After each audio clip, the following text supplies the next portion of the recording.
Good morning, folks. Just getting started, so bear with me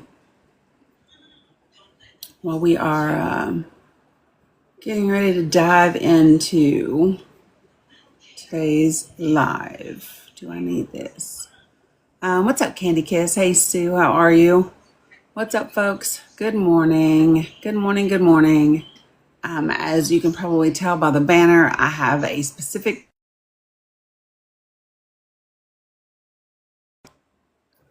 Mom, can you text Bree and tell her I'm live?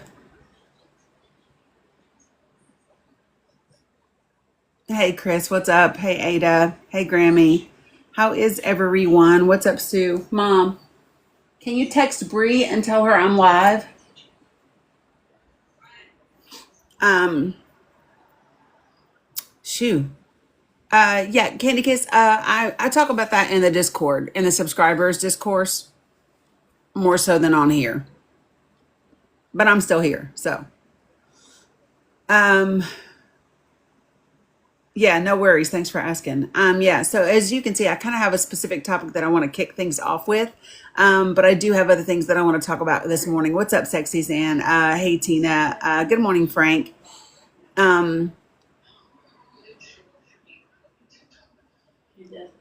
Tell her I just literally went live 2 minutes ago.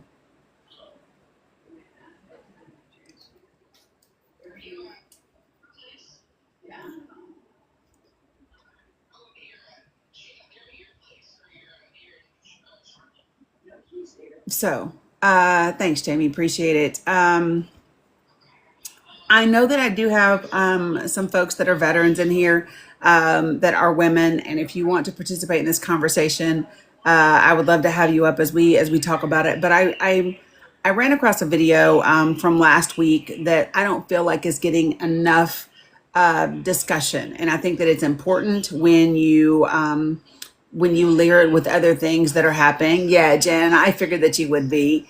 Good morning, Linda. What's up, Coco?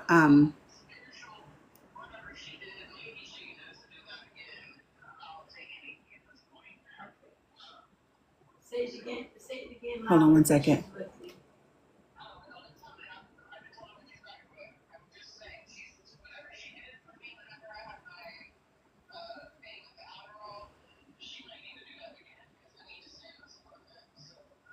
I know what she's talking about. I know what she's talking about. Okay. Okay, I got it. Okay. All right, I'm back. I'm sorry. My mom is on the phone. My oldest daughter called me like right when I went live. So I told my mom to tell her that I'm live. And so now the two of them are talking and I'm eavesdropping because I'm trying to make sure that everything is okay. Yeah, can we hit that? I want to say yesterday or the day before. I want to say something like that. Um, but we have officially hit 2 years together, just so that you guys know, here on the Tick of the Talk. Good morning, Allah Shak Shak. And so there's a few things that I want to talk about today that I want to make sure that I get to. And I'm starting with this one because I don't want it to get lost in the sauce. I don't want to get carried away with other things because there's a lot of things that are happening, and want to make sure that we get it. That reminds me, I need to look up something. I did not mean to click. I did not mean to click that yet. Jeez, oh Pete. But give me one sec. That reminds me. I want to make sure that I get to this thing. Um,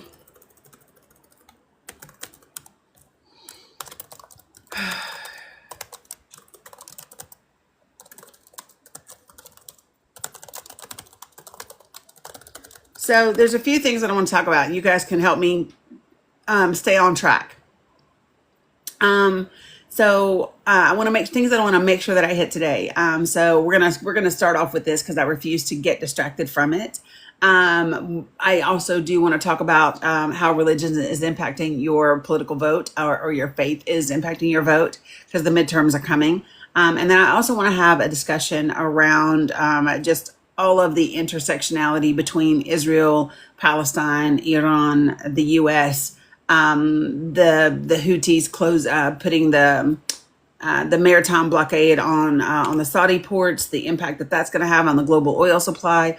along with the IRGC claiming to have struck Amazon's data infrastructure, and what that might mean. And so there's just a lot of things that I want to make sure that I cover this morning. Those are just like top of mind. And I actually bookmarked some things to make sure that I talked about them.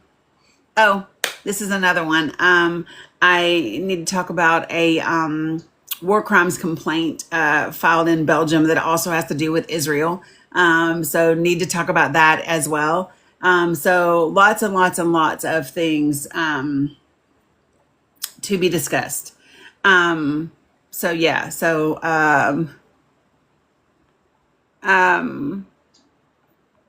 yeah, sending you good vibes, Preston. Hey, Conchita, what's up, Billy D? Good to see you guys. No, I'm not live anywhere else, y'all. I'm still not home. I expect to be home in a couple of days, and so just kind of is what it is. So do me a favor, make sure that you are setting your daily heart meets up at the top, me's up at the top, and heart me's up at the top. Liking, sharing, all of those things help greatly. I think that TikTok doesn't like this topic, and I don't give a shit because we're going to talk about it. So we're going to go from there. Thor, I've always felt, well, first of all, the United States of America has never been party to the ICC. And I think that's because we commit war crimes and we don't want to be held accountable. So there's that. So that's how I feel about it in a nutshell. Yeah. Okay. So you remember last week when we talked a little bit about this gender affirming care with this testing of testosterone for military folks? Yeah, it was cute. Do y'all remember how we talked about that? And we just talked about the hypocrisy of it, the male toxic, the toxicity of it, right? All of those different types of things.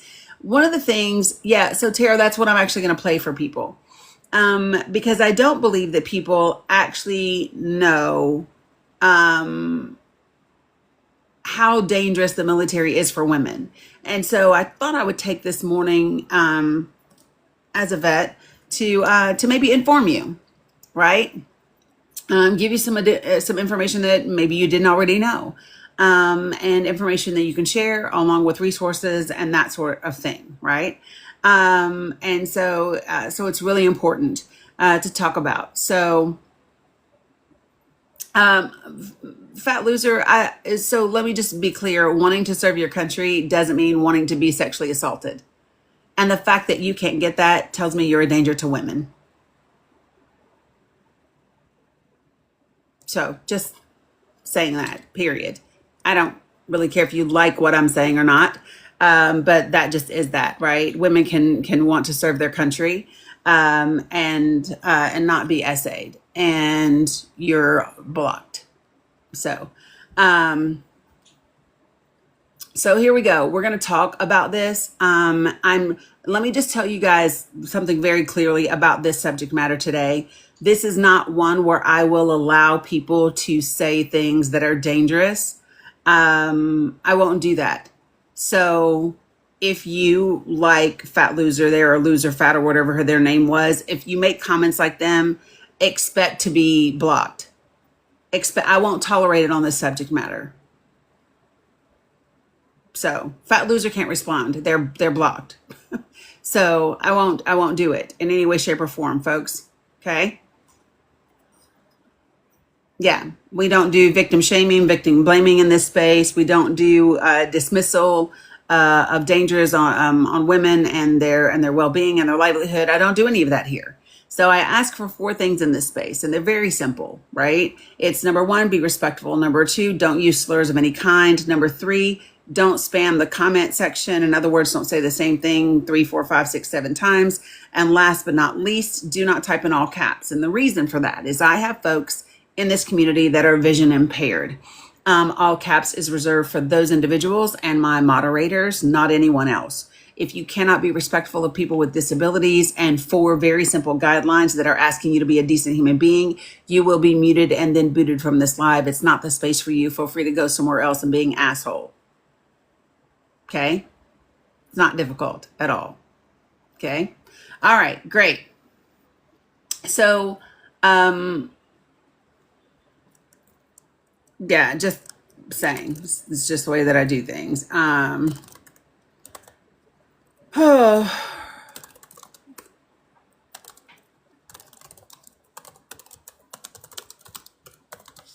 All right. So for the folks that that missed it, hold on.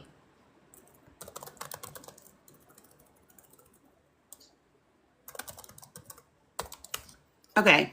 So for the folks that missed it, the military rolled out some testosterone screening, right?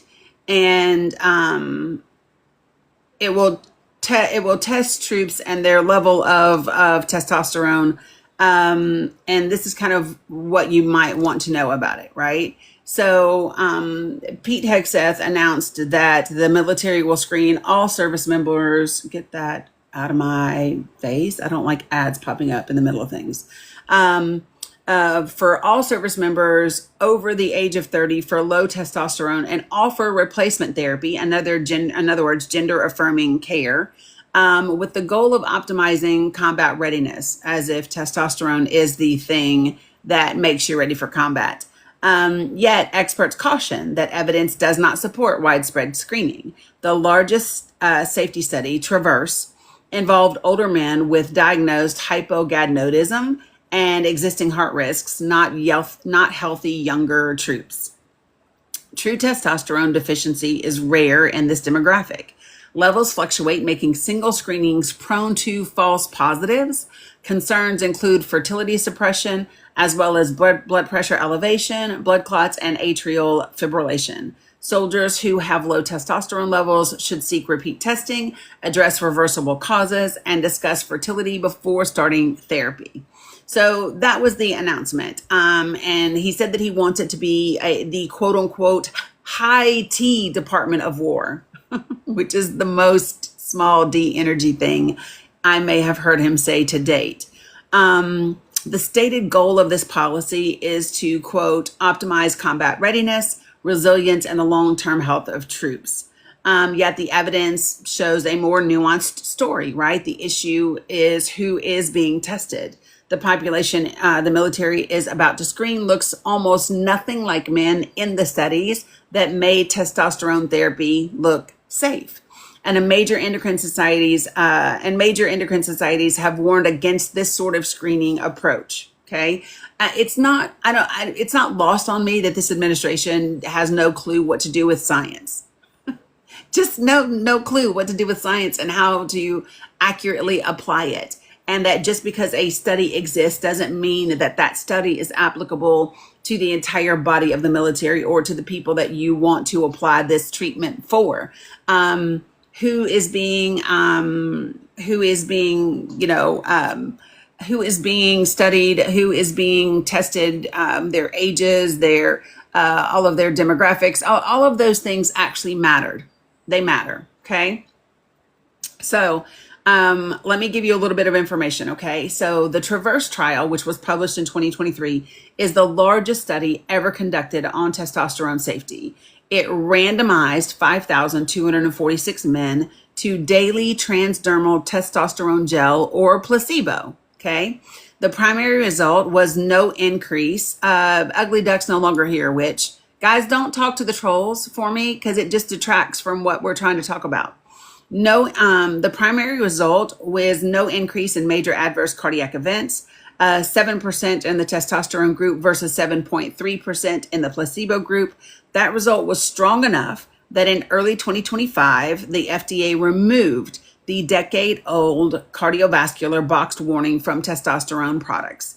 Yet the population studied in Traverse was different than many of the 30-plus-year-old military population receiving the mandatory annual screening. I thought we didn't like mandatory anything. I thought we didn't like mandatory testing, mandatory vaccines, mandatory masks. I thought we don't like mandatory.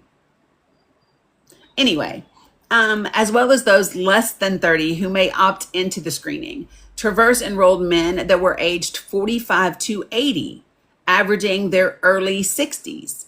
Every participant had two things. They had diagnosed hypogonadism, confirmed on repeat fasting morning testosterone levels below 300 NGDL, and either established heart disease or a high risk of it. Most of them were overweight or obese. The trial was designed to answer the question whether it is safe to treat genuinely testosterone deficient older men who already have heart risk. And the answer is yes. But here's the issue. It doesn't say much about a fit 32-year-old in uniform with no symptoms and a testosterone level that happens to land in the lower part of the normal range. Okay. So this is what the department has rolled out and has made mandatory. Now, what I want to do is I want to talk about the issues that already exist within the military when it comes to a highly toxic masculine atmosphere, a dismissal of the value and the concerns of women, and the dangers of that environment prior to this screening, and then comments like the one that Jesse Waters made, which is very similar to the mindset of Pete Hegseth. And listen, you can tell me I don't know what Pete Hegseth's mindset is. Here's what I know for sure. I have read the police report from the woman who alleged that he SA'd her. I have seen that he had an NDA, right? I'm getting ready to play it for you, Cam. So, I hear his talk. I hear his speech. I've been in the military and served right alongside many of them, right? Earl Raid, are you a bot or a real person? Because Democrats are responsible for what? Like, what the fuck are you actually even talking about? Or do you know? Do you just come in like comment vomiting? Is that what you do? You just walk into spaces that you believe to be Democratic spaces or liberal spaces and just comment vomit, just whatever the fuck comes out your mouth? Like whatever the last thing you ate, you just, ugh. Is that what you do? Because your comment makes no sense when it comes to the actual topic. Daisy is a troll.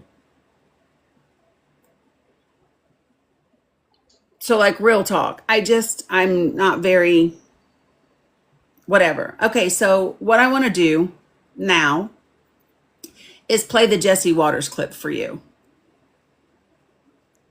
Mod, y'all feel free to keep an eye out on the chat for me. And yep, thank you, Carla. Let me handle the trolls. I got it. Y'all don't talk to them. Seriously, don't talk to them. And I'm going to put you down here just so that you can, hear it a little bit better. Okay, here we go. He says you lose your endurance, muscle mass. So, yeah, I want these guys on it. But you know what's going to happen? The guys that don't need it are going to take it. It's a triple boost. Right. And then they're going to get out there. And women on base, you guys better be careful. Girls, women in Asia, you better be careful. Because these guys are going to be wild animals. And you better watch out. Okay. You should have held his hand. Yeah, but I don't know if I would have. Oh, Dana. I'm just going to play it again. When you ask me, what does toxic masculinity look like? When you ask me how the media and the Republican Party and the GOP perpetuate an environment where women are devalued and placed at risk and targeted, this is a prime example of that. And the fact that no one held Fox News to account or Fox Entertainment, no one made them issue a formal apology. No one called him on the floor. I don't see mainstream media talking about this. I don't see any of the other outlets talking about how horrific this type of commentary is and what it is, right? Yeah, you can be sorry and be blocked. I told y'all I'm not doing victim blaming or victim shaming at all, folks. If you come in here blaming women for being sexually assaulted, you will be blocked because you're a danger to women and this is a safe space. Just that simple. Here we go. I'm going to play it again. He says you lose your endurance, muscle mass. So, yeah, I want these guys on it. But you know what's going to happen? The guys that don't need it are going to take it. It's a triple boost. Right. And then they're going to get out there. And women on base, you guys better be careful. Calls women in Asia, you better be careful. Because these guys are going to be wild animals, and you better watch out. Okay. You should have held his hand. Yeah, but I don't know if I would have. Oh, Dana. And it's crazy that the women sitting on the panel with him said nothing. There were 2 women on the panel with him when he said those things. And they said nothing. It's not enough. And I want to give you all some data. And this is coming from, I've got several of them. And the reason why I pulled some in different, I pulled things from different, it's called the 5 Rogue. So I pulled numbers from different timelines because I feel like it's necessary to demonstrate and show you that this is an issue that has long since existed in the military, and why this will only make it more dangerous. So just saying, okay? So this is from the U.S. Department of Veterans Affairs. They actually do studies and things like that. And there's even, I don't know if you all know this or not, but do you know that there is legislation and a budget allocation under Congress where the military is required to do an annual review of SA in the military? Did you all know that? And that report gets sent to Congress every year. And it's supposed to be, at least. Did you all know that? So I'm gonna talk to you about that report, but first I'm gonna go on to this VA. It was a VA assessed data study, and it was on military sexual trauma among male and female veterans who served during Operation Enduring Freedom or Operation Iraqi Freedom eras. So they didn't necessarily have to be deployed. But if they were in the military during those eras, whether it is Operation Enduring Freedom or Operation Iraqi Freedom, then they were part of this study. And so these findings are from that study, and they looked at veterans that were deployed to either one of those 2 things, and veterans who served elsewhere during that same time period. So check this out. Of the 60,000 veterans that were invited to participate in this study, a little over a third of them responded, 20,563. Okay, what's up, Amy? And I'm just going to give you the numbers from this VA study. And remember that this VA study is 2016. Okay, and then I'm going to bring some folks up to the panel. Here's the number. So veterans experiencing military sexual trauma, males, it was 4%. 4% of men. It was 41.5% of women in this 2016 study. So I'm going to say that again. 4% of males experienced military sexual trauma in this VA study, and 41.5% of women. And just so that you all can see, because y'all know I'm a stickler for just showing you, and I will add it. I'll do my best to add it to my link tree for you. But this is the graphic that the VA has. This is the stat that I just gave you. Okay. So let me keep going. All right. Yep, 41.5%. Veterans experiencing sexual harassment, 3.9% for men. So very close to that same 4%. No, it breaks it down. I'm breaking it all the way down for you. Okay.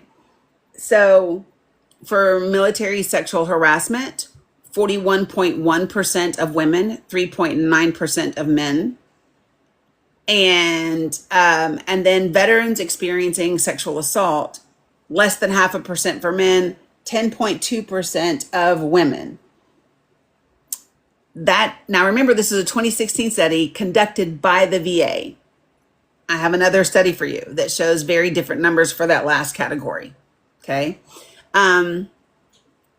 And so it gives you a breakdown between deployed and non-deployed. And what we know is that it makes no difference or very little difference.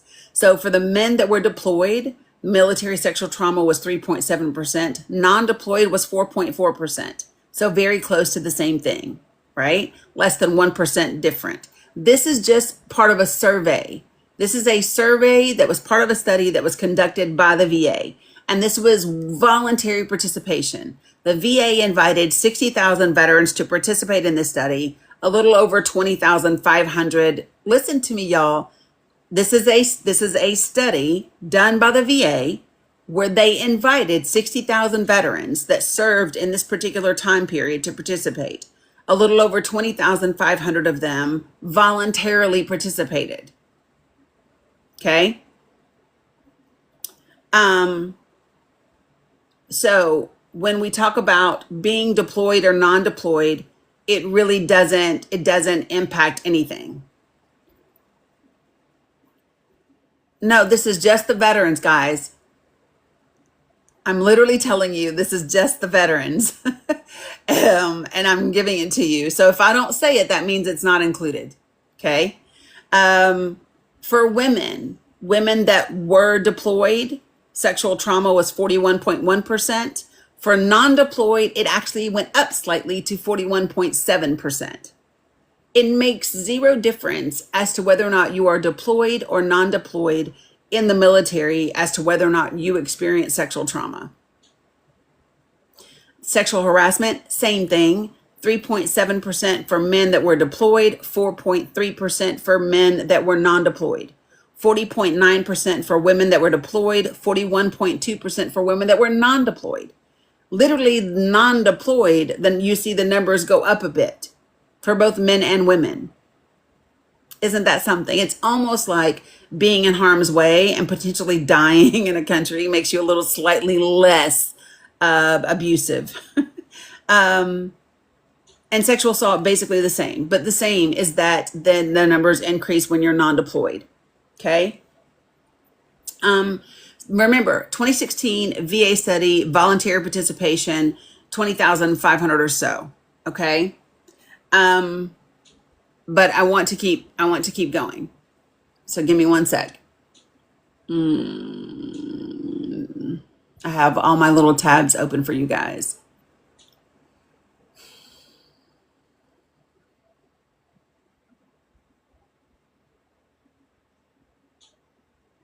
That's the annual report for 2024. Da da da da da da da da.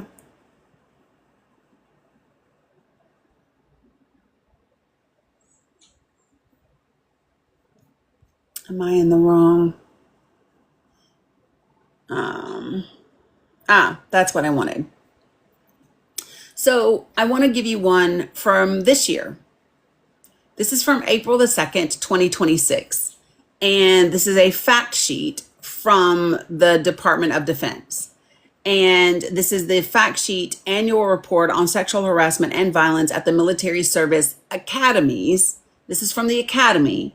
And this is the academic program year from 2024 to 2025. Okay. And here are the top line results. The department received 128 total reports of SA. This is an increase of 2 reports from the previous academic year. Reports involving actively enrolled cadets and midshipmen decreased by 8 from the previous academic year. Of the 128 reports, 27 were from the USMA, 46 were from the USNA, meaning Marines, Navy, and 55 were from the Air Force.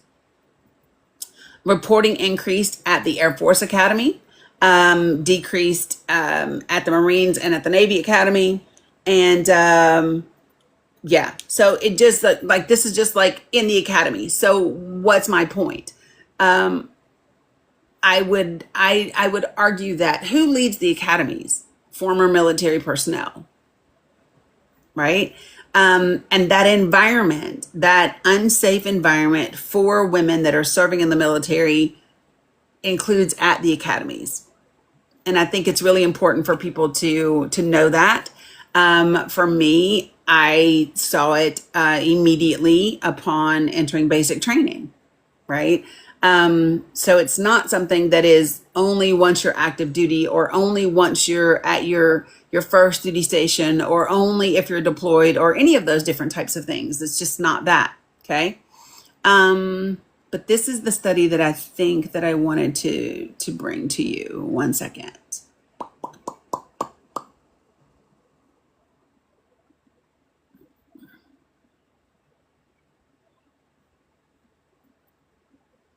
So hold on 1 sec. So let me start with this. So this is a report from the National Library of Medicine. Gotcha, Carla. And so this is from February 22nd, 2021. The title of this is Military Sexual Trauma, Gender, Military Cultures, and the Medicalization of Abuse in Contemporary America. And so the abstract is it talks about sexual violence is a serious problem within armed services. This article explores intra-service rape in branches of the U.S. military from the 1990s to the present. The article begins by establishing the parameters of the crisis of sexual abuse within the U.S. Armed Services. Second, it explores systematic failures to recognizing forms of suffering. Victim survivors in the military are vulnerable to military-specific obstacles to reporting their abuse and being believed. Attention is paid to differences by gender and sexual orientation. Third, it analyzes, it's an analysis of the medicalization of suffering in the modern military and its effects. What meanings are assigned to quote-unquote military sexual trauma, and how has that label affected victim survivors of rape or sexual assault? The article concludes by arguing that the concept of quote unquote trauma, right?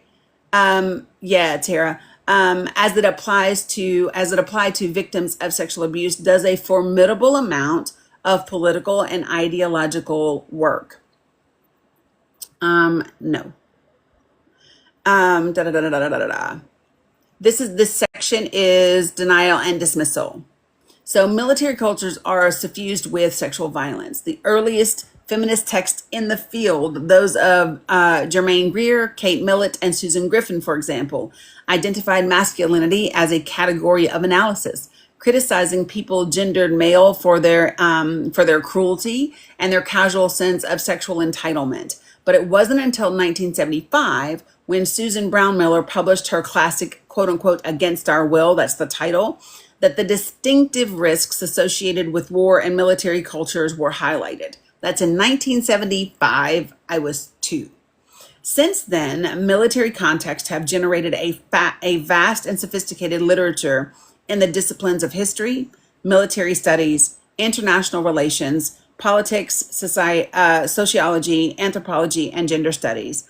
The International Research Network, Sexual Violence in Armed Conflicts, is evidence of the degree of interest in this field. This article focuses on the U.S. military. This does not deny high levels of sexual violence, both within our militaries as well as in our non-military context. 1 in 5 civilian women in the UK and Europe will experience sexual violence in their lifetime. Within the armed services, sexual abuse is an even larger problem globally. In 2018, for example, the British Army reported that nearly 3/4 of military women had been subjected to inappropriate and unwelcomed comments. 1/5 had experienced inappropriate sexual touching. 8% had been involved in a serious sexual assault, and 3% reported being directly raped. Only 10% of these women made a formal complaint. I'm just going to let that sit for a second.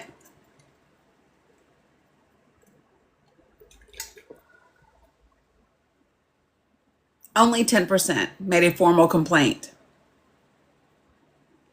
Even worse, of those complaining, 70% were dissatisfied with the outcome.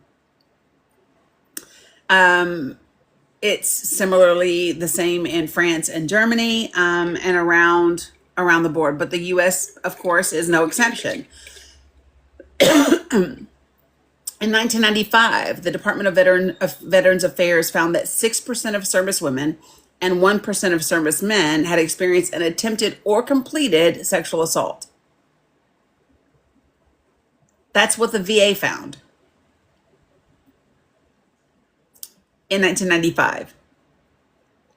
When the department explored the proportion of personnel reporting sexual assault who were using a VA healthcare service, these levels rose dramatically.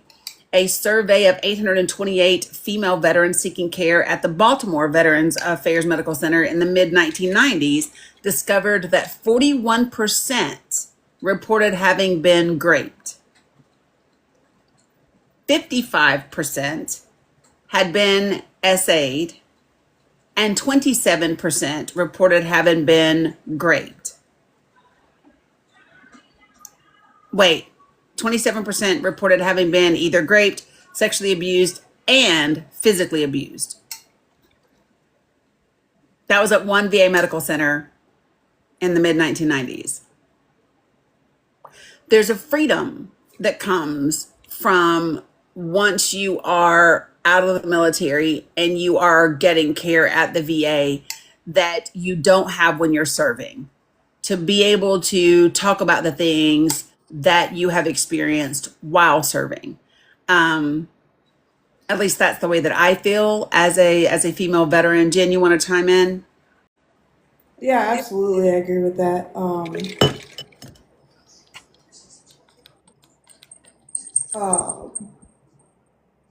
The stuff that I went through during my time in service was nothing compared to other female veterans. But seeing it and trying to stand up for it and being pushed aside when you did try to help out your battle buddy. When we talk about moral injury, that's a huge one. And I put it when I talk to people about this, I try to put it in a context. Females in the military get put into 3 categories. That's all you get. You're a bitch. I'm going to try to use TikTok friendly language. You're promiscuous, or you're a lesbian. Those are your 3 categories. That's all you get. When you add to that as an NCO, you can't hang out with lower enlisted females.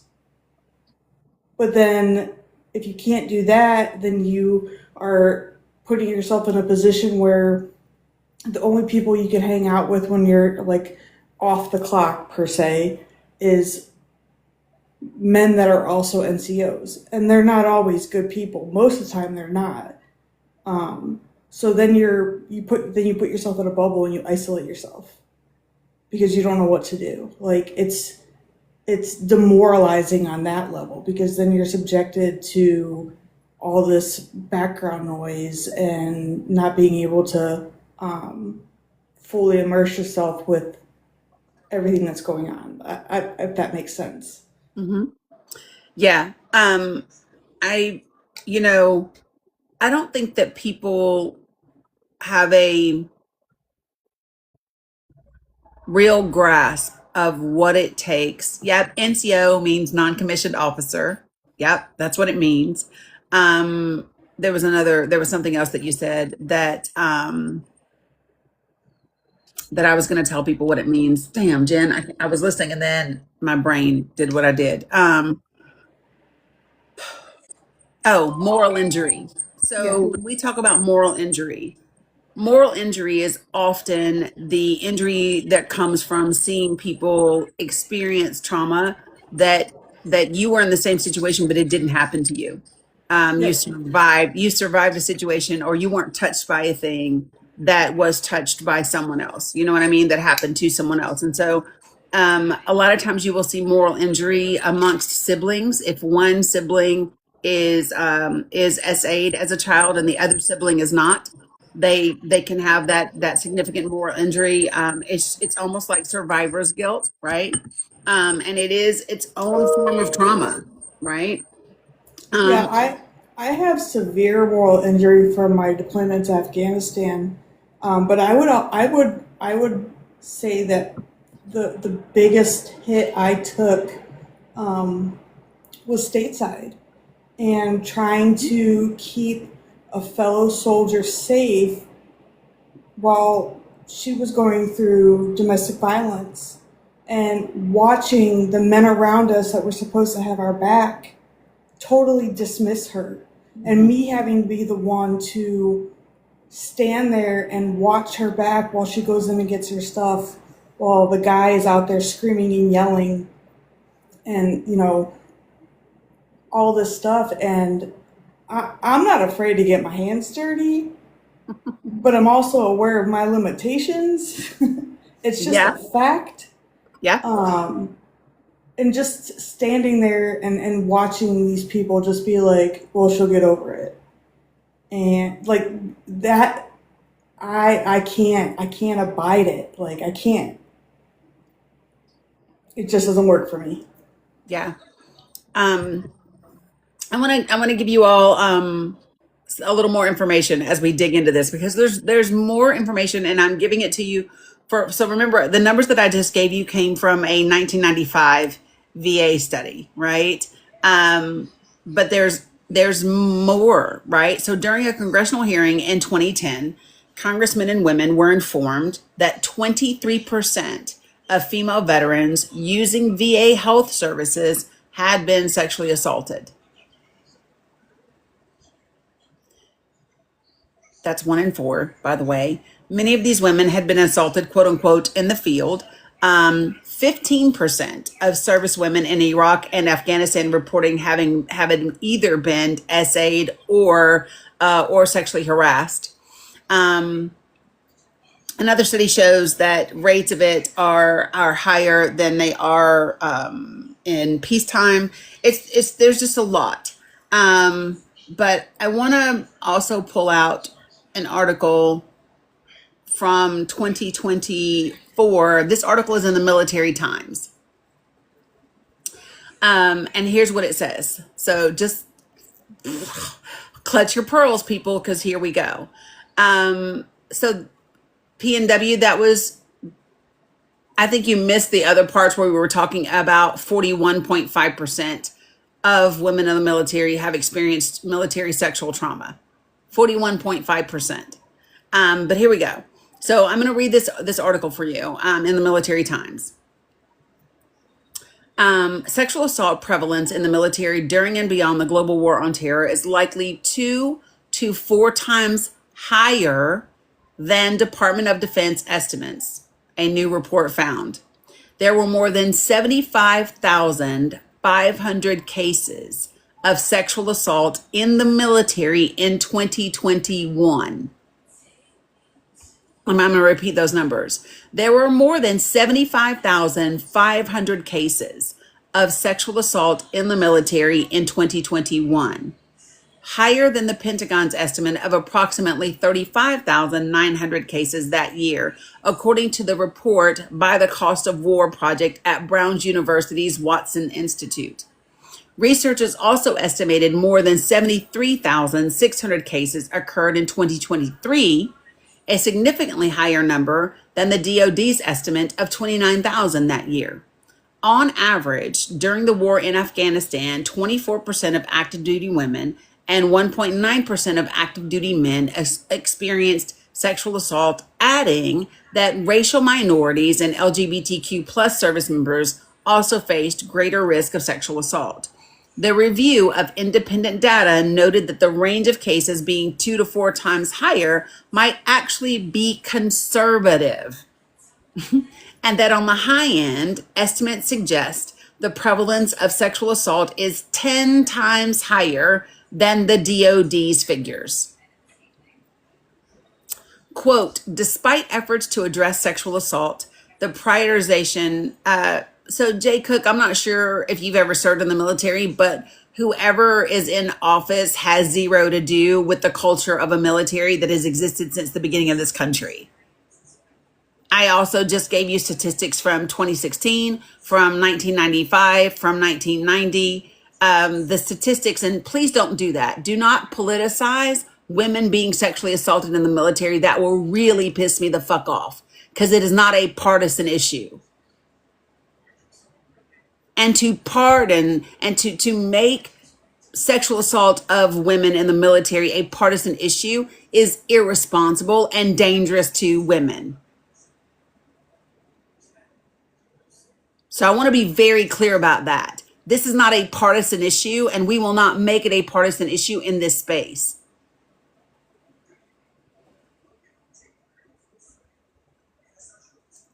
According to the report, quote, despite efforts to address sexual assault, the prioritization of force, quote unquote, readiness, the ability to train and deploy troops to Iraq and Afghanistan above all else, allowed the problem of sexual assault to fester, end quote. Over the last decade, the government has worked to combat sexual assault through various task force recommendations, DOD initiatives, and congressional legislation, including the passage of the I Am Vanessa Guillen Act. If you do not know what that is, go listen, go read it, which removes commanders' authority over sexual assault cases and hands it to independent prosecutors. Data on sexual assault during the early period of the post 9/11 wars is less reliable than in later years, the report noted, because the information was only systematically tracked after the establishment of the DoD Sexual Assault Prevention and Response Office. Independent reporting and data from other organizations that assist sexual assault survivors indicates a spike in such incidents following the invasion of Afghanistan, it added. The DoD's latest annual report on sexual assault in the military showed a decrease in sexual assault prevalence for the first time in nearly 10 years. Quote, we are cautiously optimistic that our work to counter these problematic behaviors, again, this is 2024, is having the intended effect. However, to see enduring change take hold, we must sustain our efforts to implement the reforms and initiatives approved by the Secretary of Defense. So that is one article. I want to get to kind of the latest information. So give me 1 second. I have up a lot of tabs so that I can give you. Is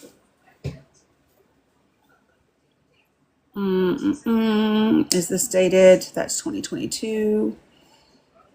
Oof.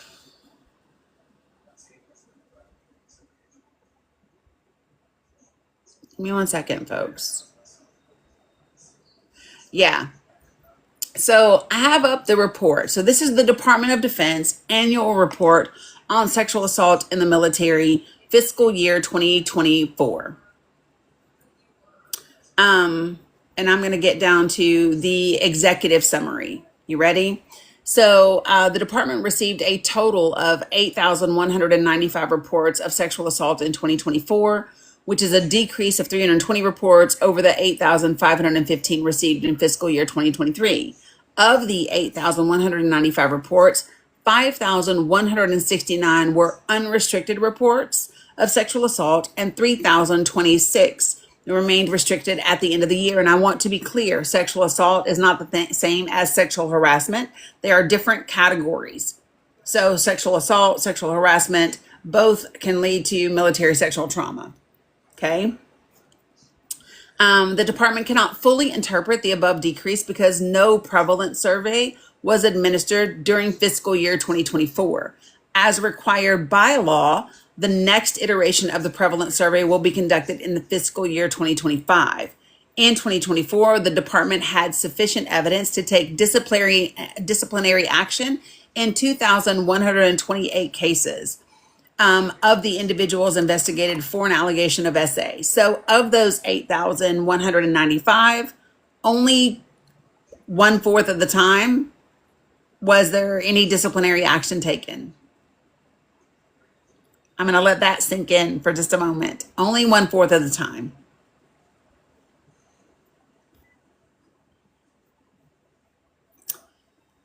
And this is one of the reasons why, notice I said one of the reasons why many women don't report. Okay, so there are folks that have requested up, and I just need to check and see if you intended to request up.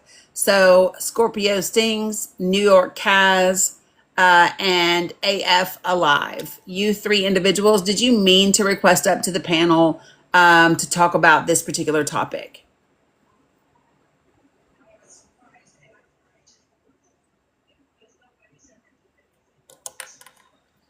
Can you guys put in the chat if you meant to request up?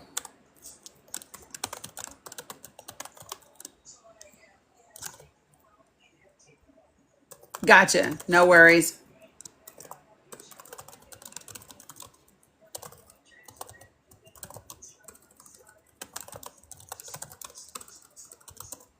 Give me a salt. Give me a second. I'm pulling something up while we talk.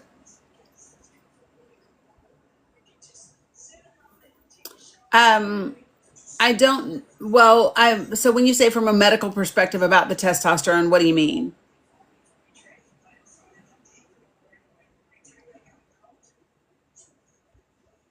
So, let me see if this is so I want to, if you have never read it before, I'm going to share with you. And the reason why I say, the reason why I talk about the Secretary of Defense and the attitude and the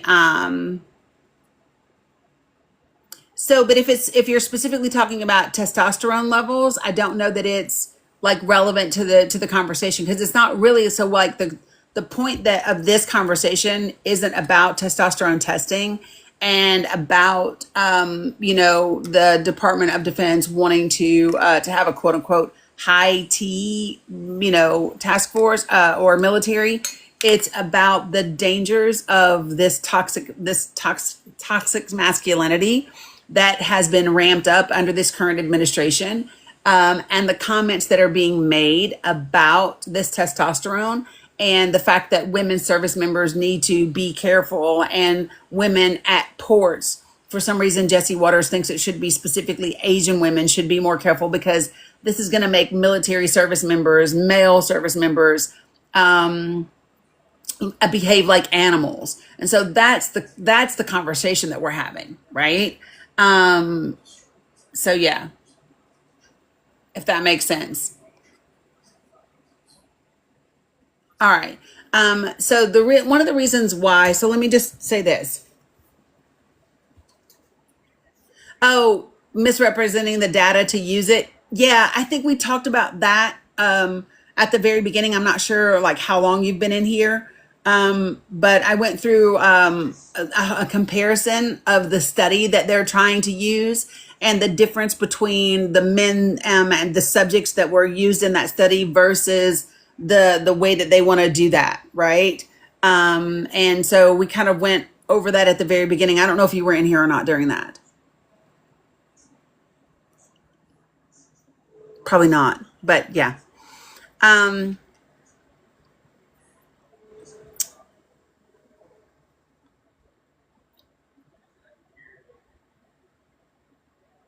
Okay.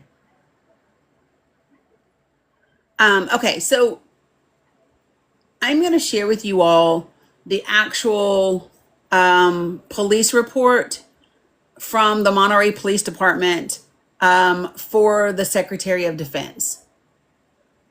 let me ask this question before I do this. First of all, I'm going to give you a trigger warning.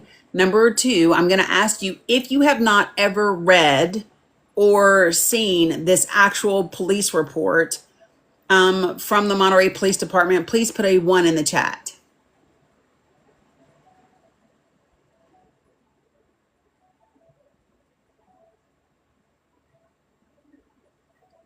Okay, lots of you. All right. We've covered it once or twice on my lives, but not for a long time. I think it's been well over a year because I talked about them and I read it right before he went for his confirmation hearings. So, all right, so here we go. Give me 1 second. I am.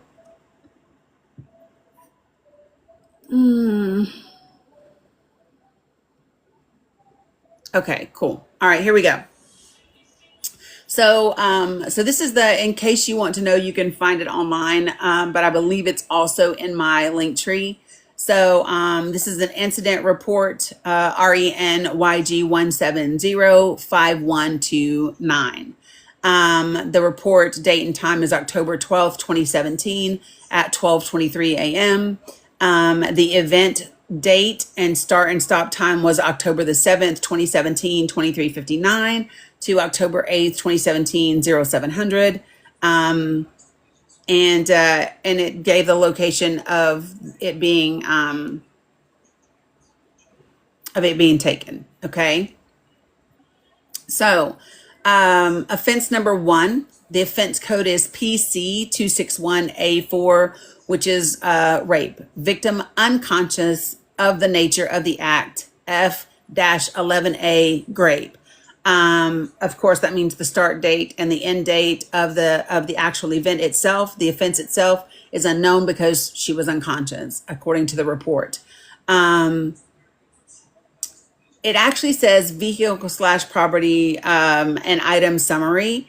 There are videos that she supplied as evidence. And so I'm going to tell you what this says in this section of the report. It says vehicle/property and items summary, description, make, model, color, and it says videos. And then it says status, date, and the reason for custody. And it says evidence _CFS2. And so I'm not really sure what the videos were specifically of, but she provided videos. And then it says property and items addendum.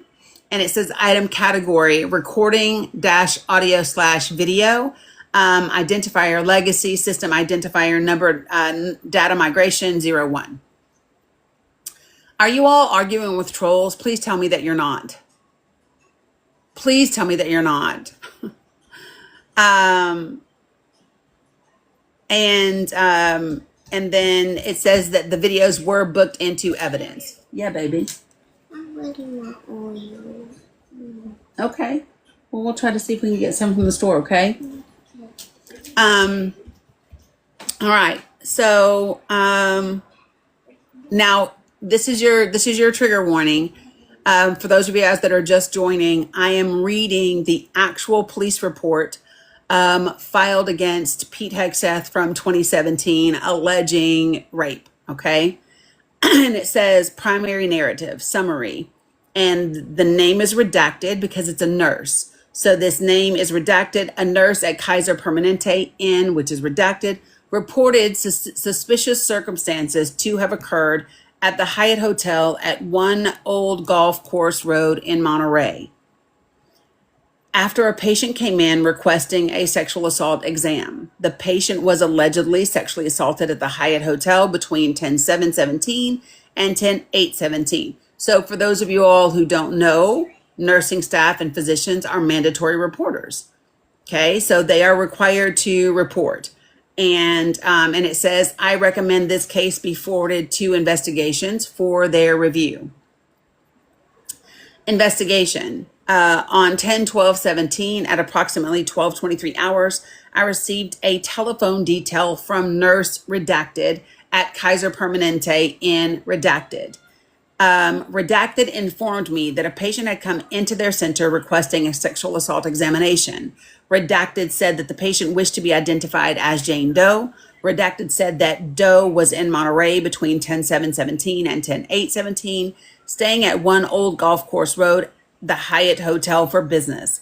Redacted said that at some point late at night on 10/7/17 or early morning on 10/8/17, Doe was at the Hyatt consuming alcohol with coworkers. Let me just see if this part, I'm looking to see if this part that I'm looking for is in here. Those are there. Those are there. Hold on, because there's evidence included in this report, and I'm looking for one other thing to see if it's in this one document that I have pulled up.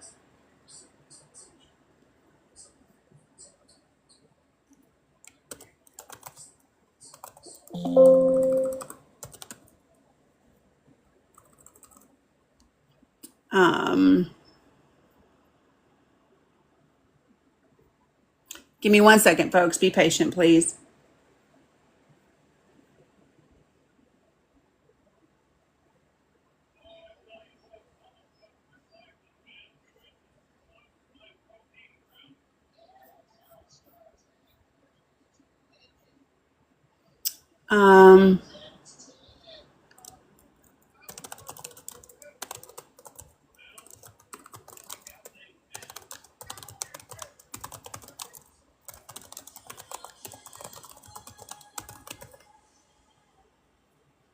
Give me 1 sec. This is very important to what we're talking about. And so I want to, if I don't have it, I want to make sure that I have it. Yes, that's what I'm looking for.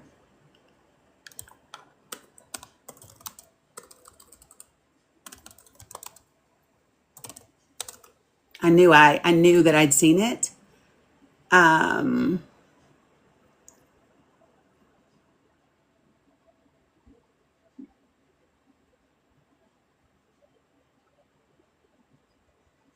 Hold on, sorry. There it is. Okay, I'm just going to keep going because I believe that it is attached in this report. And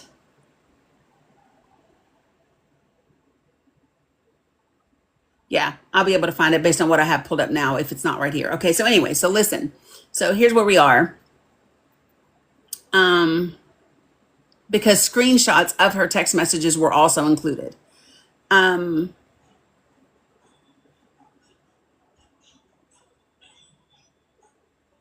Friday, 10/13/17 at approximately 1300 hours, I was assigned follow-up investigation regarding a past tense sexual assault. I reviewed all reports associated with this case and learned that the victim, Jane Doe, had reportedly been sexually assaulted at the Hyatt Regency Monterey Hotel and Spa located at One Old Golf Course Road, Monterey, California, 93940. The incident was originally reported to the Redacted Police Department. The incident had occurred sometime between 10/7/17 to 10/8/17. Jane Doe named the suspect as Peter Hegseth. The Redacted Police Department case number was redacted. I contacted Redacted Police Department via telephone and requested a copy of their report. I was advised by the record staff that that report was not completed. On 10/13/17, a case report was faxed to Redacted Police Department. The part that I really want you all to understand, and I don't need to go through like the banquet, the keynote speaker, the alcohol, the any of that, right? What I will get to is this. Jane Doe stated during the evening she was in contact with Redacted via text messages. The text messages between Jane Doe and Redacted were exchanged throughout the night.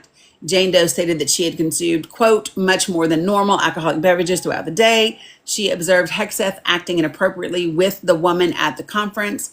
Hegseth would rub the women on their legs. Jane Doe that his actions were inappropriate. She had texted her friend, Redacted, that Hegseth was giving off, quote unquote, creeper vibes.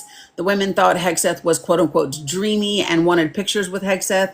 Jane Doe stated that she had also taken a picture with Hegseth earlier in the day because people were commenting and then it's redacted, redacted, redacted. And then she stated that she remembered walking out of the bar and assumed that Hegseth followed her because she argued with him near the pool. The argument was about his actions with the other women. And she remembered that he told her he was a nice guy. She stated the next memory she had was when she was in an unknown room, did not know where she was, did not know how she got to the room, but he was with her in the room. And he had her phone and asked her who she was texting. He took her phone from her, according to the report. She stated that she got up, tried to leave the room, but he blocked the door with his body. Jane Doe remembered saying, quote unquote, no, a lot. She stated that she did not remember much else. Her next memory was on a bed or a couch, and Hegseth was over her. Allegedly, Hegseth's dog tags were hovering over her face. He was bare chested, but she does not know if his shirt was completely off. Jane Doe did not notice tattoo scars or marks. She said that she had seen him fully nude during this incident. The next memory that Jane Doe had was when, according to this report, the police report, was when he finished on her stomach, threw a towel at her, and asked her, quote, are you okay? The last memory she remembered was walking into her room and getting into bed. She stated that she does not remember how she got back to her room, just entering her room.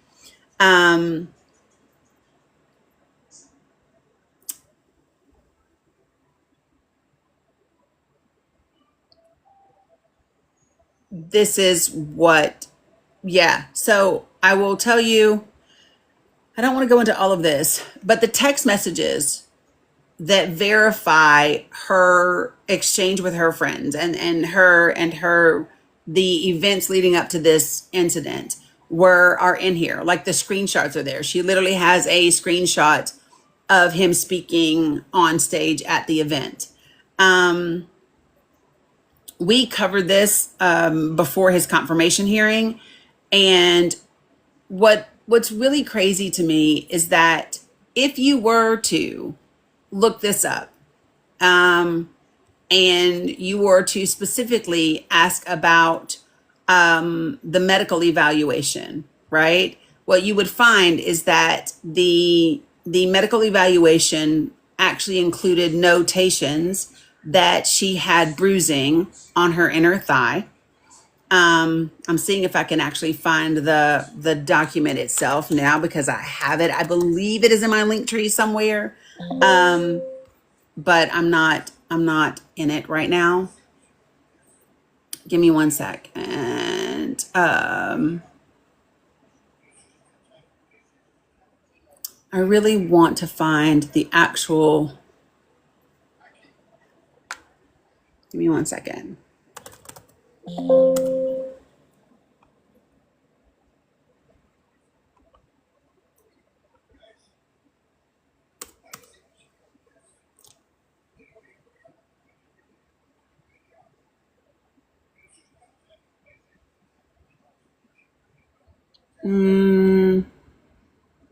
Give me one sec. Let me see if this one has all of it.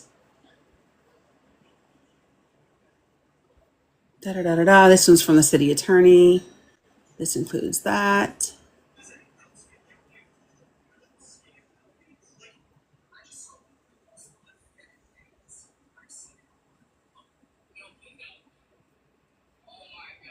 Holy geez, could I just get to the bottom? There's a lot. And I'm trying to scan and find it quickly for you.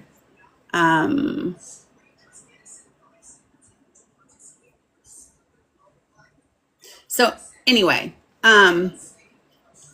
yeah, so Rob Shatter, why don't you come to the panel?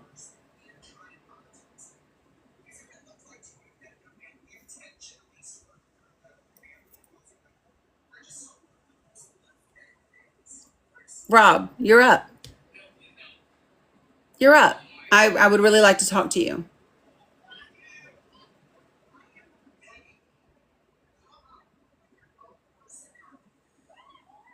Rob, where are you? You commented, quote unquote, she's a liar. What I would love to know is what makes you say so? With a medical report, with documented evidence of bruising, right? With text messages that validate the timeline of events, right? With medical staff being the ones to report the event, because that's who filed the report after she saw a rape kit. My question to you would be, what makes you think so? And then so that's my question for you.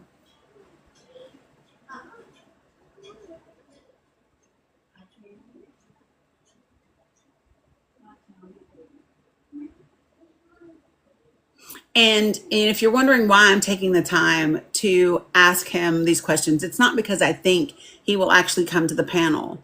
It's because this is the same type of toxic masculinity. This is the same type of mindset that puts women at risk every single day. And these are the same types of men who will act like they are protectors, or will act like they are strong men, or they are alpha types and they are warriors. But the mindset is dangerous to women. And they will say things like, I've got sisters, I've got a wife, I've got girlfriends, I've got children, I've got daughters. And so I would never da da da da da da da, right? However, the mindset says something different.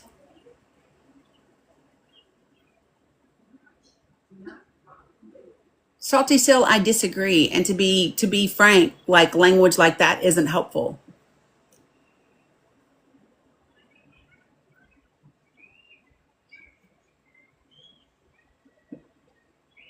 But men like you are typically cowardice. That's why you say things like that, but then you disappear when I call you out and I address you. You can't actually have a respectful conversation about the things that you've said.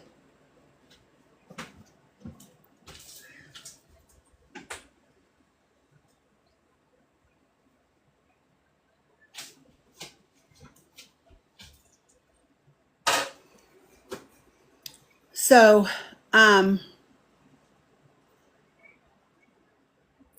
there were people that witnessed them interact and all the things. And, well, Salty Seal, again, who is they? Who is they? It's wildly inappropriate to say, oh, they got the world they wanted, because it's probably not accurate. Again, not accurate. And when you do generic, all-inclusive language like that, it's not helpful. It's just not.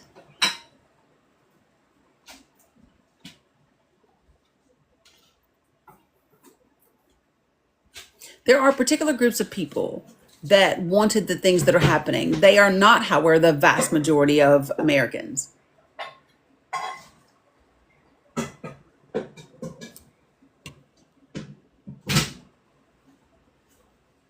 So I'm going to call off some names. Scorpio, Island Boy, New York Kaz, and Angela LaRue. Angela Rue, did you all intend to request up? Jen, you doing okay? Yeah, I'm good. I'm Just checking on you. just I'm breathing right now. Yep, that's exactly it. So I get so frustrated, and I get to a point where I have to check myself because the anger is just overwhelming. yeah, I feel that. I get that 100%. I mean, I can tell you that for me, reading that, when I got to the line where it said he blocked the door with his body, immediately triggering for me. Because you can also find that in my medical report. You can also find that in my complaint.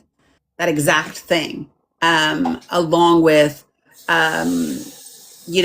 being choked, along with being closed line with a forearm and having my tooth go into my lip, all of those things.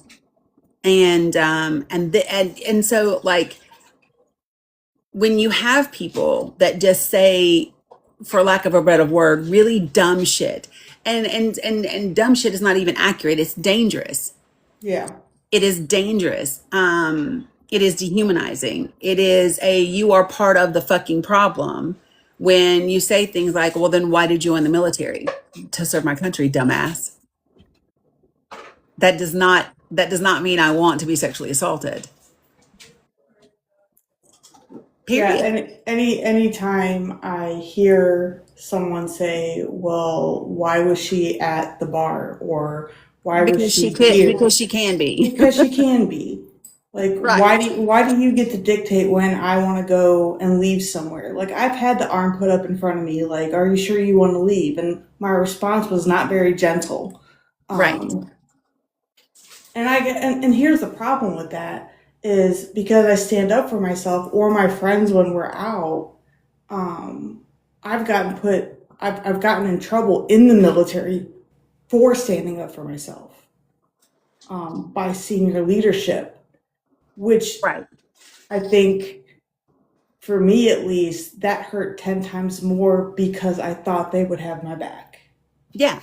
Yeah. And I think that that's the part that people don't understand. This is why the Vanessa Gillen Act was incredibly important. I don't know how effective it's been, right? To be honest, like to say that when reports are made, they now have to be turned over to an independent investigator, right? That's Mm-hmm. great, but it does nothing to change the environment that creates a culture where these things are occurring, nor does it do anything to change the environment so that more people will report. Right. And so that's the problem that we have. And so again, this administration is disrespectful and a danger to women. Today, I'm specifically talking about in the military. But y'all, the numbers support all of it. So do you all know that this is the first year in 30 years that our military did not join in a bipartisan event for I don't know why my brain just went Women uh, veterans. huh? For women veterans.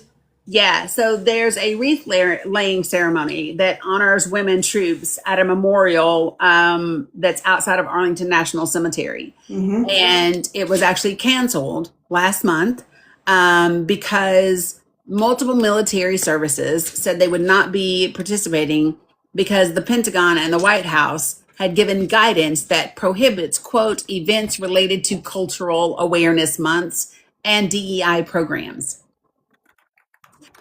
So the Bipartisan Women's Caucus held a press conference outside the U.S. Capitol. Yeah. So just so that everybody understands, different branches of the government, different branches of our military, said that they were not participating because of so it was the Department of the Air Force, said that they could not attend due to anti-DEI mandates. And it was also, let me just tell you. So, an Air Force spokeswoman, Ann Stefanik, confirmed to Military Times via email that, quote, the Department of the Air Force declined participation in compliance with executive orders and Department of War guidance, end quote. Officials with the Navy and the Army declined to comment, but military sources with knowledge of planning indicated that the services were not coordinated in their response. I can't prove any of this, except I just did, idiot. I'm sorry. I'm sorry, not idiot. I just did because the fucking Air Force gave a statement. This is just how silly you sound when you say you can't prove something. And I'm reading to you the statement from the Air Force on the subject matter. You just sound aggressively, willfully, woefully ignorant. So when the Air Force spokesperson, Ann Stefanik, sends an email to Military Times and says, quote, the Department of the Air Force declined participation in compliance with executive orders and DOW guidance, end quote, that is your fucking proof, bro. That is your fucking proof, bro.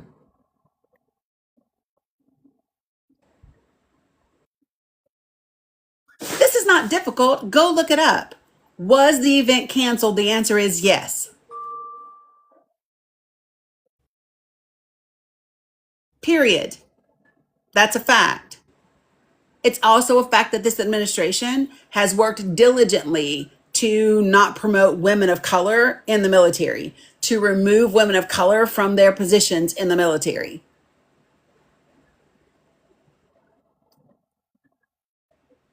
So let me just say this. So, Senior Biz, let me just say this. I don't care about him cheating and getting another woman pregnant. Men do that shit all the time. I might not agree with it, but I don't care because it's not a crime.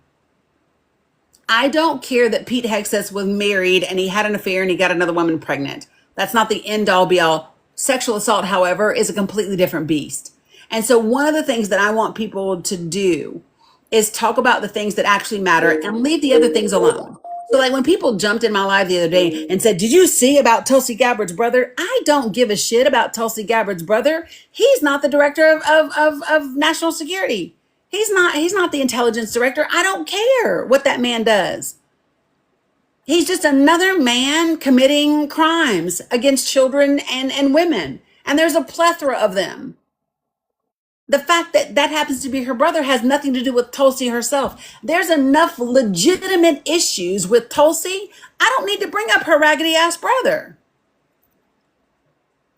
Her brother being a predator has nothing to do with how shitty she is as a representative of this country and in her doing her job and honoring her oath to the Constitution.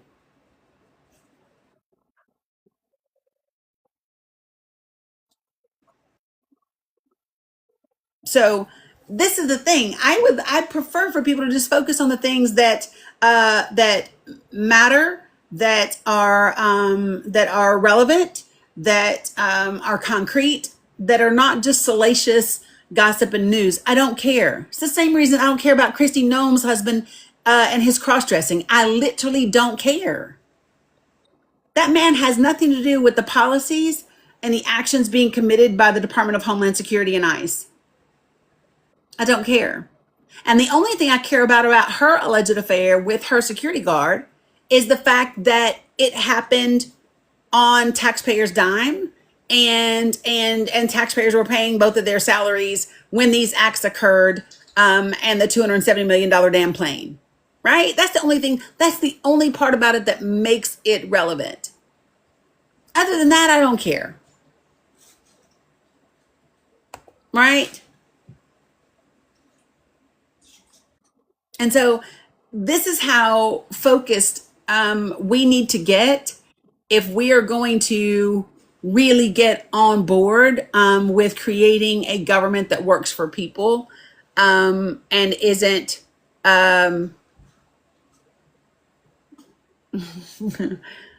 whatever. So yeah.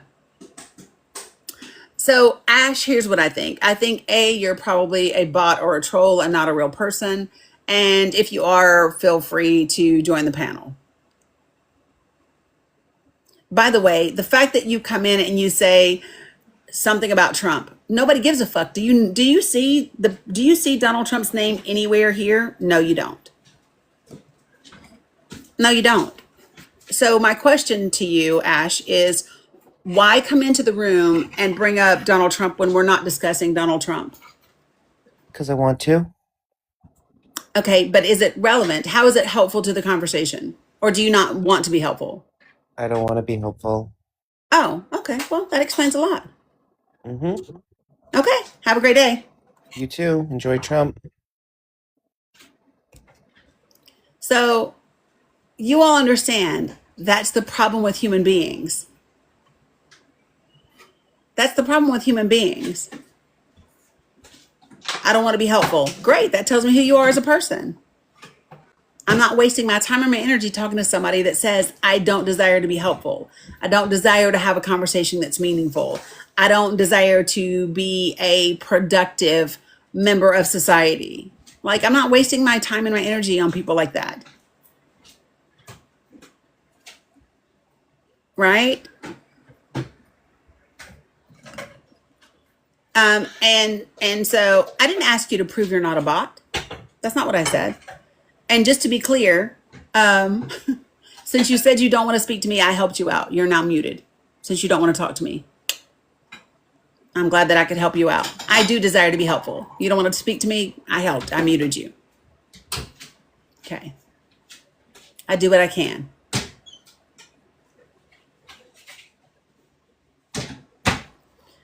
Holy fuck. And just so everyone does know where we are at this point, Israel has killed 57 Palestinians this week. In 1 week. In 1 week, 57 Palestinians. There is no ceasefire. It is fake. I said this yesterday on my other social media, and I will say it again right now. Israel continues to bomb Gaza. Israel continues to target hospitals, and Israel continues to kill children. And those are just facts. So, and if I could add to that, the United States of America continues to be complicit in war crimes committed by Israel. So,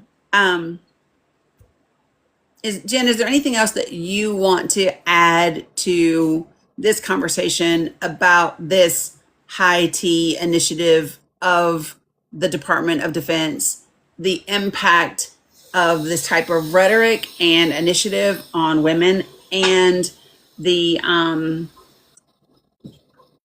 dangers of rhetoric of like people like Jesse Waters? Yeah, I know, Mehdi Hassan piece. Yeah.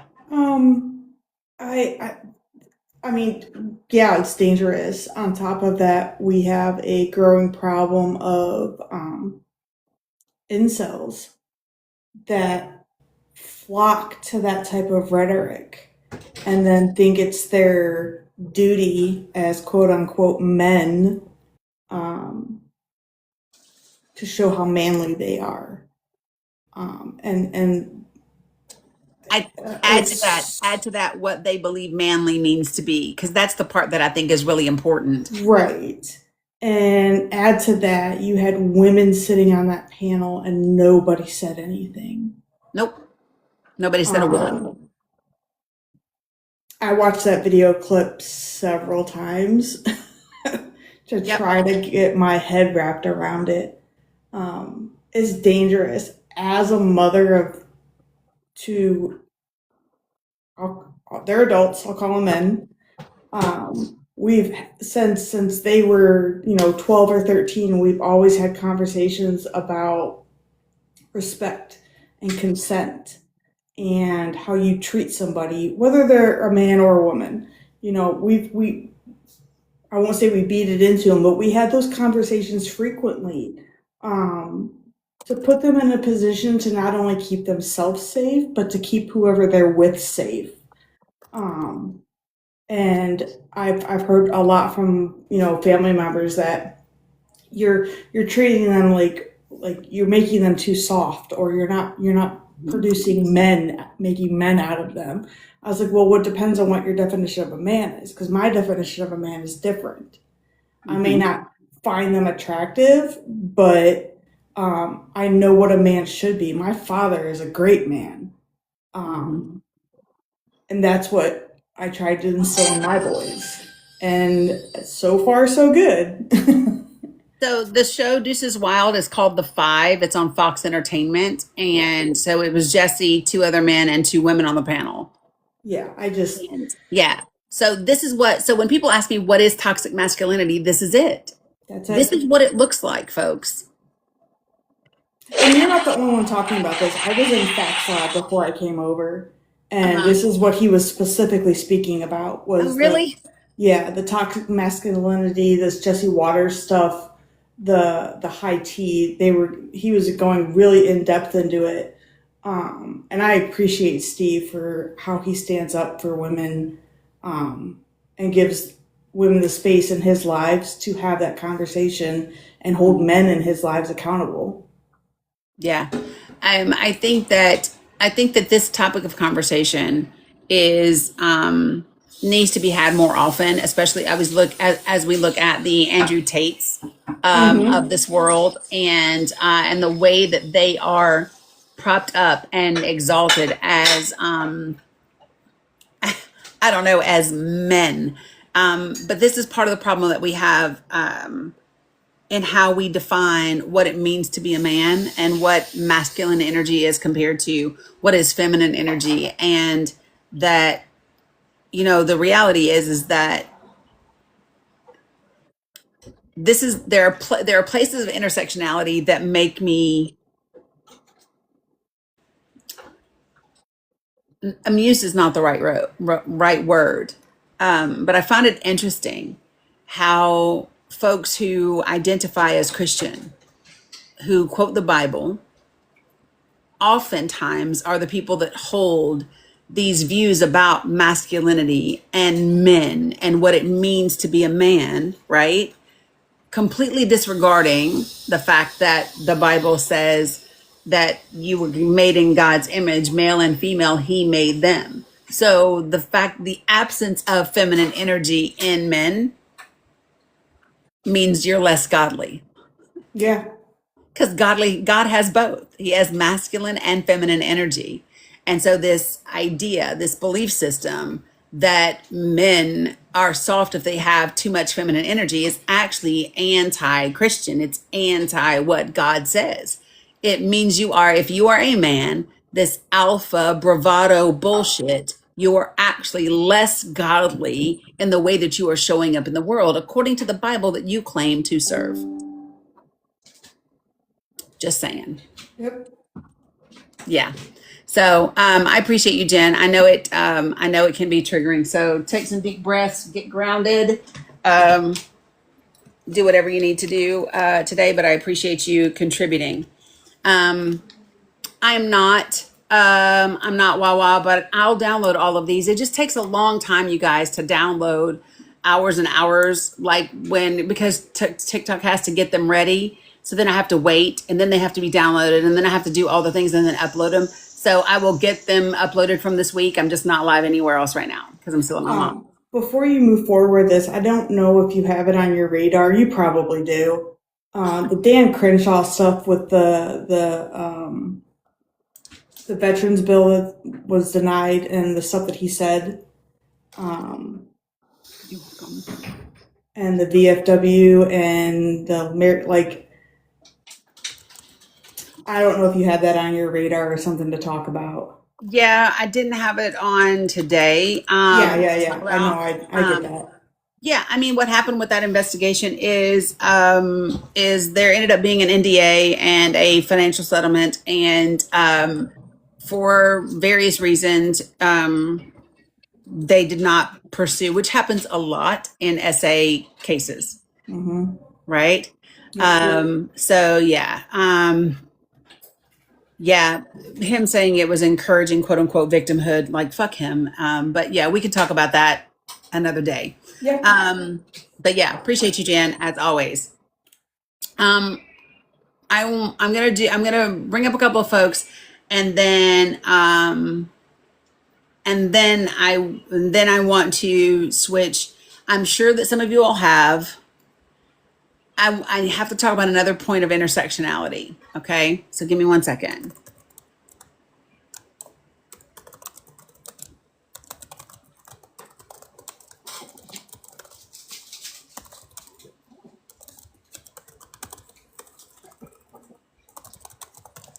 And I'm just going to go ahead and tell you all,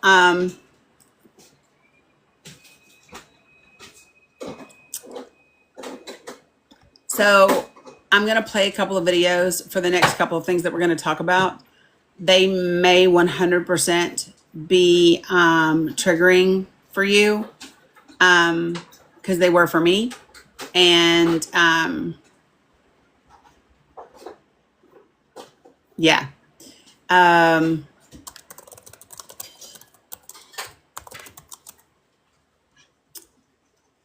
Okay. I don't know, Carla. You know how they do. So how many of you all are familiar with police officer Martin Siller? Oof. Hold on. Sorry, I almost forgot. Before I switch.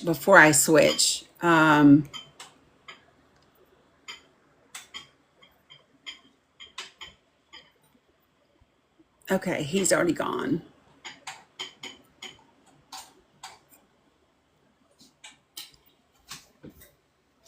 Elizabeth, did you mean to request up? Did she eat a whole thing?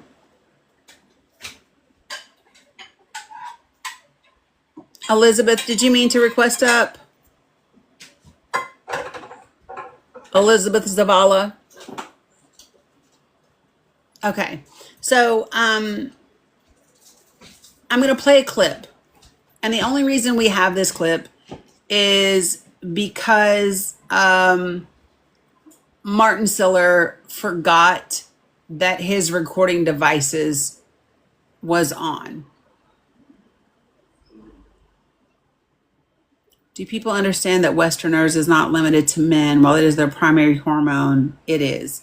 I don't know what you're trying to say.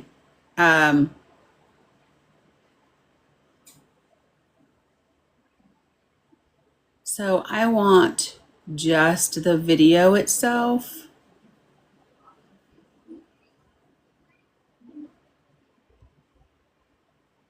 Oh, testosterone. Yeah, I think people know that women have testosterone. All right, here we go. I'm going to play a video for you. This is Officer Martin Siller. Former officer now because he has resigned. I don't think he should have been allowed to resign, but that's just my personal thing. So take a deep breath, folks. And here we go. And that's there's gas everywhere. Oh yeah. And none of them give a shit about illegal aliens. You know what I mean? They don't know any. Shit, I'm married to one. You think I would be out there? Who threw all that gas? You guys? Oh, what's that? What a vortex. Oh, they're here? Those guys are badass. Oh, they're still throwing gas. Holy shit, I gotta get out of here. You know, like when you go to like Vegas and all the videos and the advertisements, it's a bunch of beautiful people in Vegas, but in reality, it's a bunch of 80-year-old people with oxygen tanks and wheelchairs. That's what I think cruises are going to be. I'm like, oh, there's going to be some hot chickies on this. Oh no, it's a bunch of people fatter than me. You know, so no. Well, it just depends on which cruise line. If you do some of the Walmart cruises, Is there a swinger cruise? I'll do that. Yeah, there are. There's some Nordstrom ones, yeah. No, there's just a lot. If you took a good one, matter. So which one do the black people go on? Carnival? So listen. No, black people can't. They can't swim. You got to be able to swim. Black people can't swim. Listen. Yeah, but they like to be rowdy with their watermelon. Like to be rowdy with their watermelon. That's an ad, so give me a second for the ad to go away. 35% off the budget when you pay now. Limited time offer. Skip the ad, please. Oh my God, it will not let me skip the ad. Hold on, guys. Oh my geez. Hold on. I don't know why it will not let me skip the ad, but it will not.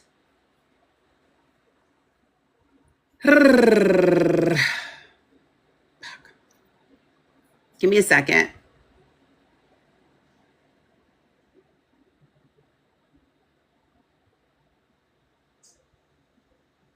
A Eugene, Oregon police officer has resigned after body camera footage emerged of him making racist and derogatory statements. In two separate videos reviewed by CNN, the now former officer, identified as Martin Siller by Eugene Mayor Karin Knudsen, makes several offensive comments about anti-ICE protesters, immigrants, and racial minorities while driving in his vehicle. It's not clear if he's speaking with anyone here. Just so you know, I'm a big supporter. I'm a big supporter of ICE.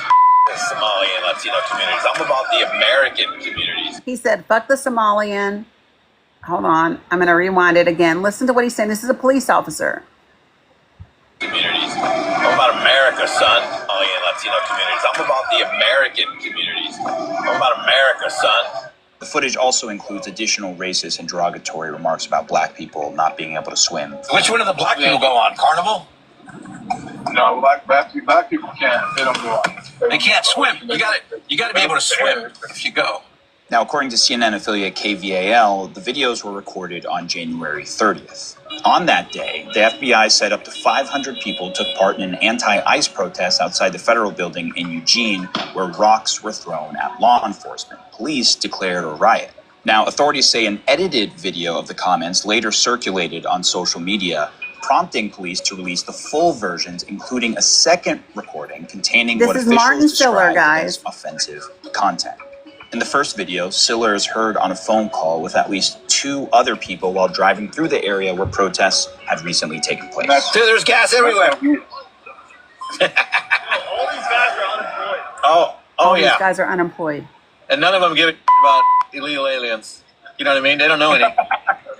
Married to one. Siller resigned after the videos became public. Officials in Eugene have been quick to condemn the comments. Mayor Karin Knudsen called the conversation deeply disturbing, while Police Chief Chris Skinner wrote, "There is no excuse for racist remarks from anyone who wears this badge." The mayor has also said the city would review police policies, training, and department culture following the incident.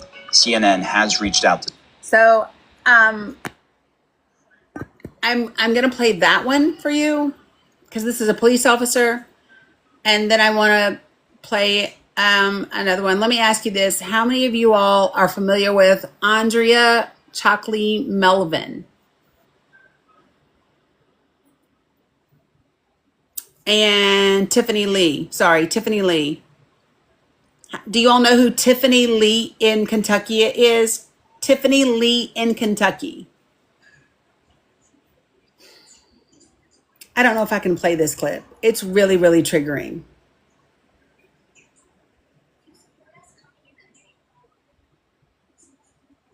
No? Okay.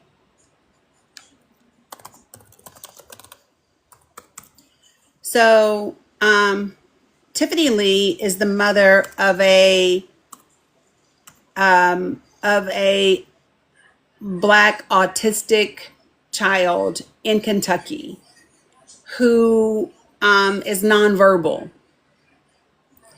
And she suspected that a teacher was abusing her son.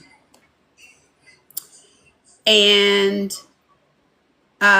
this video is her confronting the school after she put a hair clip in his hair.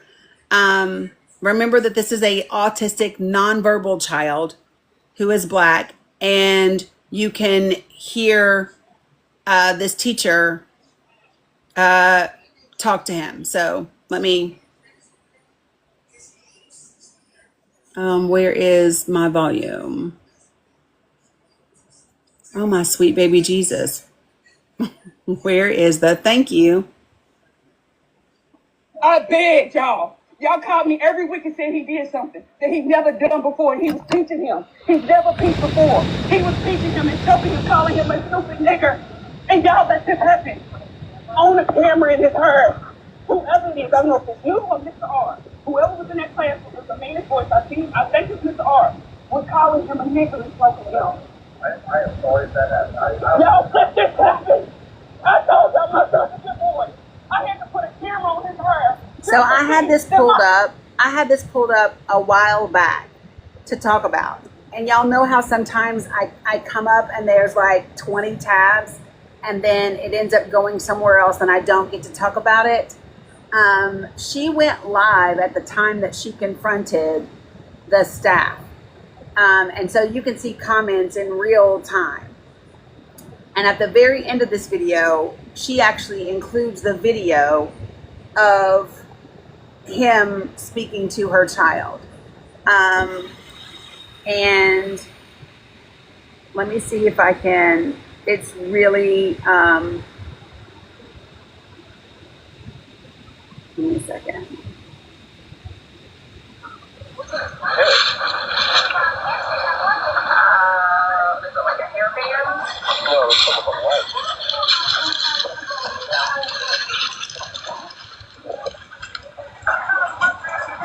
So she actually even has it on video when they discover that it's a camera in the kid's hair.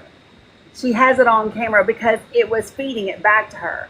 So she has a recording of what was being said to her kid. Yeah, and then the moment where, because the light comes on, and they're like, "What is that?" Something in his hair lit up, and then that's when they find. Her name is Tiffany Lee. It is in California. Yeah, I mean California. Jesus, it's in Kentucky.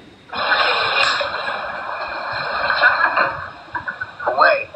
Get away.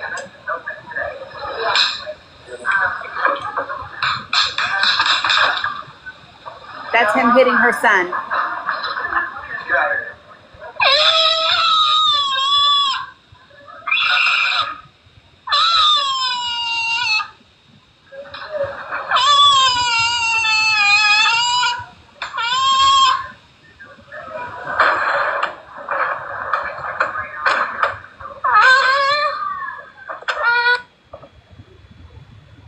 That is her son being abused by a teacher at school, calling him the N-word, hitting him. He is nonverbal, he is autistic, and he is black.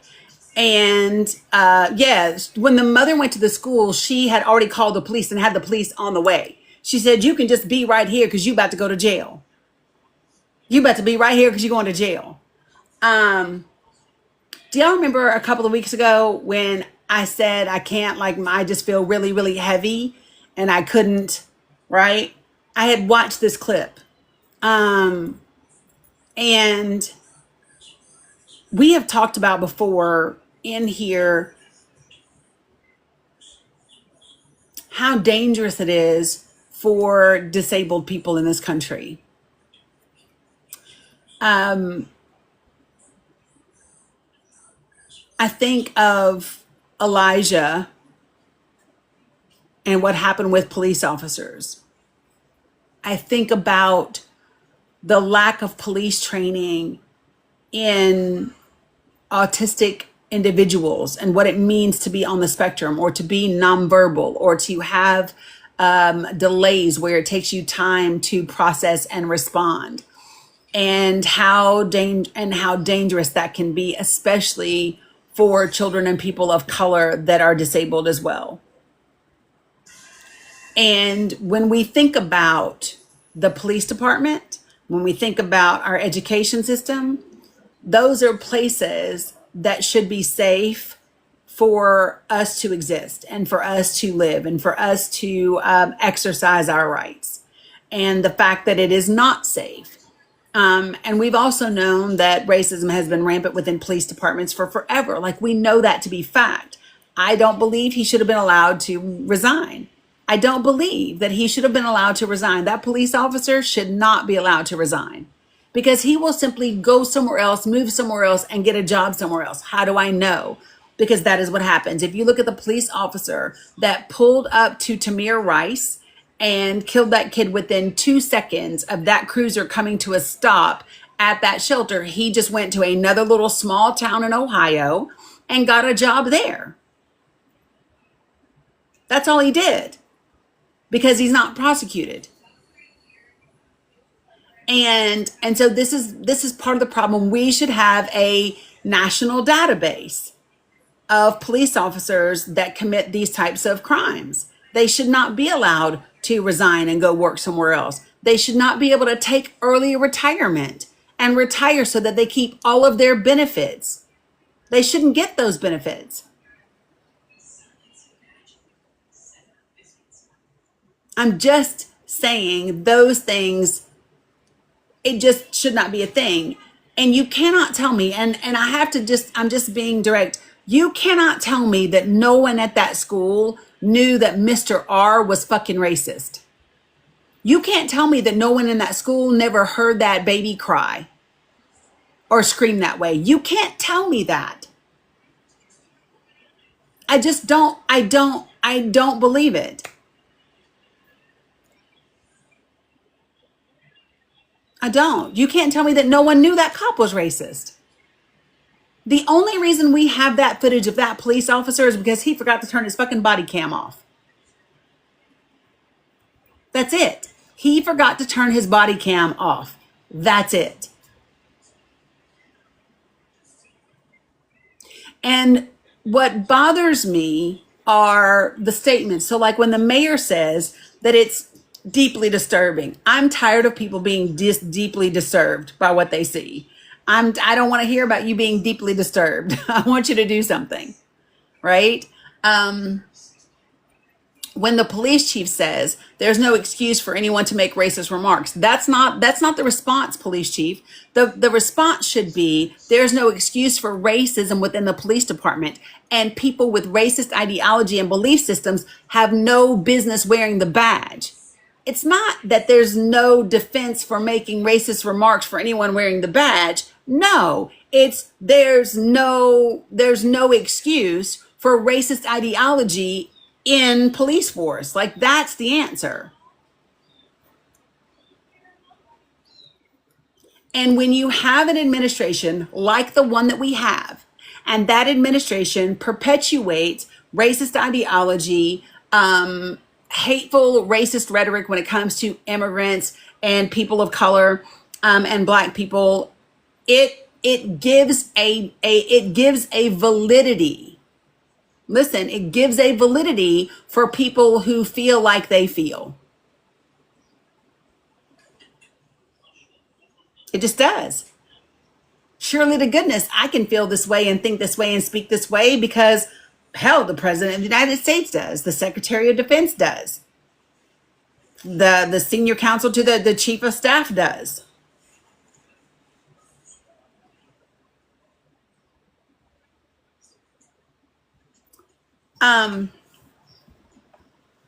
Since we're on the teacher thing, I'm going to keep going. And I told you today was going to be a heavy live. So how many of you all have seen the investigation into Texas school systems and school resource officers and children of color? Have any of you all seen that? Do you know what I'm referring to?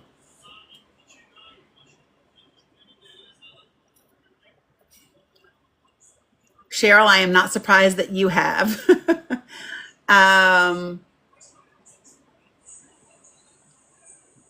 Norguy, you had requested up, but I don't see you. Millie, did you need to request up? I honestly didn't, Dani. No I worries. don't know. They just keep pulling me in.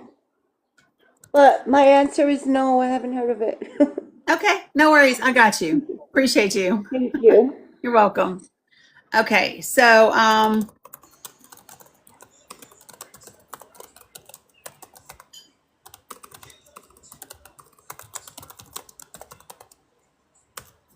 right. So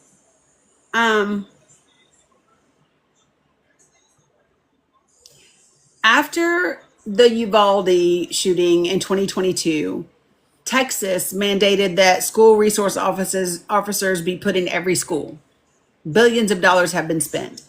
But what's happened as a result is I'm going to show you. Okay, so listen, I'm going to give you real clips, just real quick glimpses, because I don't want TikTok to get me. So please pay attention because I'm only going to do it really quick. Okay.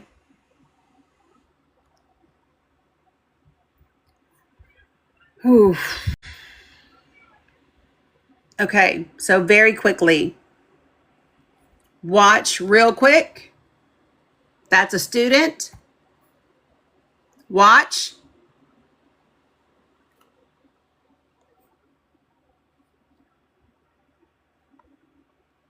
Did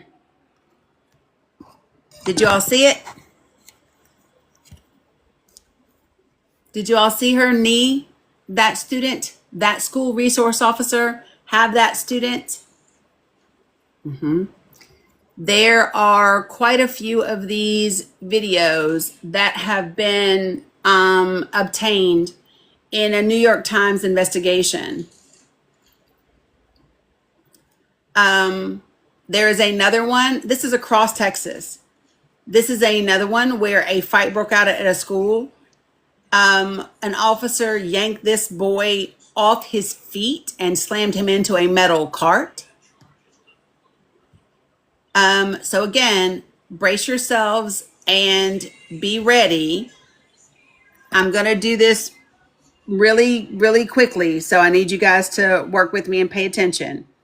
Okay? Because this is just for purposes of the Fair Use Act. I'm showing this very briefly. So watch very quickly. Watch.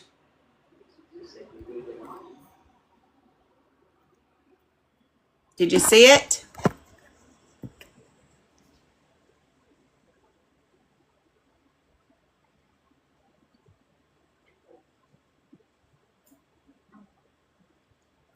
I'm going to show you another one very quickly.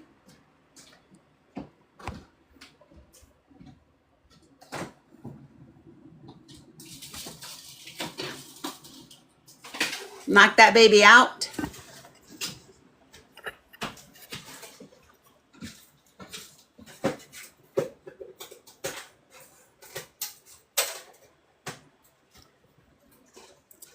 So,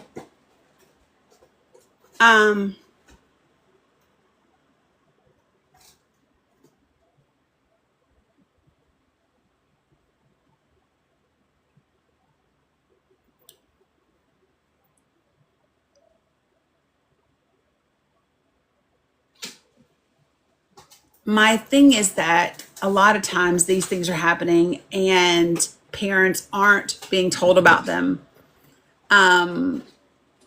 People aren't getting the information. And let me just tell you all, there's an issue with this toxic masculinity, this high testosterone, whether it's in the military, whether it is in our police force. These types of things make it dangerous, period. Yeah, so David, all you have to do is look up police force violence, Uvalde. The New York Times did an investigative report on it. They obtained these videos. They actually went and talked to these students. And if I can get into my link tree real quick, I will put it. I will put it in my link tree.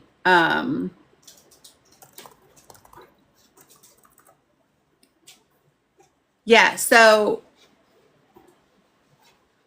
why is this here? This should not be a thing.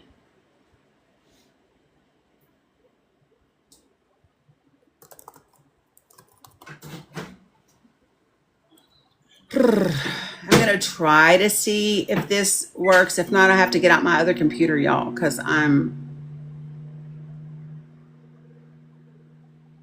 okay, wait, I think I can get in.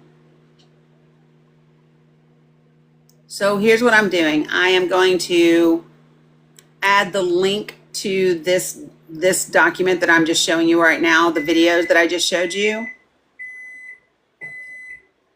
Oh, my sweet baby Jesus.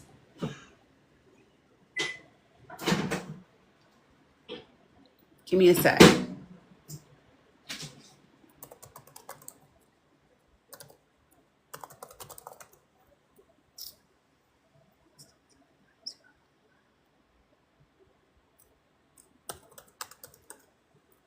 One sec, guys. I am putting, I'm adding the link to this. Oh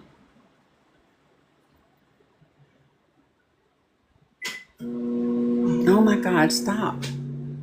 I'm putting the link to this in my link tree so that you have it.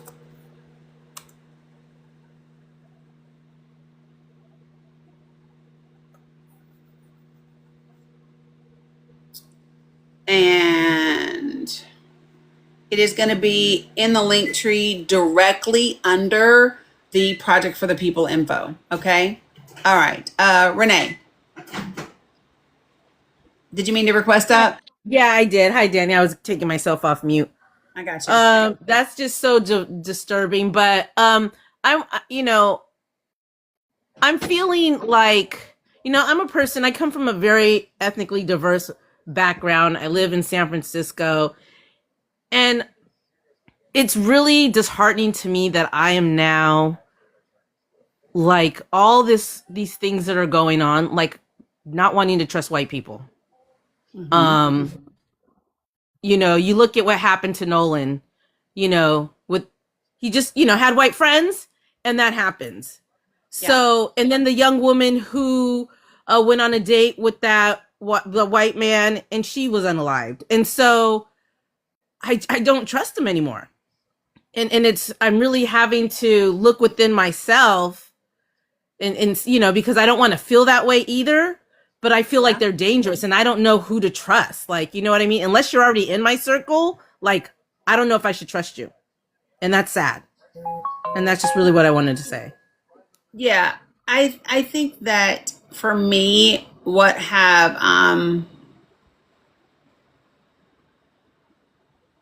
is the free PDFs with the IP. So yeah, and we haven't removed it, Cheryl, so it's in there. It just may be difficult to find in Discord. So I think for me, with the increase of access to information and the elevated awareness, right? If you will, I think that it has created an environment where it's reminding Black and brown people in this country of how systemic racism is in this country, where and how it exists. Appreciate you, Colleen. And just how dangerous it is for Black and brown people. And so I think that, so one of the things when you have PTSD of any kind, if you've ever gone through like PTSD therapy or any of those things, one of the things that you get taught is to ask yourself, is the threat real or imagined? In other words, is it a justifiable feeling, right? Mm-hmm. And the reality is it's a real threat. It's not imagined. It is real. It is valid. And so the second question becomes, is it imminent? And the answer most often is no, right? So when you walk through those questions, it helps you kind of take the anxiety level down. And then the next question is, so what can I do to keep myself safe in lieu of the validity of the threat? What are the measures that I can take? And so I think that is something that I know that I find myself doing at times. Especially, like for example, I'm back home. It's 96% white here. I went into a grocery store yesterday evening, as a matter of fact.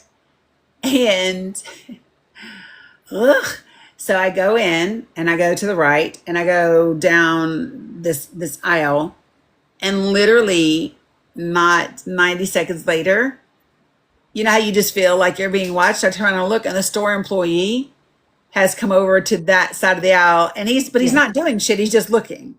Yeah. I'm like, shit, I almost forgot how this feels, because where I live, it doesn't happen, right? At least not in that particular type of store.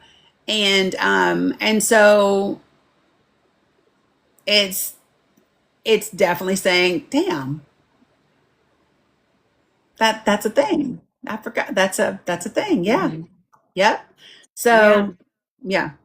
Can I say one thing? And so when you were talking about, like, I think you said PTSD, like, triggering things, like, I don't know if I shared this story with you, but many years ago, I dated a white man. It was the first white man I ever dated.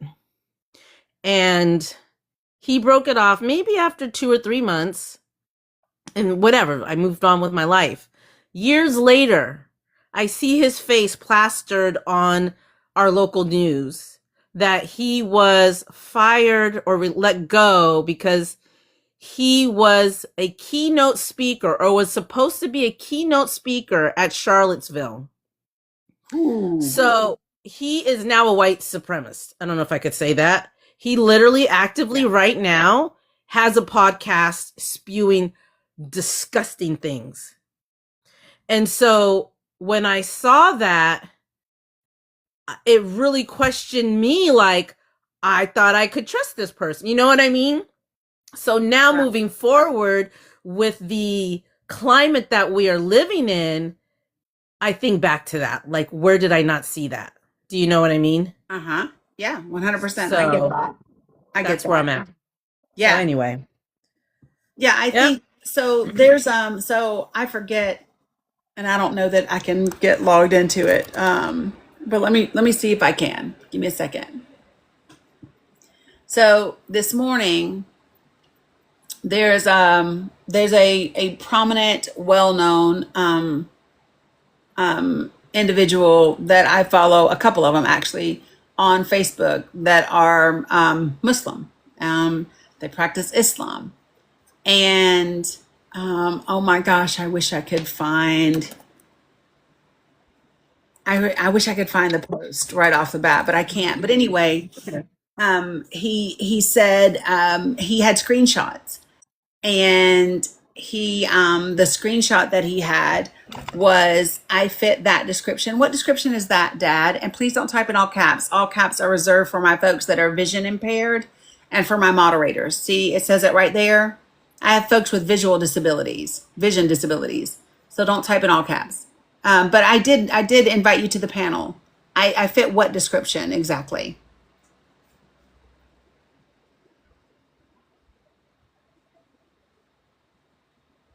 If you'll join the panel, we can discuss the description that I fit.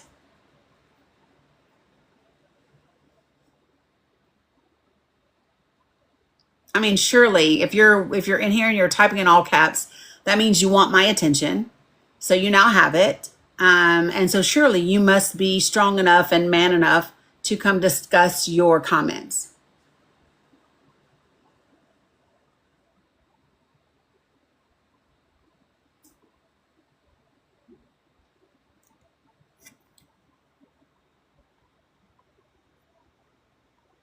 Where are you, Dad? I sent you an invitation twice.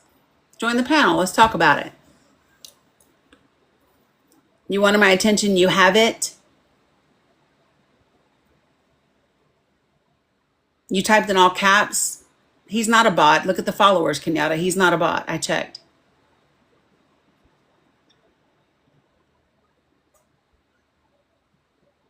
I mean, surely to goodness, you're up for this conversation, right?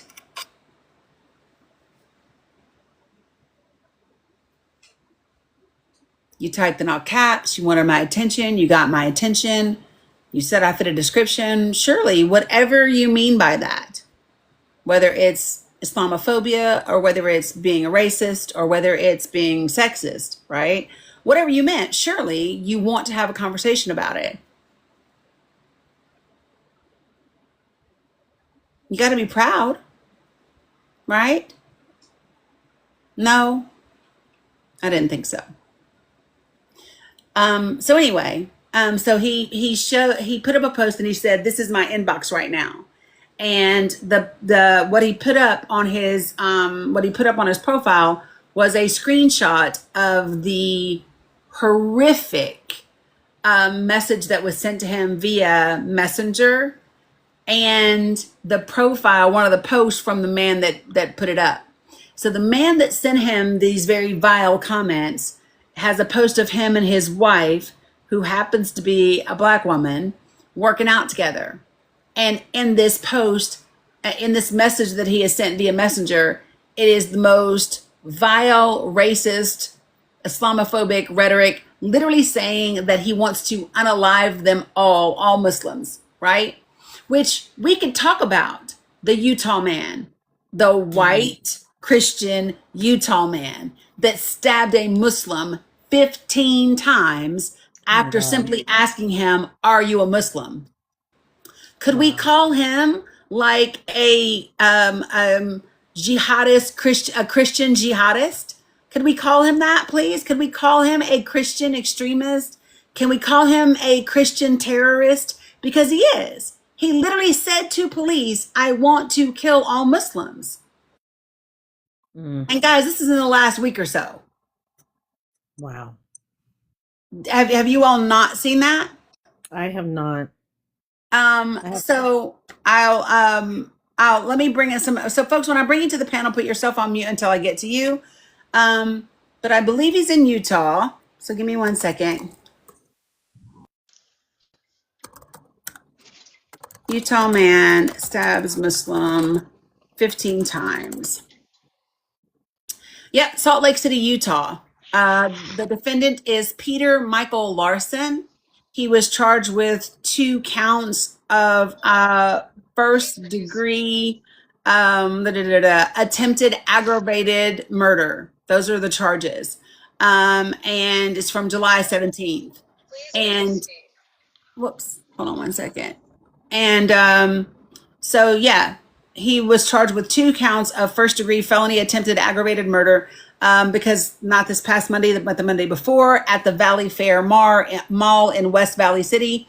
He asked the man, "Are you Muslim?" before he proceeded to stab him 15 times. Oh my God. Wow. Yeah. Yeah, he's needed multiple surgeries as a result. The defendant actually told the police that he, quote unquote, and I'm giving you a quote, he intends to kill Muslims, and that, quote, he had targeted the victim with intent to kill him because of his religion, and that he constituted, quote, a substantial danger to the public if released based on his violent actions, ideologies, and pre-planned mass casualty events.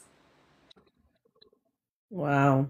And the scary thing is, I'm sure he's not the only one. No, definitely not. You know, but I have family members that are Muslim.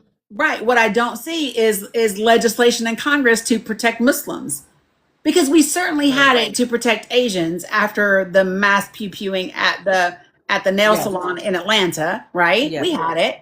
Why don't we have legislation right now with the increase in Islamophobia? Now, it could be because we have Tennessee representatives like Andy Ogle saying that he has a new bill to renaturalize Zoran Mohammed Mamdani and get him out of the country. Zoran Kwame Mamdani. Did you all know that?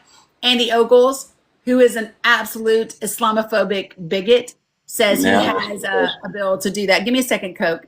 And he has a bill to renaturalize Zoran Mamdani and other Muslim immigrants like that and get them out of the country. Yeah, real talk. That's a real thing. And so when you have individuals that are in Congress that are blatantly Islamophobic and racist in their rhetoric, you see these type of emboldened events. So just so you know, hold on 1 second, Coke. I'm going to get to you in 1 second. So Renee, I got you, sis. And what I will say is that your feelings are valid, and it's just figuring out how to best navigate them in a way that works for you and also doesn't allow the validity of the threat that exists to become something that hinders how you're able to operate and what you're able to accomplish, you know? Yeah, exactly. Yeah. All right. Thanks, All right, Dani. appreciate you. You could got me. Got you. Thanks. All right. Good afternoon, Coke. How are you? Good afternoon, ma'am. I just want to ask a quick question, which will help me understand where you're coming from. Inside the Civil Rights Act, there's protections if your rights are violated based on your religion. There's other laws that protect if your rights are violated, and rather that's commercial or civil rights. And civil rights is actually someone harming you physically. Is it your contention that there should be legislation that spells out protection for this particular religious group based on what happened in Utah? So, no, I don't have a contention that there should be. What I'm saying is that we have seen resolutions passed and legislation passed previously for other minority groups. So why would we not do it for different minority groups? That would be that's the question that I'm asking. Are you equating people who follow a religion with a people who are part of a nation? I am equating people of different protected classes. Because religion is already a protected class. So if an individual happens to be a So is Muslim, race and ethnicity, and yet we did it for Asian Americans. okay, Asian Americans who come to the United States are here under agreements between the United States and that nation. So there's No, they are already American citizens.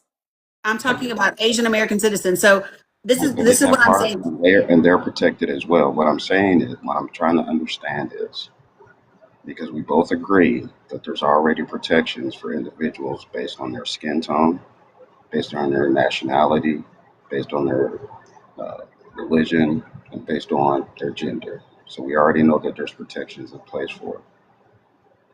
All I'm asking is that do you feel like because there's been a proclamation saying that anti-Asian crime bill, or are you seeing that? Are you looking for an anti-Muslim crime bill? So I'm not looking for anything. I'm pointing out the discrepancy and the hypocrisy that we do it in some cases and not in others.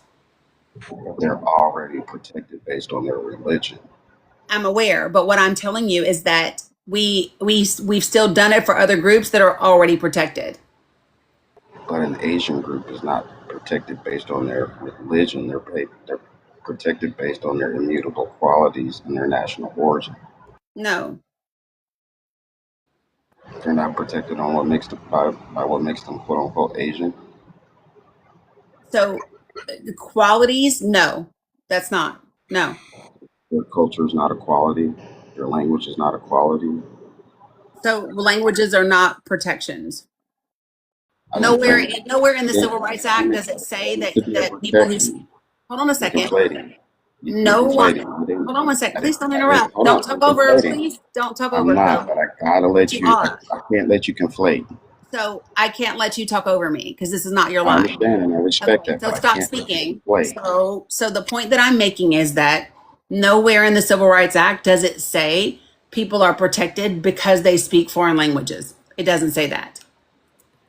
I'm making that claim now. I'm claiming it as a quality of a culture and a people group. You said it was not a quality. So let me say it again. I don't know why this is difficult. Okay. Are you confused? Yeah, I'm not confused at all. Are you sure? Yeah, I'm positive. Are you confused? No, ma'am. Because You look bewildered. Asian is I considered can see a your face. You look racial bewildered. category. Asian is a race. Okay, so Asian is an ethnic identifier. It is not a No, race. it can be nope. No, different parts of the Asian Ma'am, race. ma'am, Okay, so no, we're not doing that. You're not going to keep interrupting me. So you'll either respect when I'm speaking and let me finish, or you'll leave my live. Make a choice. I respect where you're coming from. No, sir. You're either going to stop interrupting me and I'm going to finish, or you're going to be booted. So make a choice. Can you stop Okay, interrupting me? Yes or no? I'm going to Can start you following stop you. I'm interrupting going to me? start Yes or following you. no? Can you I'm going stop? to start following you. That's a no. That's a no. I already muted him 3 times.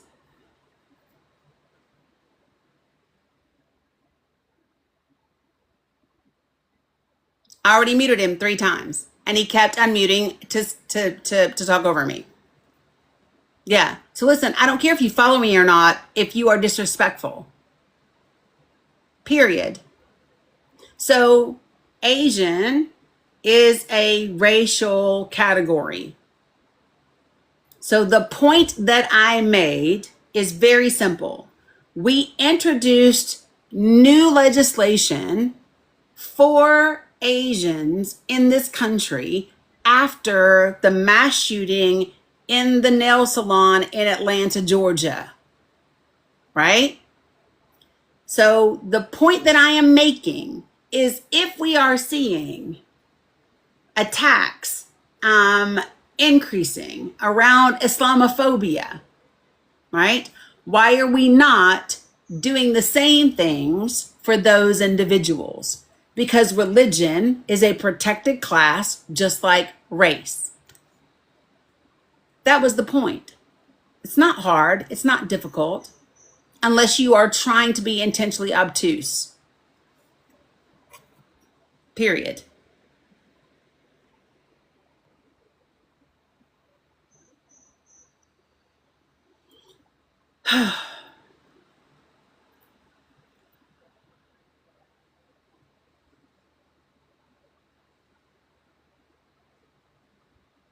So,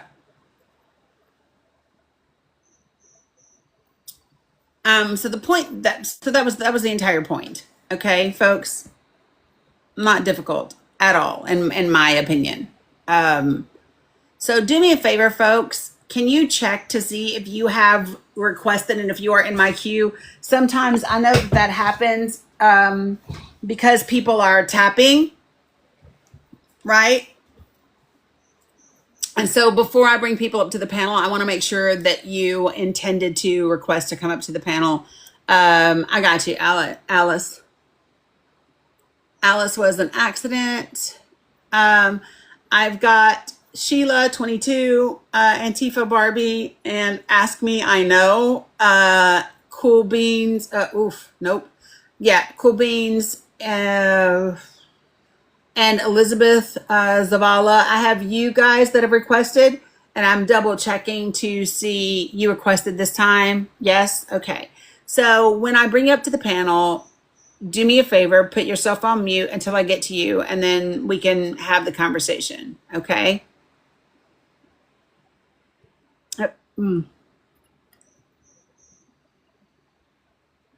I wish TikTok would stop moving these damn buttons around and people around when I'm trying to add people.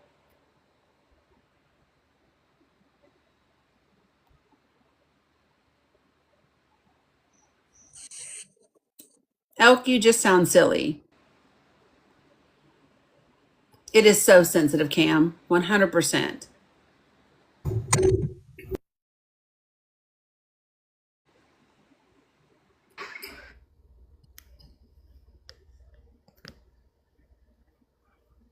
No worries, Sheila.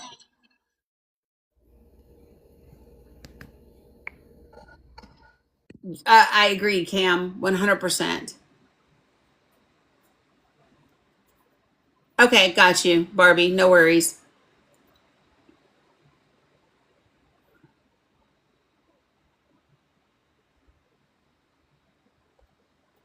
Okay. Elizabeth. Thanks, Hi. King. Hey. Hi. What would you like to Sorry. add? This time I did request because I was interested about the stuff that you were talking about, what you were showing. Uh, so, okay. So this is my question. Let me see how can I go about this. Okay, I'm Mexican, right? Mm-hmm. My two oldest children are they're black. I mean, their dad's black. So I have grandchildren that are black. Mm-hmm. So, so my granddaughter, she graduated from high school, and her one of her best friends is white, right? So I had a conversation with my daughter the other day, and I told her because of what the what happened with this young man that all his friends were white and what happened to him, right? Mm-hmm. And so I just had a conversation with her the other day, and I said, Michelle, did you see or hear about what happened to this black boy being with all these white people, and they were friends, and then he ended up dying, whatever.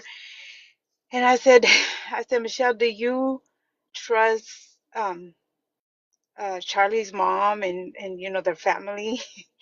And she was like, yes, mom. And I'm like, and she said, why you say that? I said, I don't know. It's just like, it's a worry because uh, they have shown they're not racist at all. But I mean, my granddaughter's going to move in with them because the university that she's going to, it's close by their house. And they just don't want to put that burden on me because I do the driving.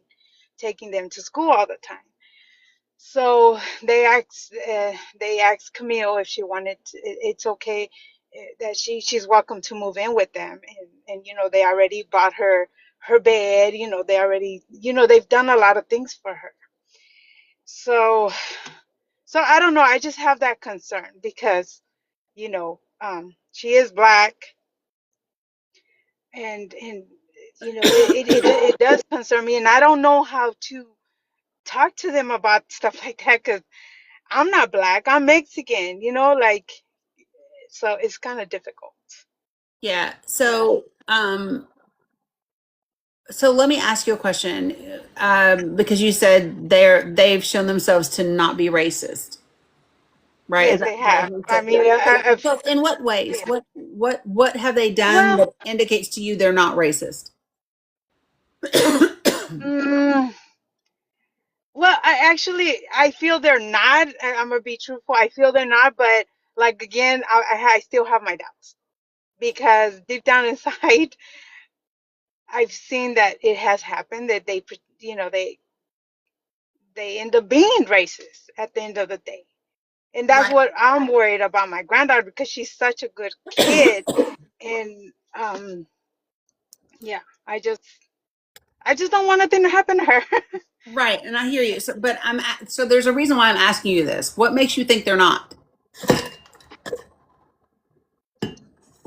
What makes you think they're not racist? Based I don't on, know. I honestly I don't know how to answer that question. It just have you all ever I, discussed race with with my them? grandkids? No, with them. No, no, because I'm not that I don't, how can I explain? I don't I haven't neither my daughter. We haven't like been around them like that, like let's say we go and eat at their house or stuff like that. We haven't did that at all. Do you know how they vote? Do you know what types of policies they support? They they are Democrats. They hate Trump for sure. Hmm. Yeah. Yeah, they're very they have a neighbor that's a Trump supporter, and Hmm. they just like don't click at all.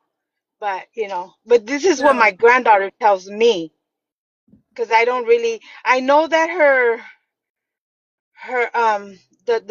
the husband of her friend's mother, he say he's conservative, but then I was like from what because I don't know all about politics like that, but from what I'm learning is like conservatives, can Democrats be conservatives? I mean, typically no. And what I will share with you is Democrats can absolutely be racist as fuck. They're called Yeah, yeah, Dixie. yeah, yeah, definitely not. I totally agree Um, with that.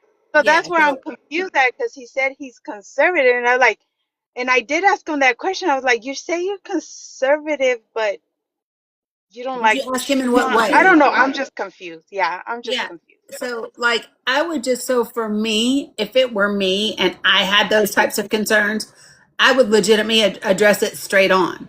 I would Oh, okay. say, I would say, listen, my granddaughter is supposed to be coming to live with you.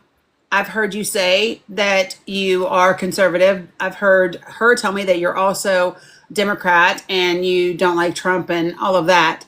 But I have concerns. So, can you share with me what is your political ideology? When you say you are conservative, in what way? What do you mean? Oh, okay. And then there are things. I just have flat out asked, do you believe that systemic racism exists? If they say no, Mm, run for the fucking hills. oh, Uh, yeah. Okay. do you, Yeah, that. how do you feel about critical race theory? Like that's a great question to ask. How do you feel about critical race theory? How do you feel about Mm, DEI? oh, okay. Different types of things.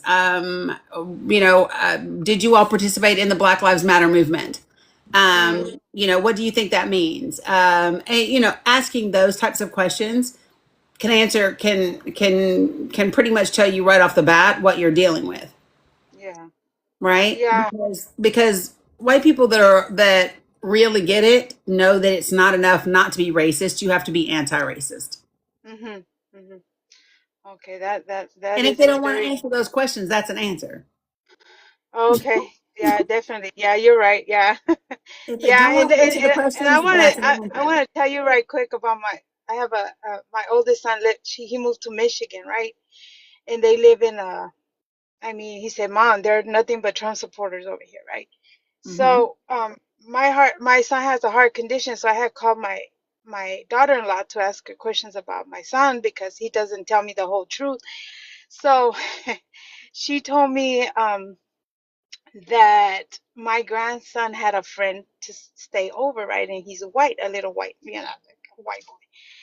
And this is what I don't understand right here. Like, how you gonna let your son go spend the night at somebody else's house and you don't even know the color of that person? So this is what bothered me and worried me because when the lady went up, she did not know that they were black. Mm-hmm. So my grandson, she told the little boy, "Get your stuff, let's go." And she said, "You can't be friends with him," right? So Mm-hmm. right there, I knew that she was completely racist. And then my poor grandson was like, "But my grandma's Mexican," and I'm like, "Oh my God!" I told Misha, I said, "Is that gonna help?" That's not gonna help because they don't like us either, you know. And I feel so bad for my grandson because they moved out there from California, and he doesn't have like he could have grew up with my grandkids, his cousins, and so I'm worried about him too.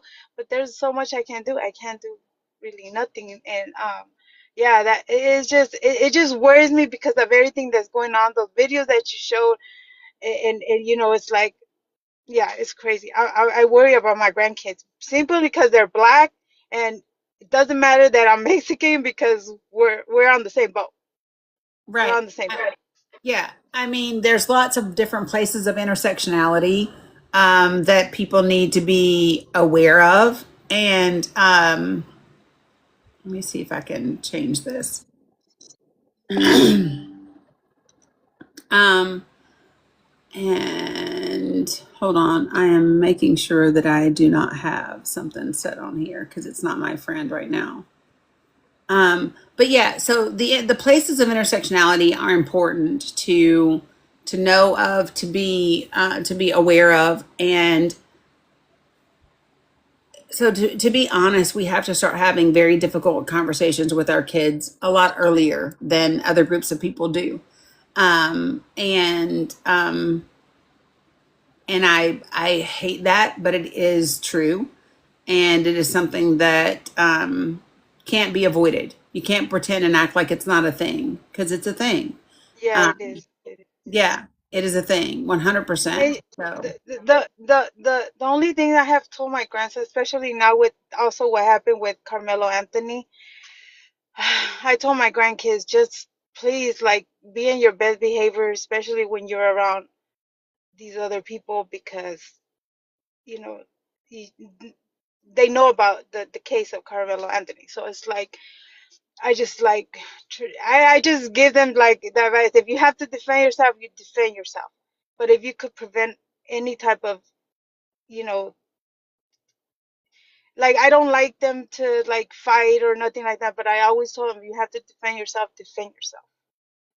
yeah, But I, it's just I me as because it's like my grandkids, they're with me, they live with me, so it's mhm. like they know more of my well, I want to say Mexican culture, but I'm barely learning about my Mexican culture, like I was born in Mexico, but been here since 3 years old, and I'm just learning about my Mexican culture, and that's sad. So Yeah. if I don't even know my own culture, how am I going to teach them the black culture when, Well, yeah, I mean, honestly speaking, you the can't teach true them black black culture. culture? Like what I Huh? would recommend. So you'll have Well, to well, be yeah, you'll have to uh-huh. be intentional uh, about exposing them to black culture, because you can try, but it's not something that you can teach because you Yeah, yeah, I know, of course, I can't, I can't at yeah, all. Yeah, 100%. So yeah, I'm totally. you're right about that. I can't because, like I said, I don't know my own culture. I sure don't know the black culture. Even though I've been around black people like literally all my life, but still, that doesn't mean I know their culture like that. You know? Right. Right. And 100%. yeah, Yeah. yeah. 100%. I got you. But So yeah, those are the I just want questions to that I would appreciate. ask. Okay, thank you so much for your advice, and I definitely will. She should be moving in next month, so Yeah, I I would have ask to them have another questions talk with ASAP. my daughter and be like, you have to do this too, not just me, because I'm the grandmother, but you're the mother, you know? Yep. 100%. So, yeah. Yeah. It's got to Thank you so happen. much, Jenny. I appreciate it. Yeah. I appreciate Thank you. you. You're welcome. Okay. Okay. So, Cool Beans, good Hey, afternoon. How are you? all right. How you doing, baby? Did you say, how am I doing, Danny? Yeah, yeah. I said, yeah. I said, baby, but I'm sorry. Yeah. Yeah. I know you didn't because you know my name is Danny. Yeah, yeah. But listen. Um, Don't let yeah, me I know. sing. Yeah, I know. I got you. I got you. But I was gonna say for the guy that was up here before her, um, you know, they people like him like to talk in this cynical tone. They like to talk in this tone that's arrogant, and they supposed to be the smartest people in the room. And what I can't figure out, if they're so smart, if you're so smart and you got a right to be so arrogant, why can't you figure out that we only need civil rights because y'all don't know how to control your emotions? You don't know how to keep your hands to yourself. You don't know how to keep your lead slingers to yourself. You go out and you do things against other people that don't look like you because you feel like you got the right to stomp and walk around this planet as if you own the whole planet. Why can't you tell your people that you are not superior to nobody else? Why can't you tell your people to keep your hands to yourself? We know he Why was a can't you black tell guy. you, was he a black guy? Yeah. Yeah, but That was a black man. yeah, you see, and people like that, like, he come up here trying to make this point as if it's an I got you. Like, we already got laws to protect you from this and protect you from that. Okay, well, why can't you go to these people and tell them to keep their hands to themselves? Tell them to stay out of our churches and stop unaliving everybody in the church. Tell them to stop going to schools and unaliving everybody in the school. Tell them to stop walking up to people on the sidewalk asking them if they're Muslim and then doing terrible things to them. Won't you tell them to act accordingly? Won't you tell them to act civil? Don't ask us the questions about what we need to do. Go tell them what they need to do so we won't need civil rights. So we won't have to tell them to be civilized. Well, so Stop asking us. Go ahead. Go ahead. I was just going to say, stop asking us questions as if we have no right and no reason to fight for them being civil, but you can't go to them and tell them to keep their damn hands to themselves. No matter what a person's religion is, no matter what a person's skin color is, why don't you tell them how to act? Don't come and ask us why we're fighting against this or why we're fighting against that. Go tell them people to keep their damn hands to themselves and to act civilized. So, but that wasn't his issue. Wasn't that he is someone that he has something against Muslims? That's what he's saying. Yeah, but that's my point. That's my point. Muslims don't bother. I'm 50. I'm 56 years old. I haven't had a problem with a Muslim person. No, I mean, I think, in my mind, and I don't know because he didn't get to stay up here long enough, but he Right. just came up here trying to be hotep, and I ain't got no time for that today, especially not if it's disrespectful. So, It seems to defeat the purpose of even trying to fight, these days, because like I said, they talk in arrogance. They talk with this condescending tone. They talk with, I'm the smartest person in the room type of tone, but yet They don't know how to be civilized. They don't know how to keep their damn hands to themselves. They don't know how to control their emotions. You know, they talk about violence and these people are this and these people are that. You know, I was in a live yesterday and I asked a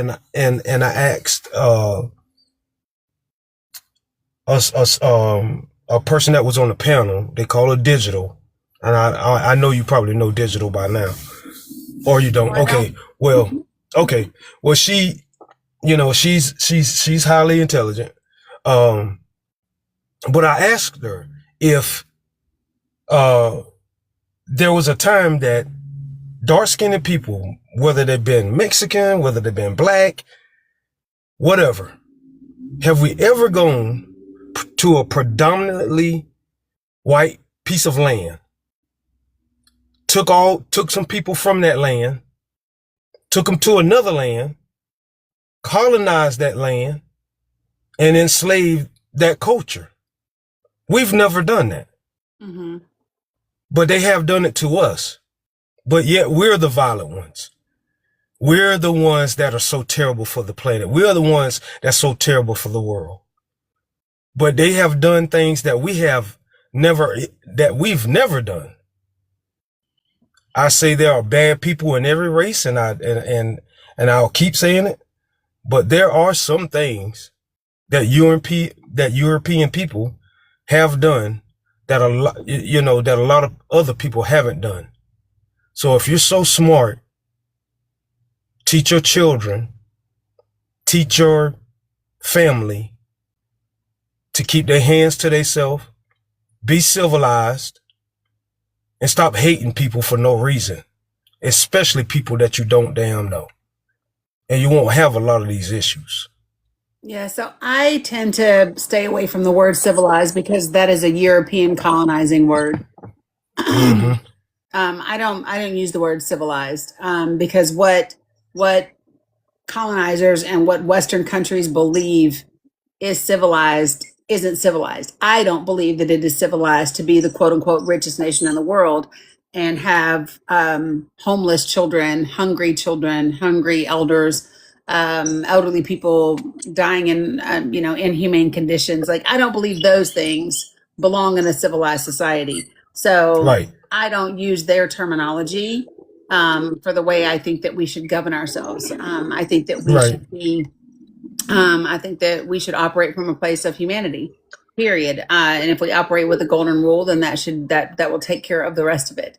And so that's kind of the place where I come from, because yeah, I don't think that civilized. I think that we agree on what that word means. Absolutely, absolutely, absolutely. And one more thing to that lady that was just up here, you saying you don't know how to teach your grandkids black culture. Just teach them what we do believe in. Just teach them that we do believe in family values. We do believe in our children. We do believe in educating our children. We do believe in acting accordingly out in the streets. We can get along. We don't. We let people be themselves. Like if you cool, we cool. Between teaching you belief systems and culture are different. And so Yeah. I think that Okay. the best thing that she can do for a biracial child, coming from a Okay. biracial child, is be around Black people. Okay. Okay. Right. All right. Well, thank you. Yep. Thank you for the 2-3 minutes, but it's always good to see you again. Yeah, you too. Appreciate you. Have a good one. Yes, ma'am. All right. You too. Ask me. Good afternoon. How are you?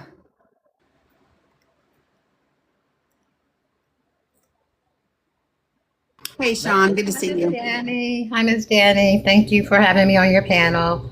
Yeah, you're welcome. What would you like to share? So many interesting topics. I want to know. I was a victim. My nephew was found in a pond in Ohio with a cinder block around his ankles after going to a dance with someone outside of his race in a 99.9% YT community. We never got justice. And that's all I can say because it pains me too much to talk about it. So I'm just saying I do have a firsthand account. I came on the panel because you may have discussed it, but did you discuss sometime last week about the young man who went to the music festival, in which they found him severed his head, almost severed off, in a tent? No, I traveled a lot, and then my mom has been ill. So Okay, yeah, I was hoping you had traveling mercies and safe travels, so I'm happy that you've returned. Yeah, look that up, you guys, when you get a chance. It was a young black man who went to a music festival that was pretty much all white tea people. He was in a tent, and someone went in his tent and tried to sever his neck. He's in critical condition, fighting for his life. He's fighting for his life right now. So I heard about it, but I haven't looked into it to see exactly what happened. And so, yeah, I mean, like I said, the thing is to ask, is it a valid concern? The answer is yes, right? Is it a real threat? The answer is yes. Um, is it immediate? And what can you do to eliminate the possibilities of those situations? And it's crazy, but it's not been until the last few years that I've even that I found that there are parts of me that have said, "Damn, maybe we were better off with segregation anyway." Like I don't want that to be the case, but I've definitely had those thoughts come up in my mind. Um, Definitely have had those thoughts come up in my mind. And I hate the fact that they've even come up for me as a consideration.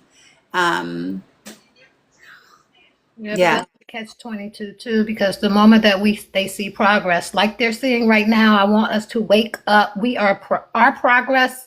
No matter what those stats are saying, they see us in our being homeowners. They see us with great jobs. So every area of power that they can take, that's what racism is, having the power. Wherever they have the power, they're going to try and take it from us. And this is happening again. This is like Black Wall Street happening all over again, right before our eyes. Don't expect it to be like a Jim Crow. It's Jim Crow Esquire. He now has a fancy suit. It's a whole different thing now. Don't look at it. It's Jim Crow Esquire. it's Keep that why in they are mind, guys. specifically targeting Black women, being the fastest growing, highly educated group, fastest growing number of entrepreneurs, all of those different things. And so there's a reason. The thing about it is, though, is that they didn't get enough, in my opinion. They didn't get enough done fast enough.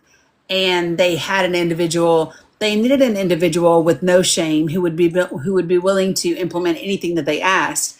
However, the problem with that is that also means it's an individual that you can't entirely control. And so they needed the president of the United States that they currently have to get many of these things done. But that means he's also done other things that they could not control him doing, and that set their agenda back. And so we would be in a different place if he had not done certain things in the last 18 months. So they didn't get enough done fast enough because they also have an individual that they can't control. And so what we need to do is seize on that opportunity over the next 3.5 months and ensure that we come out with a progressive majority in the House and in the Senate so that we can start to level this ship off and then really put some things in place that secure our position both as Black people but also as women. We are my sorority. We've been registering people to vote right now, and we're also had an opportunity now to go to before the schools close to register the seniors that would be 18 by November. So that's what we're doing, and we're going to continue to do that, doing voter registrations and bringing awareness to each candidate and what their platform is. Yeah. A lot of it. So that's one of the reasons why I put together Project for the People and the resources and all of the things that it entails. If you're not familiar with it, if you haven't seen it, if you go to my YouTube, the webinar is on there. It's also, I believe there's a link in my link tree to the webinar. And then to be able to sign up is, I bought the domain name is makingAmericaTrulyGreat.com. And then that's how you get access to all the resources that go along with the project. So. Oh yeah, I'm sharing it, and I'm also letting my friends know. Do not share the link. You have to have your own link so that you can keep account of everyone. I'm on it, Dani. I love it. I am sharing it all. You are doing You're doing amazing work. You truly are. Thank you. We all are. Appreciate you. Thank you. I'll come down. Thank you, everyone. Ask Renee. You wanted to hop back in here? Yeah, thanks. And for the lady who just spoke, asked me, I'm so sorry for her loss. That's terrible. But one thing, Danny, yes, I do. When you were playing that audio today about that the black autistic child, that's when I literally in my mind said maybe we need segregation, and I hated to go there, but that's what I thought. But to speak, going back to what I was telling you about the person I dated, and when you were speaking to the Mexican lady, and you were asking her some good questions, but I was circling back around, and I have been since I found out that he was a white supremacist and I dated him. I will say this. So, and there's an article about this individual, and I'm going to read something from it, and it's kind of one of the reasons why I didn't think he was. So, in 2011, he became involved with the Oakland contingent Occupy Wall Street. The following year, he admitted that and reluctantly, but that's not what he told me, he attended Black Lives Matter protest in response to the killing of Trayvon Martin. And then he subsequently joined Facebook groups such as Cop Block and Police the Police, thus delving him further into social justice movements. So when I was dating him, he was involved in these types of things.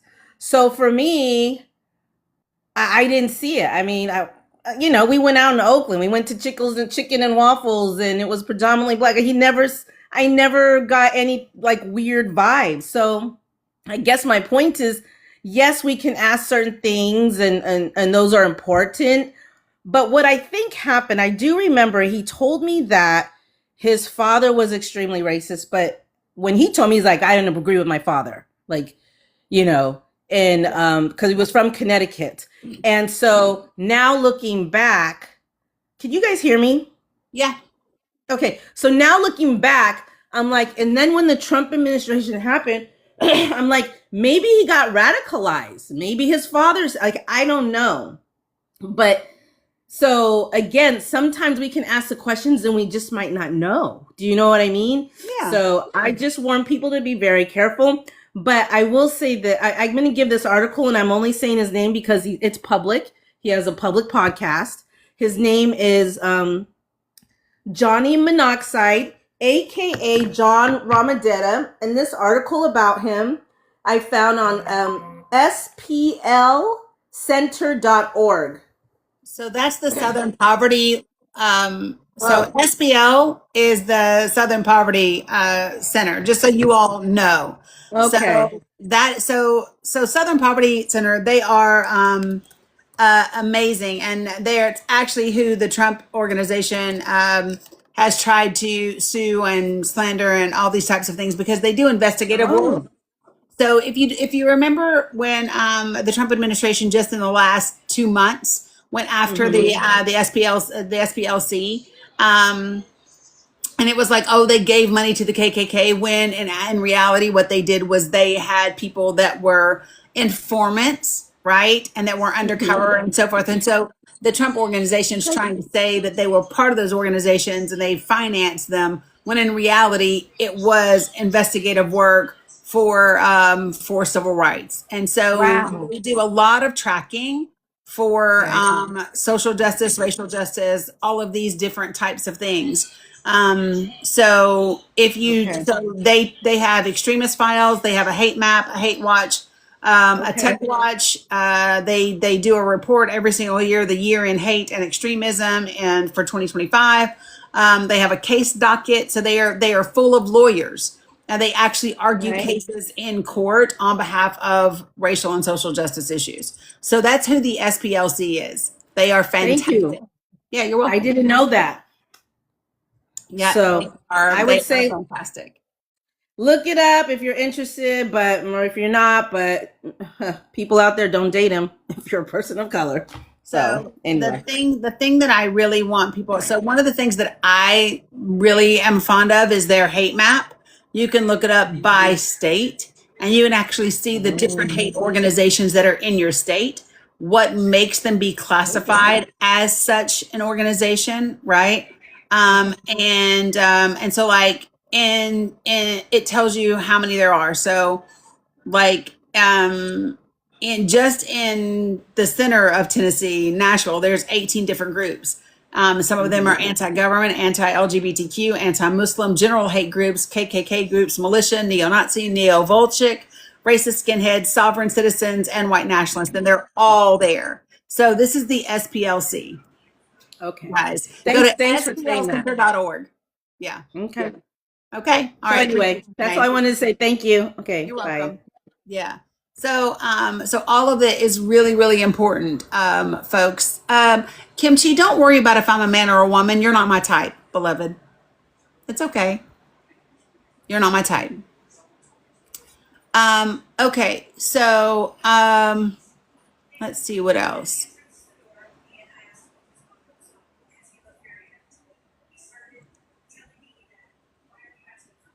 Good morning, Cooper.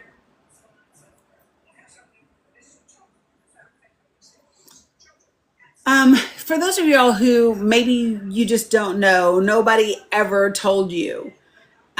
When you enter into spaces where you don't know people and you don't have relationship with people, when you ask people about their genitalia and their reproductive organs, it makes you seem creepy. It makes you seem really weird. It gives the impression that maybe you can't live near schools or parks, and things like that. It gives the impression that you have to turn out your lights on Halloween and you're not allowed to give out candy. It gives the impression that you're registered on a list somewhere. So just as like a piece of an offering of advice, is don't ask people about their reproductive organs, sexual preference, their gender identity, all of those different types of things that makes you seem like a very questionable individual. So I would just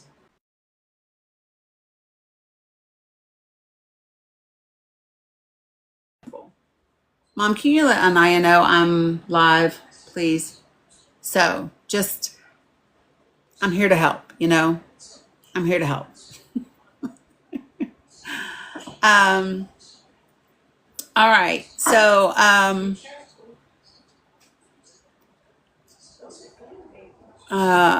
trying to think really, really quickly. Did I need this? Did I cover? I'm looking to make sure that I got in everything that I wanted to make sure that I got in.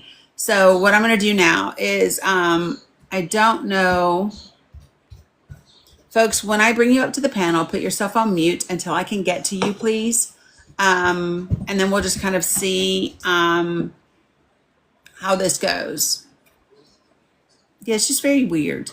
It's very weird, folks. So I would just recommend not doing it.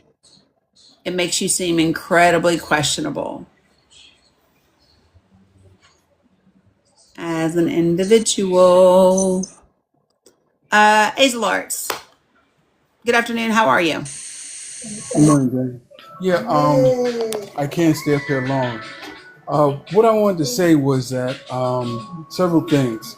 One, there was an African nation, the Moors, that traveled over to Spain and Portugal and dominated those areas. And they lost their control over time because now you see Spain and Portugal the way they are.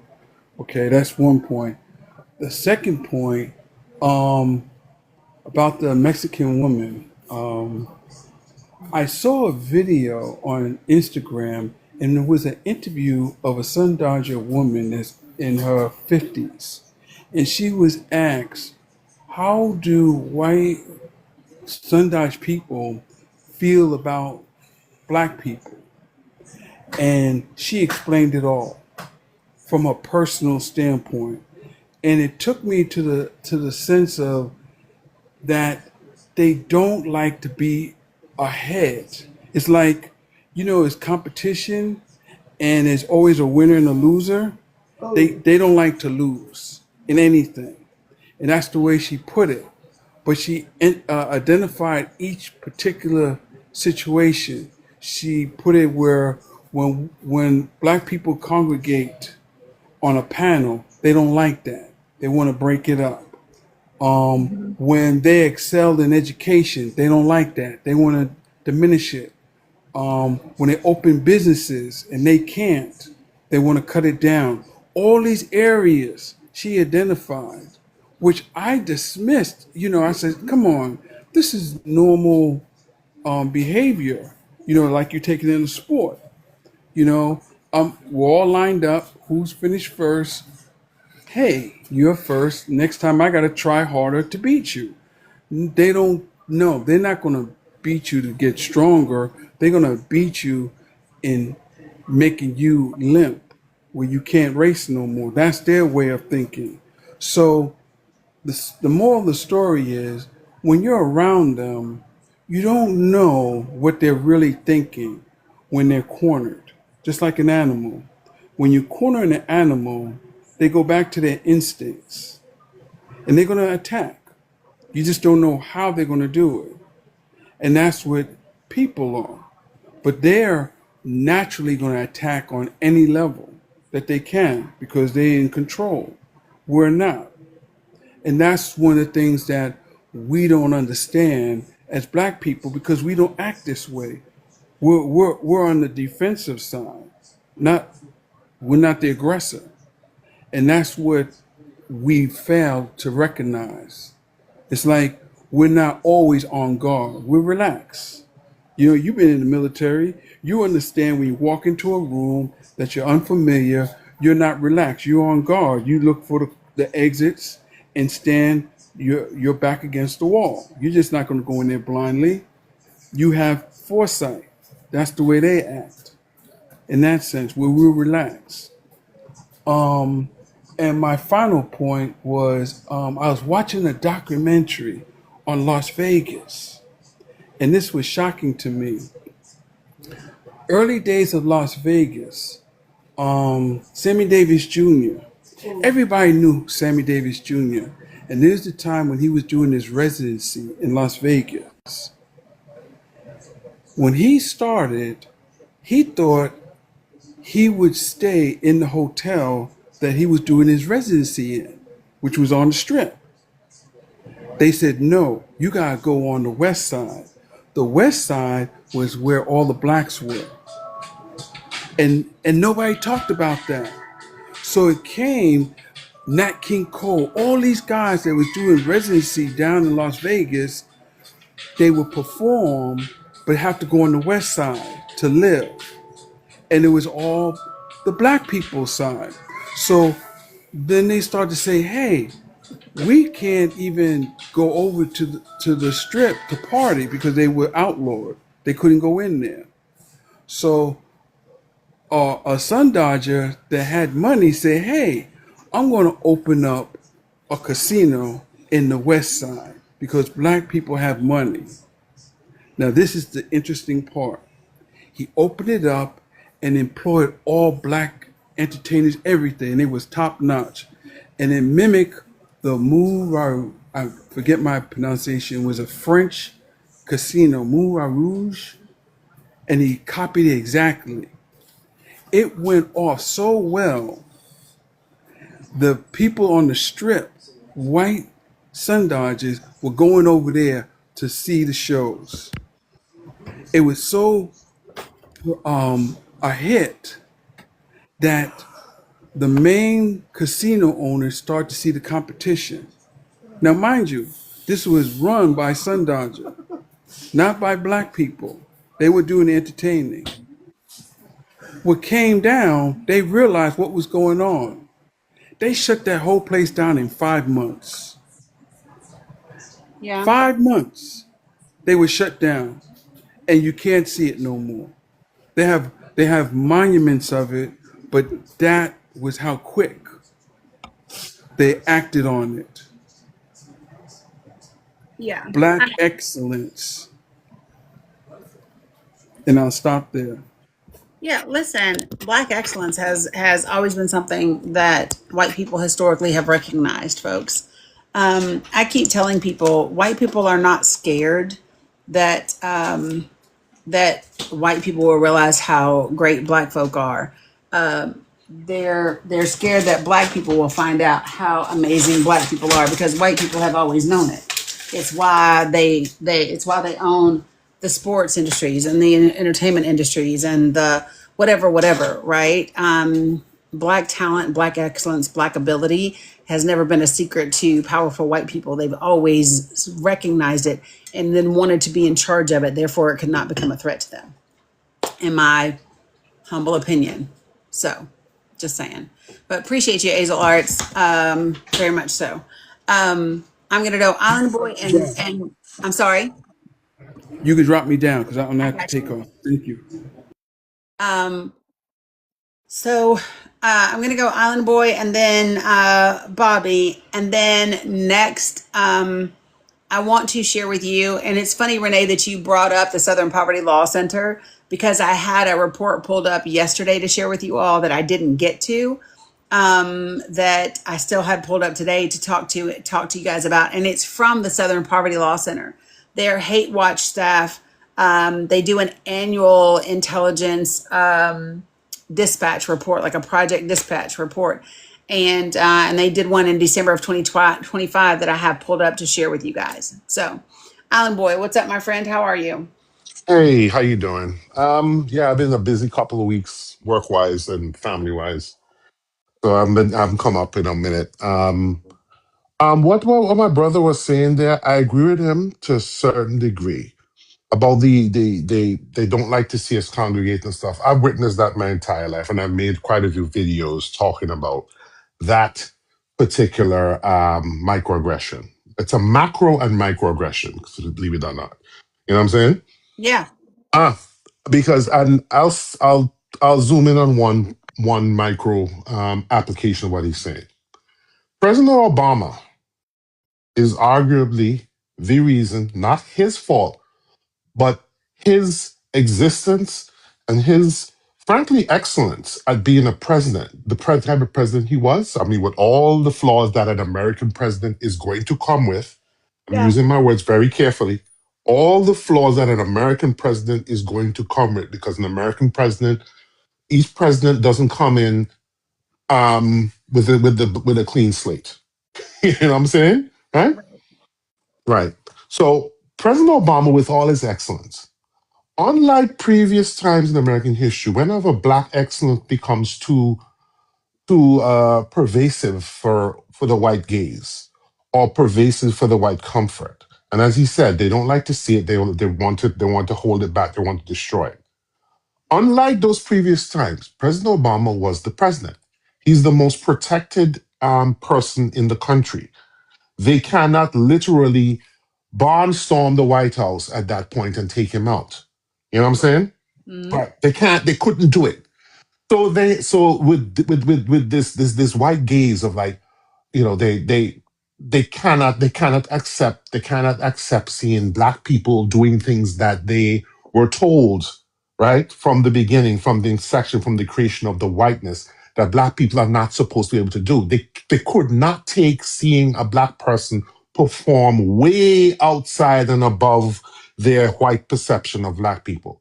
They couldn't take it.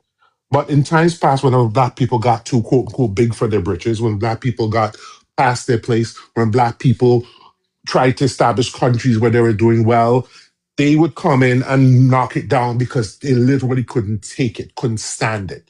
It's a socio-cultural itch, allergic reaction they can't they have to scratch. And it's a violent scratch.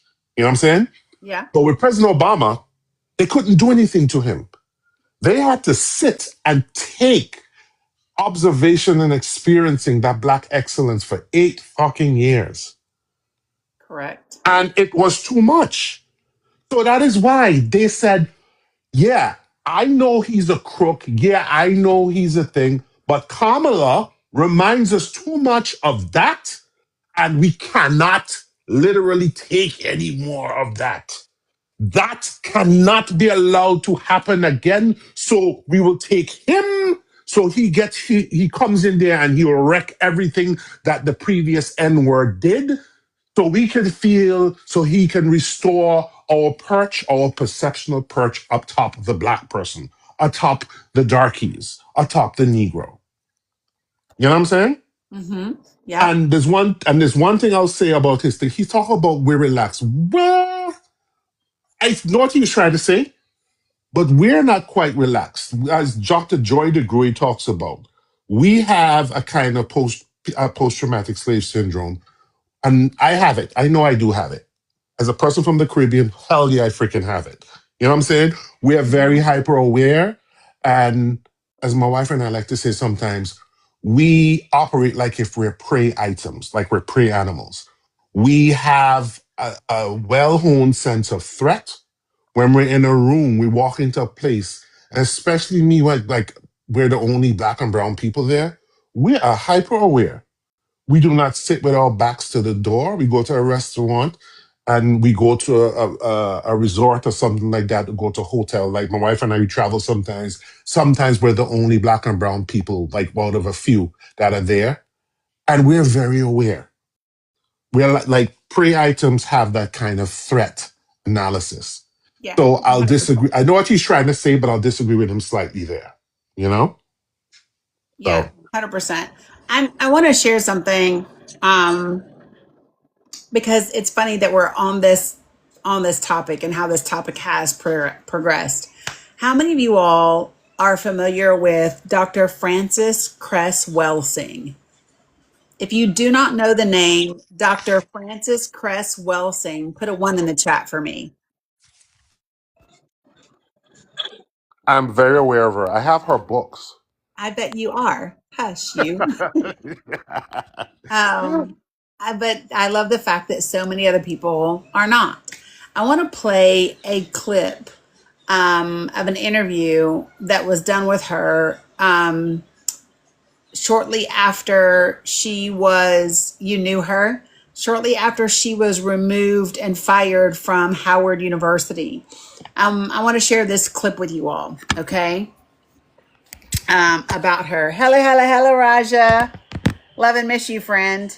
Okay, so give me 1 second. I am going to.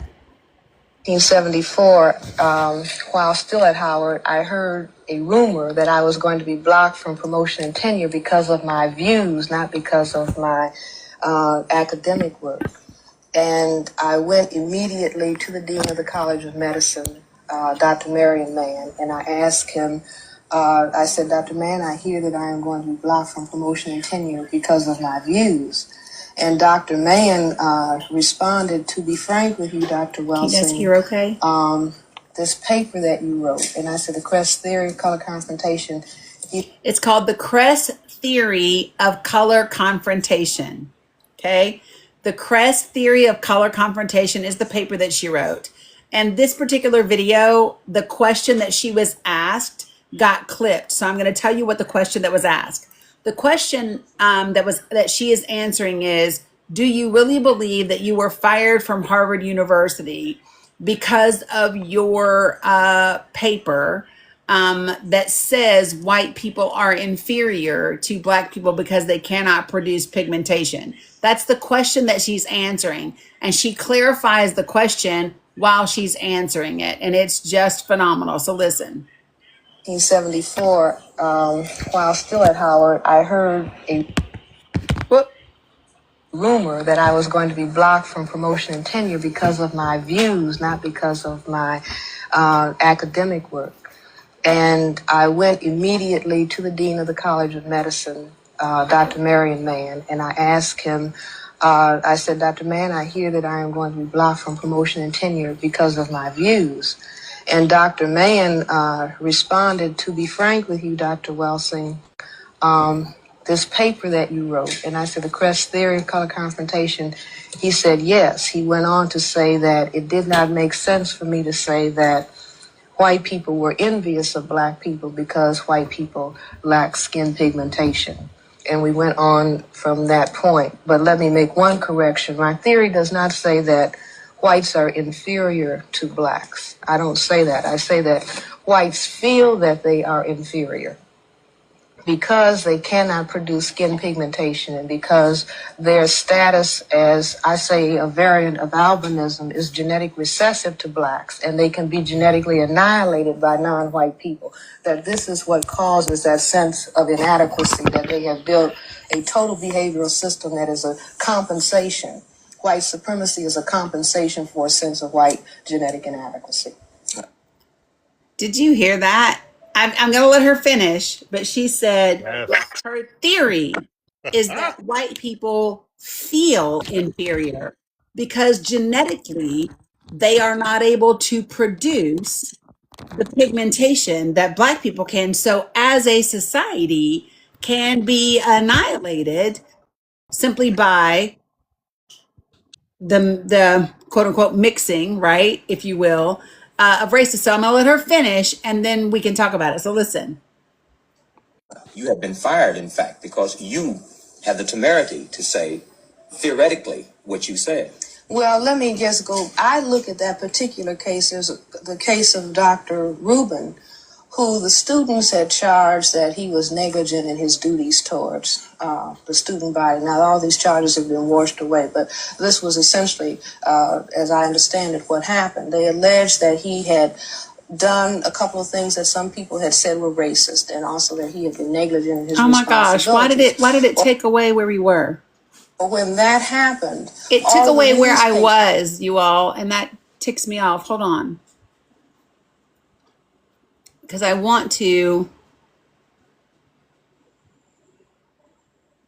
I've had it happen to me on YouTube before, something you're watching something, It took me you further pause down it. the video, but she goes on to say that this is why you get that theory of yeah, I am, and I'm watching it till it gets to that part. But she says, so this is why you get the one drop rule, right? This is why that once you have part of if a white person and a black person have children together, that is a black child. And because of that, that's why they recognize that they can be quote unquote annihilated, right? And she talks about it's just a genetic. So if you think about it from a genetic standpoint, she is saying that black genes with regard to pigmentation and physical representation of majority is stronger than white genes in their ability to develop pigmentation.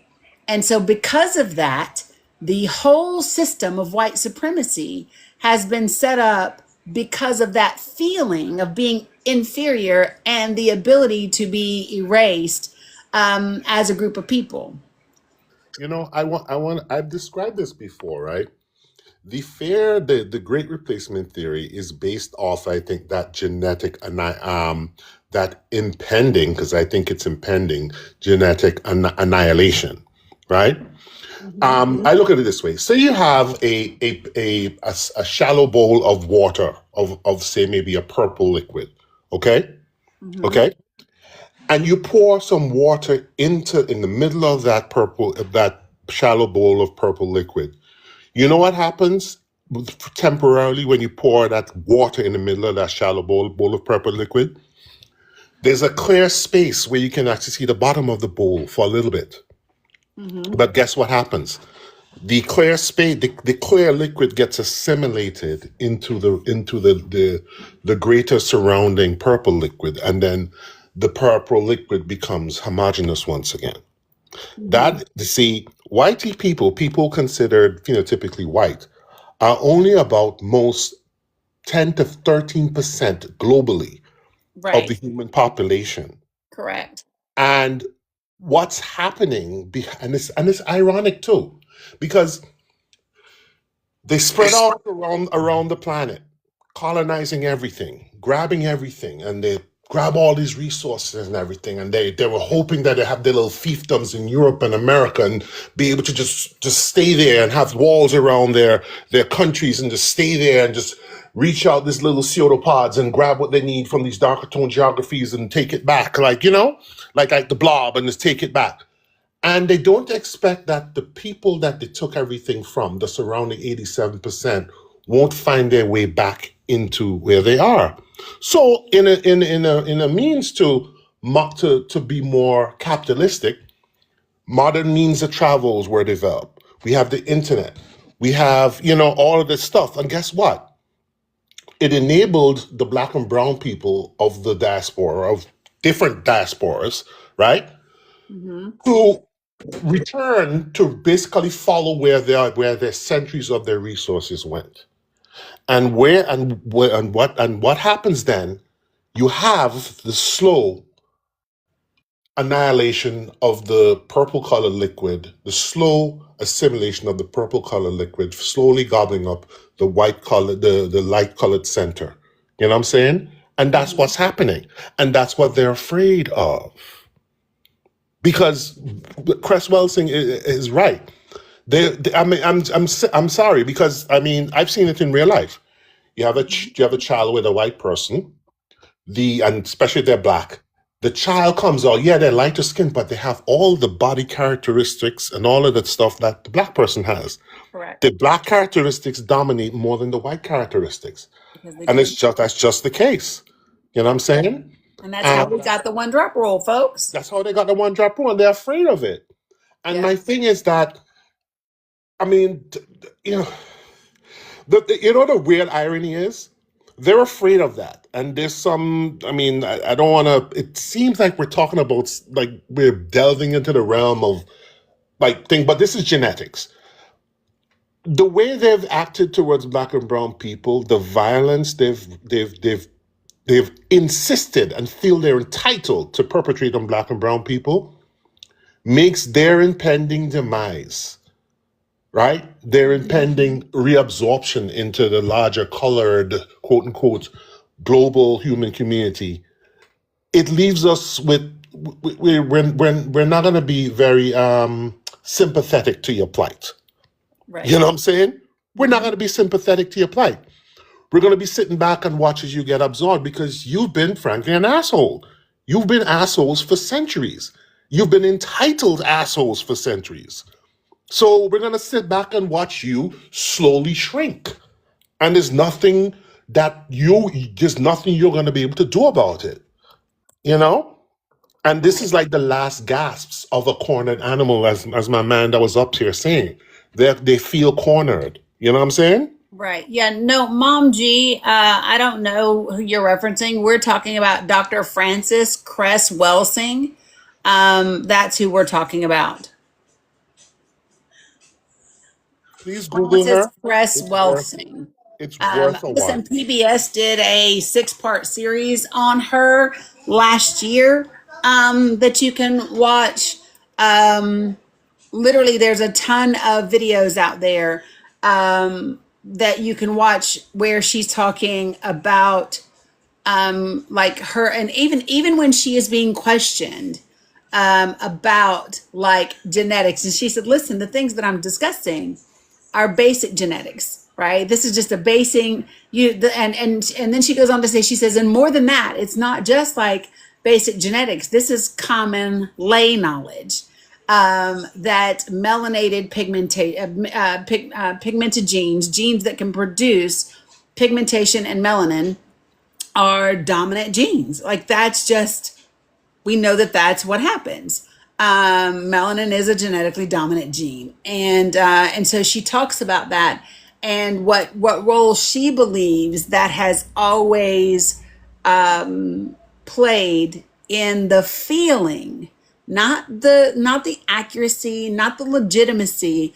but the feeling of white people that they are inferior to, and this fear of being genetically annihilated by people whose genes can produce melanin.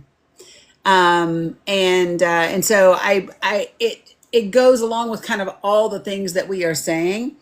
And, we oftentimes talk about how things get passed down genetically. We talk about trauma gets passed down genetically. Fear is also trauma. Fear can be used for in traumatic ways. And so I think that we have to understand that that isn't just in Black society, right? That's also in white society, right? So just saying. So I'm going to hang out for a second. Bobby, I don't know if you still want to chime in or not. Yes, kind of. I did. I just wanted to, first, I wanted to say to the Mexican grandmother who was up here, thank you for being such a gift to your granddaughter and to her mom. Thank you for, recognizing the things that you need to look out for, and thank you for being a help to her mom in that way. I wish that my mom was more aware than she is, and I wish she were more like you. I have a Black daughter, and so I just wish that my mom was more aware. She's more of the um, like just love her and everything's gonna be fine. Whereas I am, no, she needs to be around Black people and things like that. But my mom does help me keep in touch with her family, her biological family, and all of that. And we take her to visit them. And even though they live out of state, like 12 hours away, we try to go once a year to spend time with them and things. But, anyways, none of that. I just wanted to tell a story, but before I start, it's going to seem like I'm saying something about reverse racism, which does not exist. I do not believe in reverse racism, but I have a godchild, a white godchild, who was on vacation, and my aunt, who is his grandmother, was telling us, like, he had this friend and they were playing at the hotel pool all day. And then later on, his little friend who was Black came down. And when he tried to play with him, he said, "My parents said I'm not allowed to play with you." And so they were hurt. They thought it was just because they were white. And I was like, no, like, what kind of clothing did his father have? Because I know he likes to wear a lot of like American flag t shirts and types of things like that. Like, what did you signal to this family that made them think that you were dangerous for their child to be around? Mm-hmm. Is so I brought that to their attention, and I just wanted to share that for any of the white people who might be in the chat who might have a similar experience, to not immediately think, oh, they are judging me by my color. Think further about it, like that it might be something else that you're giving off, whether he mean to or not. And yeah, that was all that I wanted to share. Yeah, got you. Appreciate it. Yeah, very helpful. Thank you. Appreciate you. Yeah, and definitely get around Black people. That's the thing. Get around Black people. Um, Here's what I will do is I will if you just simply Google, you guys, if you Google Dr. Cress Welsing, you will see a plethora of videos where she was on Dr. Phil, where she's been, I mean, she was everywhere talking about yeah, sometimes it is just a vibe, 100%. But it's pretty you got to be willing to have the really difficult conversations without being defensive of those things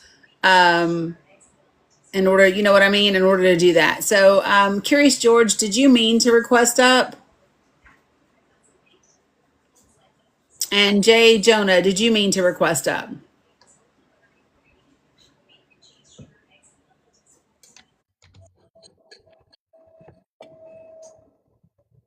If you can drop in the chat for me.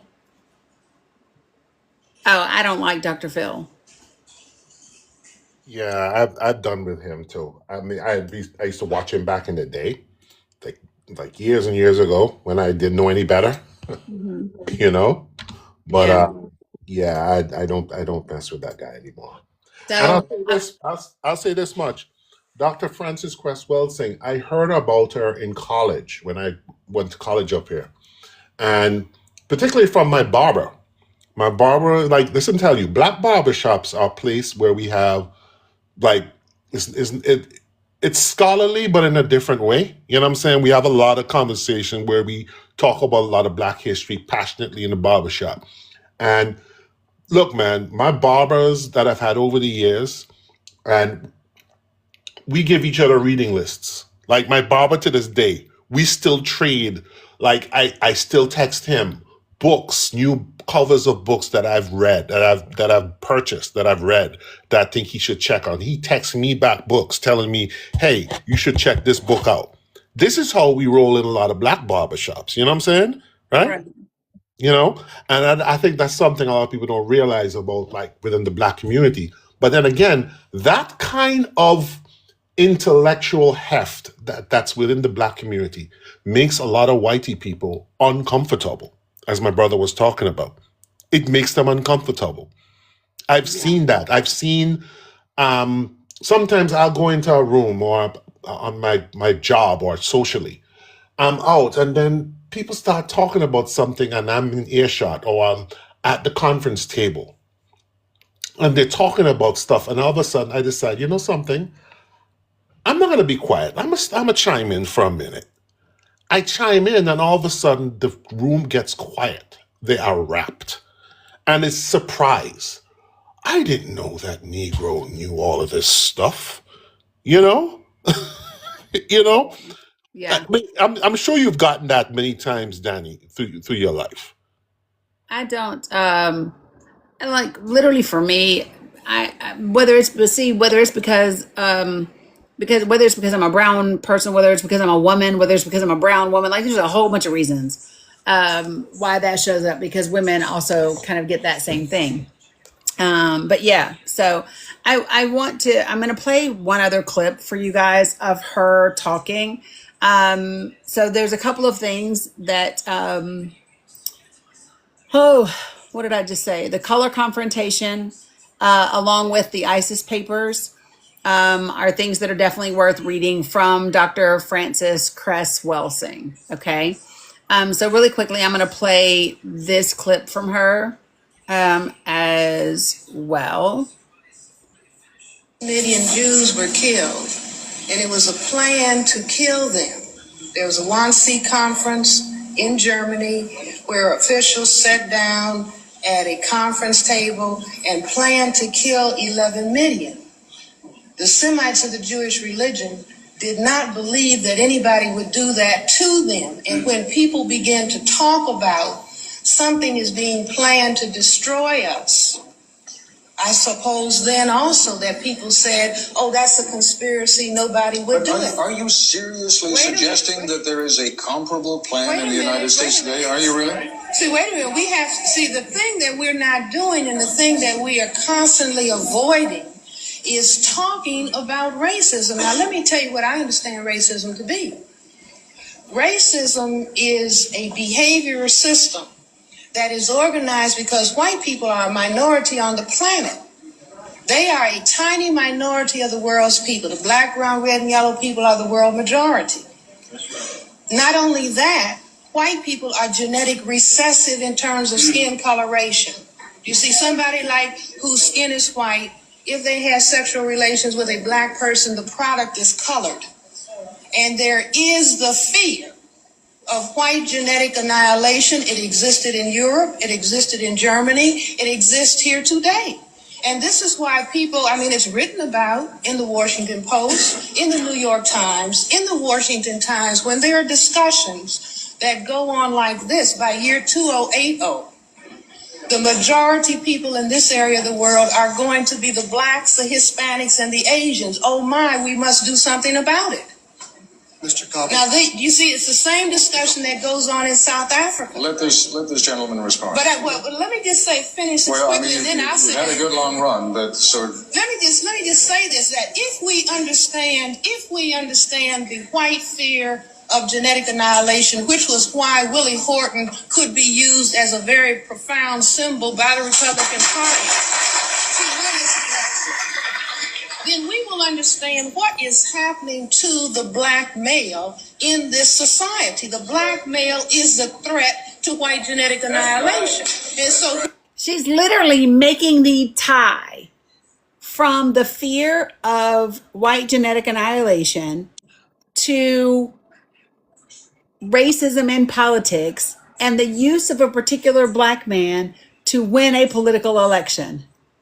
She was brilliant. I've watched that clip. Did y'all follow that? I've watched that clip, Dani. I've watched it multiple times. That is amazing. I was getting goosebumps listening to it because, oh my God, it's just like, it just hits like boom, boom, boom. Just like, I mean, what are you gonna say? You can't. There's nothing you can really say to that. I know people say, "Oh, that's scientific racism." Scientific reverse racism. You know what I'm saying? So That's what they were saying, but it's not. Does everybody know what she's talking about? About the TV ad that was used in 1988 in this presidential election. Does everybody know what she's referring to? So Willie Horton was a convicted murderer who escaped while on a weekend pass in Massachusetts, where Dukakis was governor. And during that escape, he committed more violent crimes. The Republican Party seized on that, used this big, scary black man in political ads to go after Dukakis, and they used his mugshot. And so they wanted to, And so this is why he was specifically used to help Bush win that election. Yes, basically the. Did I say escaped? I meant on a weekend pass. He escaped on a pass. Listen to me, y'all. He escaped while on pass. He was on a pass, but then he escaped while on that pass. It's like, y'all hear what I'm saying to you? If he just was on the pass and never got away from the people that were like whatever, like he was on a pass and then went on to do whatever. Yeah. But that is what she's referring to. Yeah, that's what she's referring to. And it's like they use the tired old racist trope. Willie Horton became the late 1980s, I would say, gerund of the brutal black buck trope. Yes. I mean, that is the brutal black buck that I would say the first like mainstream visualization of the brutal black buck we saw was The Birth of a Nation that Woodrow Wilson screened in his White House. Remember the evil people were formerly were the freed slaves that had this longing for white female flesh. Remember that have anybody ever seen that movie Birth of a Nation? I saw it. Yeah. I saw that movie. I have a degree in media studies, and my professor, who got into trouble with the department, he showed us that movie in a chapter in one of his lessons about media bias and racism in the media and gatekeepers and stuff like that, and how politics intertwines with it. I mean, he was an excellent professor, I have to say that. But he showed us that movie, right? And the brutal black buck was the central antagonist for the resurgent potassium boys in that movie. You know what I'm saying? I mean, listen, he was used to the degree that a white woman would rather jump off a cliff than to be taken by a black man. But I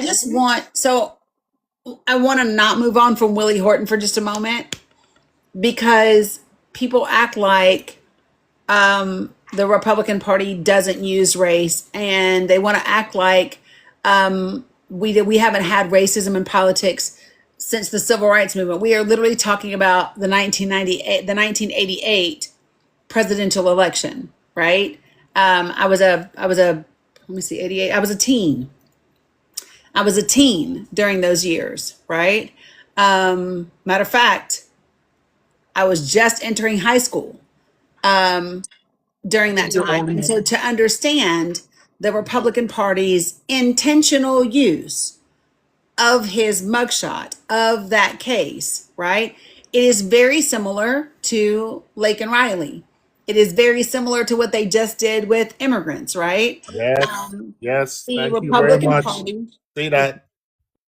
the Republican Party is still very much using things like this to manipulate race to win elections. So when white people say, "Oh, racism was such a long time ago," no, it wasn't. It is prevalent not only within immigration, but I can go all the way back to my lifetime as a teen, right? And so this is something that we have to call out and identify. So now, like for me, I would be giddy, to be quite frank, to see an ad running with old white boy from Utah's face in it, talking about I plan to kill all Muslims, and running all kind of TV ads on that shit. I swear, I listen, just to be in the mall working, minding my business, and to be targeted, ask the question, "Are you a Muslim?" and all of a sudden be stabbed 15 times. What if, what if progressives took that court case, took his mugshot, and made ads about the dangers of white Christian men in this country? They wouldn't do it. They should, but they wouldn't because you're going to Just, offend too many white people. I'm just saying it I doesn't love it. matter because here's the thing. I'm saying it to point to make a point, right? And so I think it's really important for people to not gloss over it and to make those distinctions and to connect the dots, right? 100% connect the dots. And so like imagine, there's 300 and some of y'all sitting in here right now, right? And so what if all 300 of you all took that ad from the Republican Party, right? Took Kilmar Abrego Garcia and Lake and Riley and all of those things. And what if every single one of you all made a post about the intentional use of race by the Republican Party? What if every single one of you all did that across all of your social media platforms? And then you got all of those individuals. White Christian men aren't any more dangerous as a group than you are. Well, Rich, let's talk about it. You know what's funny? I did something like that on my other social medias. I've written blog posts on my blogs about it. I have many videos on here about saying just the same thing. And of course, when I juxtapose it, like, hey, Trump, remember the language Trump used, like about these people coming over here committing crimes. We need to pause immigration until we know just what the hell is going on. Remember, he used that language, right? So flip the script.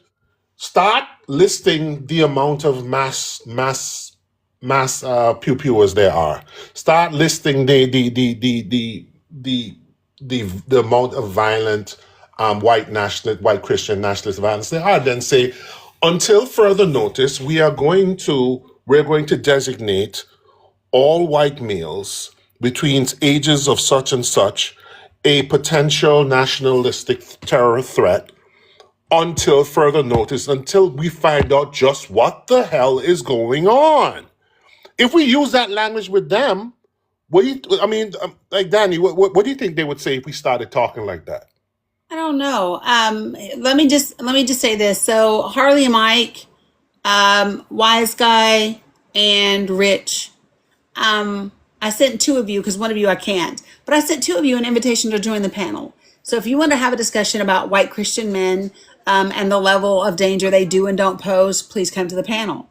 If you want to have a discussion with me about, the president of the United States and how he is performing as the president and all of that, then feel free to join the panel. We could do that. We could talk about his record, and we can talk about how things are and how well the country is doing. So yeah, like that's what you can do. If not, I mean, because I doubt that you will. I like I'm not expecting any of you to join the panel, but feel free to request. And by the way, just let me take a little pivot. A bad. Let me take a pivot for just a second. I had something that I wanted to share with you guys. How many of you all saw the statement released by Prime Minister of Canada, Mark Carney? How many of you all did that? How many of you all are familiar with it? No, I haven't seen it. Okay, so we'll talk about it. Yeah, so well, Rich, like I said, be a big boy, be a grown adult and come to the panel and talk about it.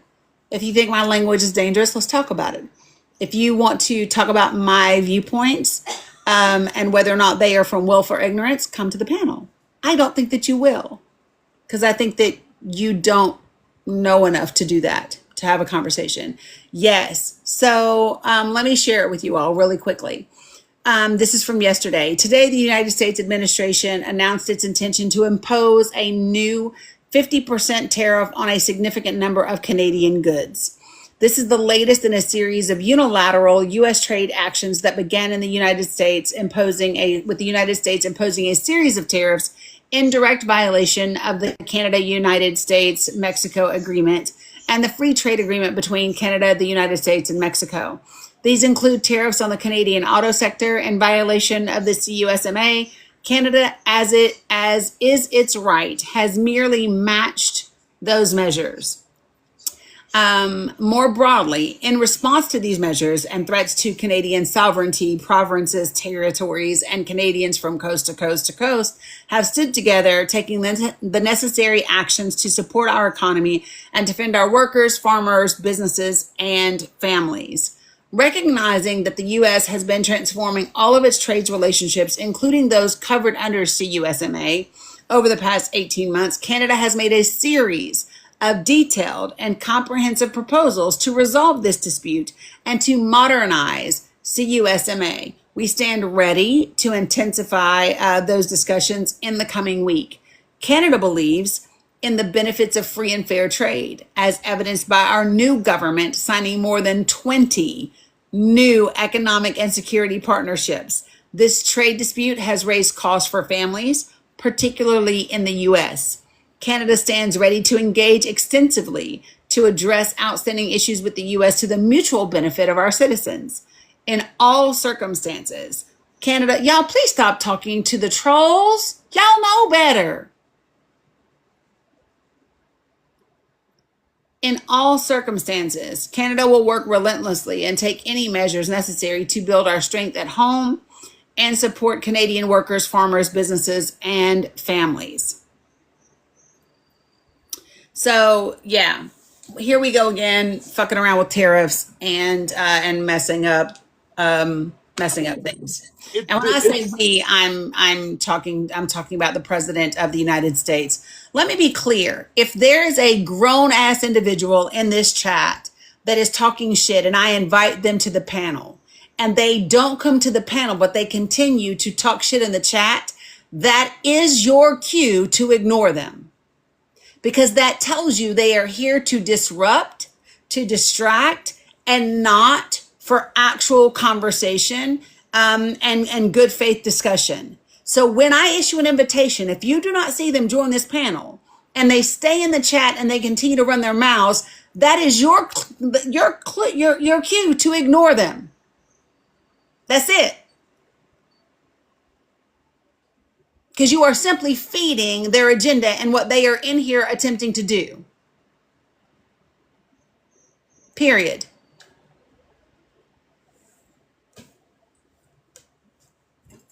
And y'all should know that by now, because those of you that are doing it have been with me far too fucking long to be doing it. And if you can't tell, that irritated me because y'all should know better. Listening to what Prime Minister Carney had to say is more important than talking to individuals that have zero desire to have a real conversation. I happen to know the trade agreements that Canada made with the EU and with China. I happen to know signing 20 new trade agreements is definitely concerning for us, for the people in the United States of America. And we need to be paying attention when they say what they say. Because what he also said, if you were listening, what he's also saying to you is, listen, Canada is ready to have this discussion with the president. Canada has drawn up changes to the existing agreement. We are here. We are ready to modernize it. We are ready to have that conversation. They are telling the American people, your president is the fucking problem. Yes, ma'am. And And some of like y'all still over here talking to the damn trolls. It's no, the craziest shit. it's like I wish an adult was there, and he's probably tariffed them over the smoke, over the wildfires. When a Canadian wildfire, a Canadian firefighter passed away in, fighting all fires down here. Right. It's like where's the adults? Like what the hell, man? So here's the thing. The adults left at the end of the last administration, the last time that he was in office. They're gone. They do not exist. And so I really need for people to understand where we are. And these 3.5 months, no, we can't do two things at once, name me, because when you do the second thing, which is engage with the trolls, you actually detract from the most important thing, which is accurate information. Arguing with trolls or bots or people that are here simply to distract, yeah, you can do it, but the question is it the best and highest good for us to do it? Is it necessary trouble? You might think it's good trouble, but is it necessary trouble? And the answer is no. You see, the problem is y'all might mess around and get Danny's life taken down if y'all keep entertaining them. You know what I'm saying? So Seriously. her name is Dr. Frances Cress Welsing. That is her name. So I'm just saying, right? Yeah, they don't want to be corrected though. They know that what they're saying is bullshit. If they really believed it, they'd join the panel. You can't correct them. You can't inform them. They don't desire to be informed or corrected. You are acting as if they are somebody with a legitimate interest in engaging, and they are not. And so all that happens is when you go back and forth in the comments, it distracts other people.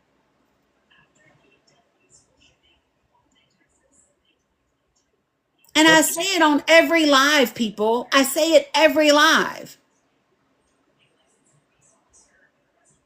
It's crazy.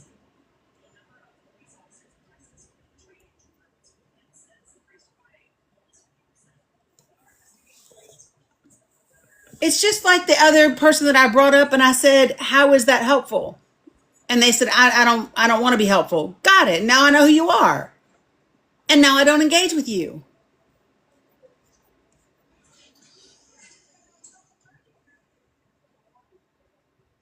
This is, y'all, I need for you to understand they say things that they hope, that they believe will get your attention and get you distracted. They're going to say Democrats are becoming socialist or communist or la da da da da da da da da da da da. Because they're wanting each of you to go, we're not communists, we're not socialists. They don't give a damn. They don't care. And all you did was give them the emotional engagement that they are looking for. Yeah, they don't care. They want to own the libs. Let's go own the libs. Let's have fun. Some of them actually do this thing to have fun. This is fun for them, which is a very sad commentary on their lives. that this is fun for them to antagonize people. They go online looking to antagonize people, looking to start arguments, looking to derail discussion groups and things like that. That's what a lot of them do. This is fun for them. And I've stopped engaging with them so much because I remember when I first got on this app, I used to get a lot of different like trolls under my stuff, like making comments, these incendiary comments. And I used to end up making video after video responding to. I was like, you know something? No, you're exhausting me, which I think is the point. So I'm gonna stop. I'm gonna stop responding to them. Then make the comments. If I feel like it, I may delete the comment and block them, and that'll be the end of it. So let me just say this, you all. Engaging with people like that is how we could end up losing the midterms. Not having self-control, not being able to put on blinders and focus on what the fuck needs to get done is how you end up losing.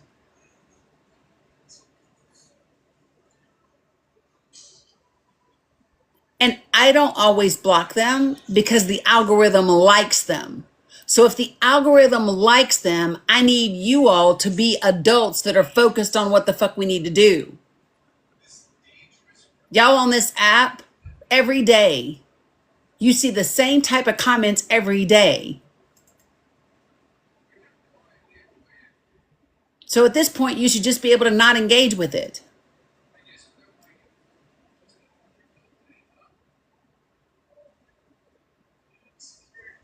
If I mute and block everyone, the algorithm stops pushing it out.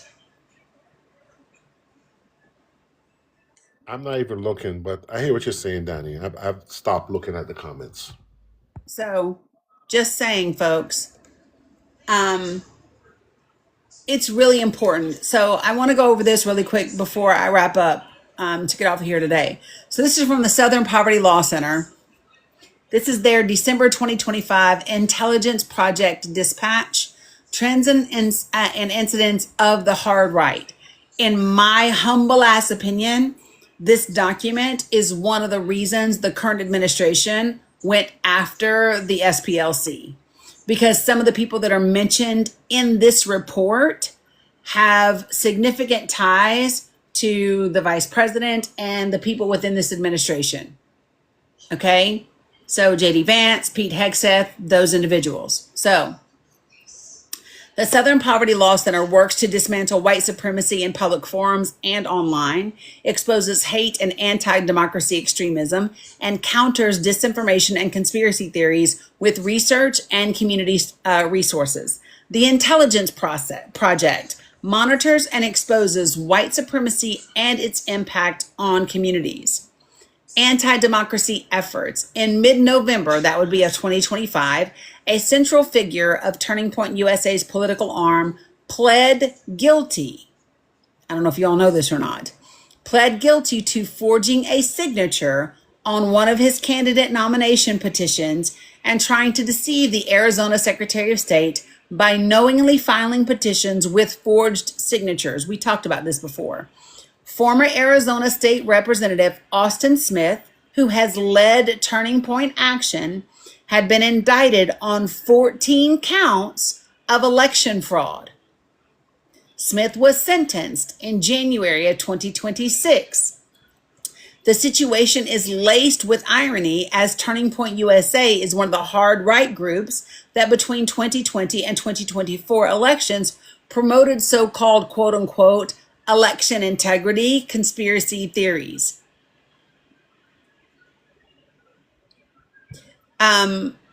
Yes, state crime because it's state elections. So I don't know if you all remember, we talked about this in January when he was sentenced, but it was 14 counts of election fraud because he used fake signatures. And that's the guy that ran Turning Point USA Action with Charlie Kirk. Next, anti-immigrant / anti-Muslim activity. Joel Webbin. This is the guy that has significant ties to JD Vance. Okay. Joel Webbin, a Christian nationalist pastor who frequently airs his racist and male supremacist views on his online live streams, posted on X, quote, "It's long past time to admit that Donald Trump is not our guy. He was merely the precursor to another. MAGA is dead. America first is ascendant." End quote. Immigration has splintered parts of the hard right, with activists who want to severely curtail or suspend immigration to the U.S., criticizing those who fail to endorse this uncompromising view. Webbin made the post after President Trump and Secretary of Homeland Security Kristi Noem gave interviews supporting the use of H-1B visas, which allow companies to hire highly skilled foreign workers. If you all remember, Elon Musk and Donald Trump were going at it over H-1B visas. And I don't know if you remember or not, but Elon Musk said, we will go toe to toe, and I whip your ass over H-1B visas. I don't know if you don't remember that or not. I remember that. I remember Yeah. that. And Mr. the guy that's running for governor of Ohio right now, the brown guy, who's like super Procyon guy. You know what I'm talking about? That he got Don Lemon fired from his show when he went on the show. You know what I'm talking about? I can't remember his name right now. He got Don Lemon fired from his show years ago when he went on the show, tried to say, oh, black people only got their freedom when their Second Amendment rights were secured. You know, remember him? Are you talking about Vivek? Yes, him. He's another one that was in favor of the H-1B visa, and then he took another dig, basically saying Americans are too dumb. That's why we need to. That's you MAGAs are too dumb. That's why we need the H-1B visa program. And that was early last year during the first year of Trump administration. It was a back and forth between the Trump administration, and then soon after that, Vivek got bounced out. He was supposed to be part of Doge, and he got bounced out. Remember? Yeah. So for those of you all who do not know, the person that we're discussing, Stephen Wolfe, wrote a book called The Case for Christian Nationalism. Stephen Wolfe, Joel Webbin, and Doug Wilson. These are all the Theo bros that are pushing for a Christian nation, and they are all connected to JD Vance and to Pete Hegseth, and to people that are in this administration. So listen. So various anti-Muslim demonstrations took place in Dearborn, Michigan in November after far-right agitators and provocateurs descended upon the city to protest the so-called quote-unquote Islamification of the area. The demonstrations were sparked by conspiratorial rhetoric around Sharia or Islamic law, which has once again become a flashpoint for some lawmakers and anti-Muslim figures alike. The protests were reminiscent of other Islamic protests over the years, including one some that are organized by anti-Muslim hate groups, militia, and anti-government movement activity. So the fact that Joel is mentioned in this got people's attention. On a podcast for the John Birch Society's The New American in early November, Stuart Rhodes, you remember the Oath Keepers, announced that he is relaunching the Oath Keepers, the nationwide anti-government militia he ran prior to his conviction for his role in the January 6th siege on the U.S. Capitol. On the podcast, he talked about how 100 of his members had, quote, helped respond to flooding in Texas earlier this year. Calling his group a quote unquote essential mission, Rhodes told the hard right Gateway Pundit website a few days later that he hoped Trump would call up Oath Keepers as a nationwide militia. Rhodes also boasted, quote, pretend people or posers, end quote, who used the Oath Keepers name while he was in prison. Oath Keepers USA operated out of Utah during Rhodes's incarceration and is comprised of former Oath Keepers leaders and board members. Later in November, Rhodes claimed President Trump's secondary pardon of January 6th participant Dan Wilson also applies to himself and others whose sentences were commuted instead of pardoned. Despite the pardon's direct reference to Wilson's case, Rhodes claimed the document's language of an unconditional pardon for any citizen's conduct relating to January 6th was broad enough to include himself. He further stated that he has, quote unquote, he has faith in the U.S. pardon attorney Ed Martin. As acting U.S. attorney for D.C. in January, Martin struck down any supervised release for pardoned January 6 participants.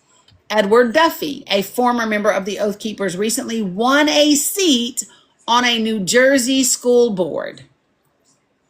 Durfee was at the U.S. Capitol on January 6th, but wasn't charged with a crime. He told the media the school district was no longer teaching fundamentals, but had veered into social engineering, quote unquote, around transgender issues. Next, Bill Knoll, the founder of the Michigan Liberty Militia, who beat federal charges in 2023 that he conspired to kidnap Michigan Governor Gretchen Whitmer, is now coming for her job. In November of 2025, he filed paperwork to run for governor as a Republican. His campaign treasurer, Eric Molitor, also stood trial for the alleged conspiracy to kidnap Whitmer. Quote, the chances of winning are slim to none, he told the media, but I'd like to see my name on the ticket anyway, end quote. What's a good takeaway there is they do shit whether they believe they can win or not. And that way they at least stand a chance, and progressives should start thinking the same way. U.S. Representative Marjorie Taylor Greene, who has gone from a MAGA favorite to persona non grata after questioning President Trump, claims extraterrestrials are demons. During a segment about UFOs on a talk show, the host asked Greene if she thinks demons and the devil are real. Quote, absolutely. I'm a Bible-believing Christian, she said, and I believe those could be fallen angels. She said that made, quote unquote, sense in my worldview. Greene has appeared with Dutch Sheets, an important leader of the New Apostolic Reformation. If you're not familiar with the New Apostolic Reformation, get fucking familiar.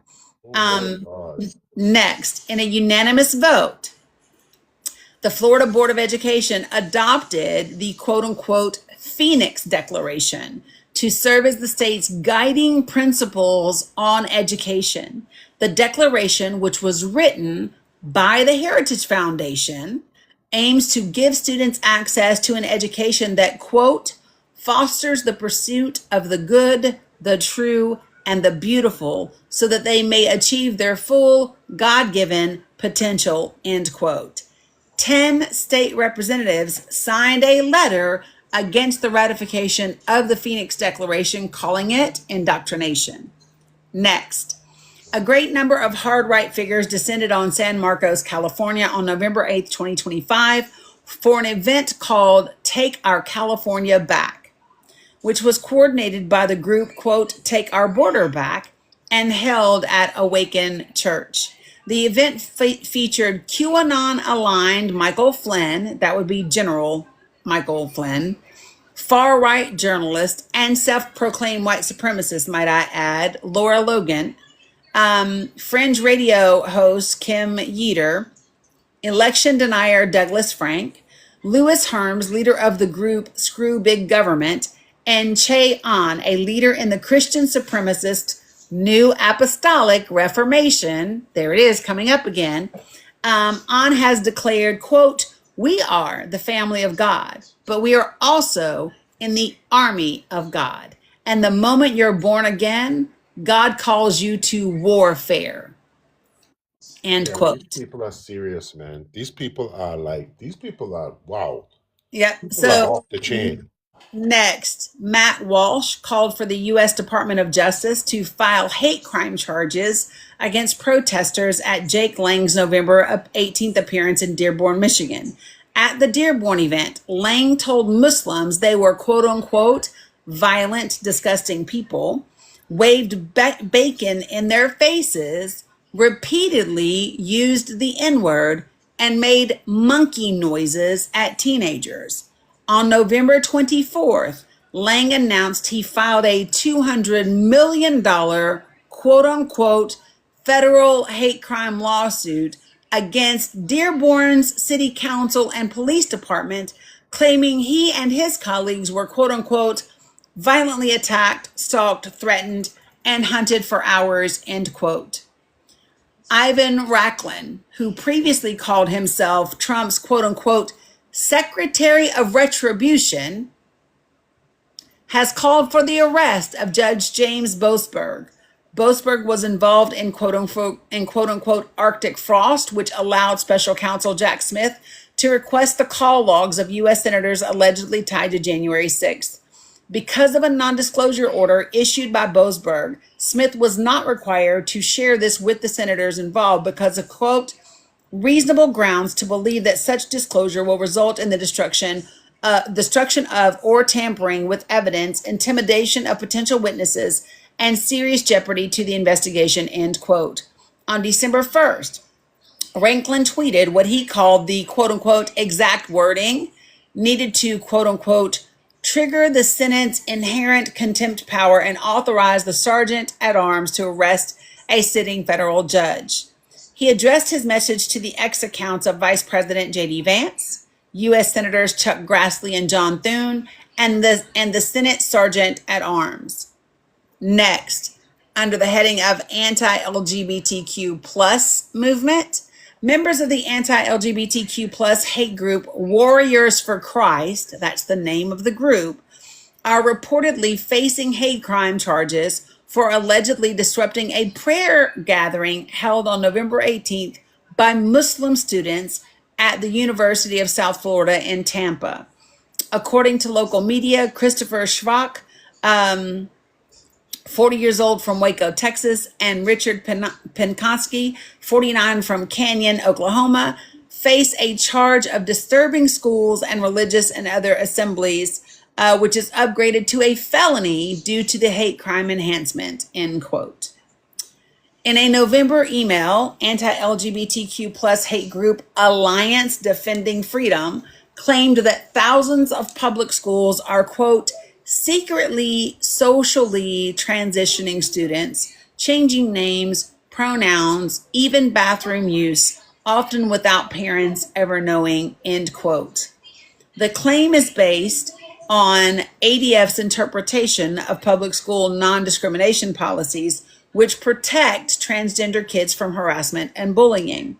The rhetoric is consistent with the use of the false so-called quote-unquote social contagion, myth that suggests LGBTQ plus identity spreads like a disease when LGBTQ plus people are supported.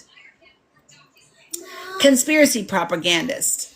Alleged sovereign citizens, Seamus Murphy of Grafton, New Hampshire, was arrested in mid-November for warrants including failure to appear, operating a vehicle as a habitual offender, and being a felon in possession of a firearm. The operation to arrest Murphy was considered dangerous by the local and federal law enforcement involved.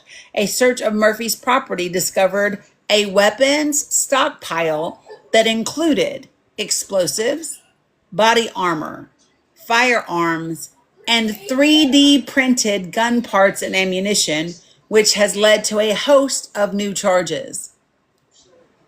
Next, white nationalist and neo-Nazi movement activity.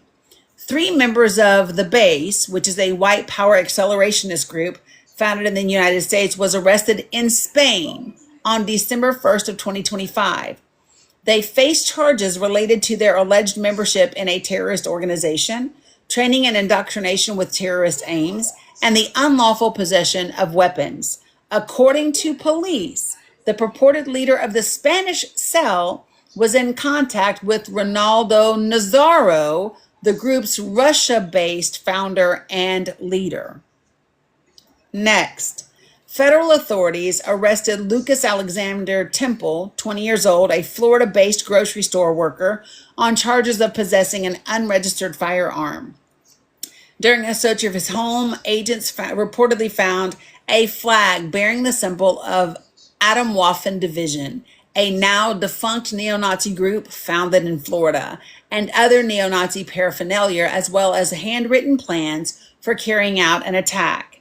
According to a complaint, Temple, under multiple pseudonyms, discussed building explosives, and endorsed sexual violence against women in online chats.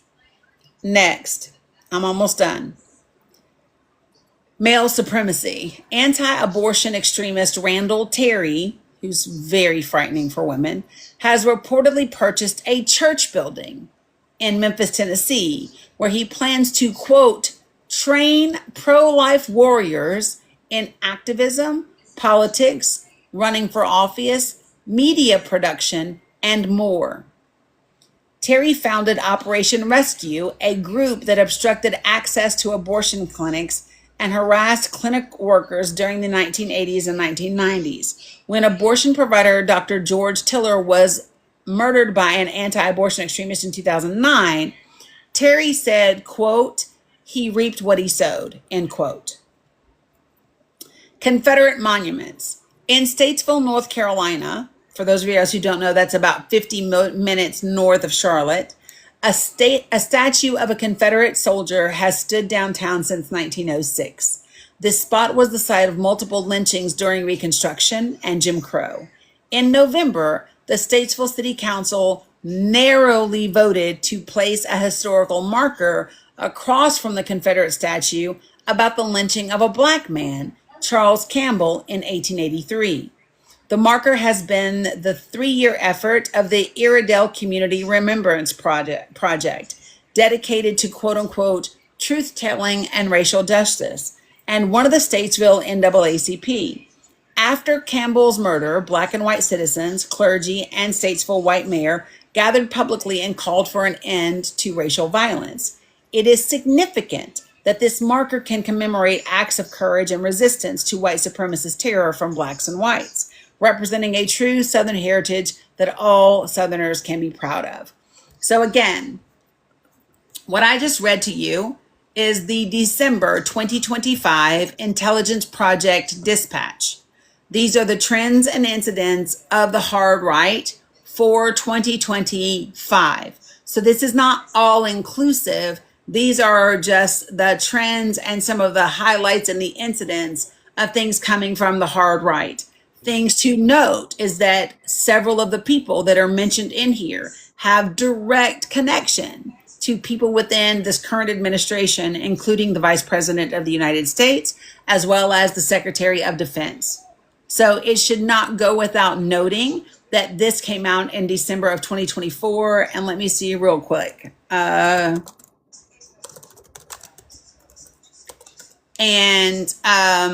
April of this year is when the DOJ brought charges against the SPLC. So I just want to point out, of course, like correlation doesn't equal causation. The SPLC does incredible work across the board. I think it's just worth noting. I literally what I just read to you was the name of it. It's called the December 2025 Intelligence Project Dispatch from the SPLC.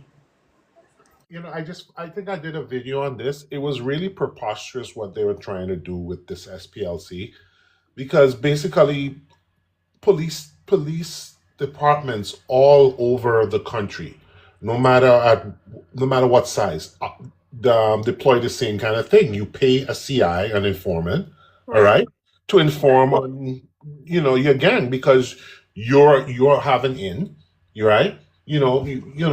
You're part of the gang, you're part of the organization, whether it be mob or whatever, and that's how you build the case.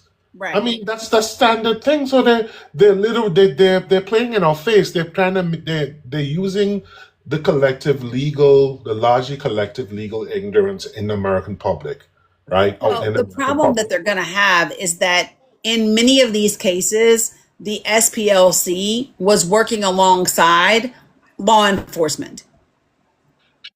And like one thing I noticed about that case, right? Yeah, so that's where they're going to have trouble. Now, here's the thing, just so that everybody understands, this is common.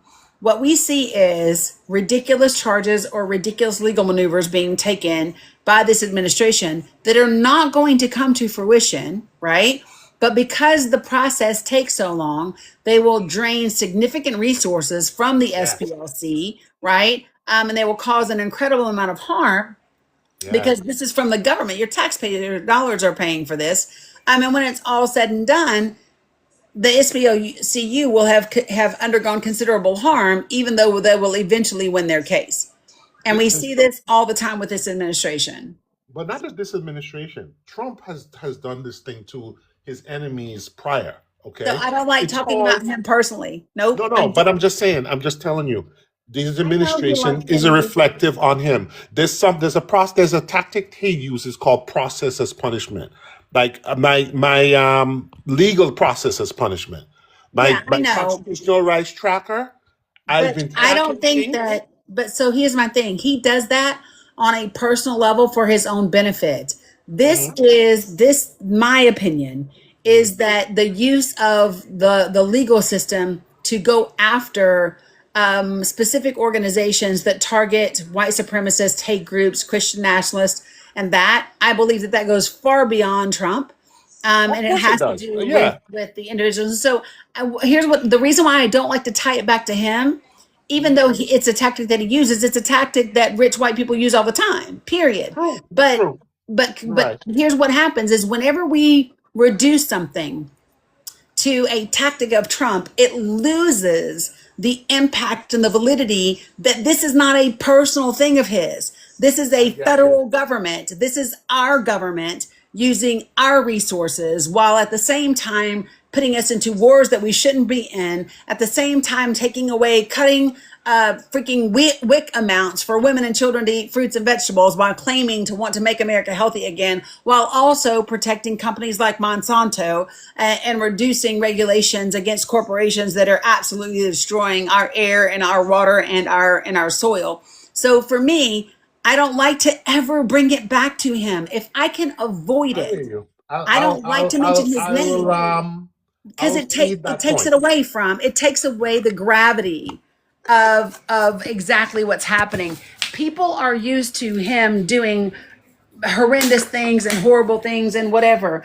I only want to talk about the actual government as it pertains to the American people, which is why when I talk about impeachment and removal, I talk about it in terms of Todd Blanche and the people that are in Me Too Cam that are actually in the positions in the government. But listen, you guys, it is 4 hours, two and a half, Yeah. 2:30. I gotta go. Your girl is Yes. tired and Good chatting hungry. with you as usual. Yeah, you too as well. I will holler to you all later. Listen, tomorrow, I'm not sure if I'm going to be live in the morning. Mom has a doctor's appointment, and so I'm not sure. I got you, funny face. I'm not sure if I'm going to be live before or after that because I got to make sure that she's good to go. But regardless, I'll be back on later. I appreciate you guys for liking, sharing, and doing all the things. And I will see you all tomorrow. Appreciate you very much. Love you, mean it. Bye. All right. Later. Later.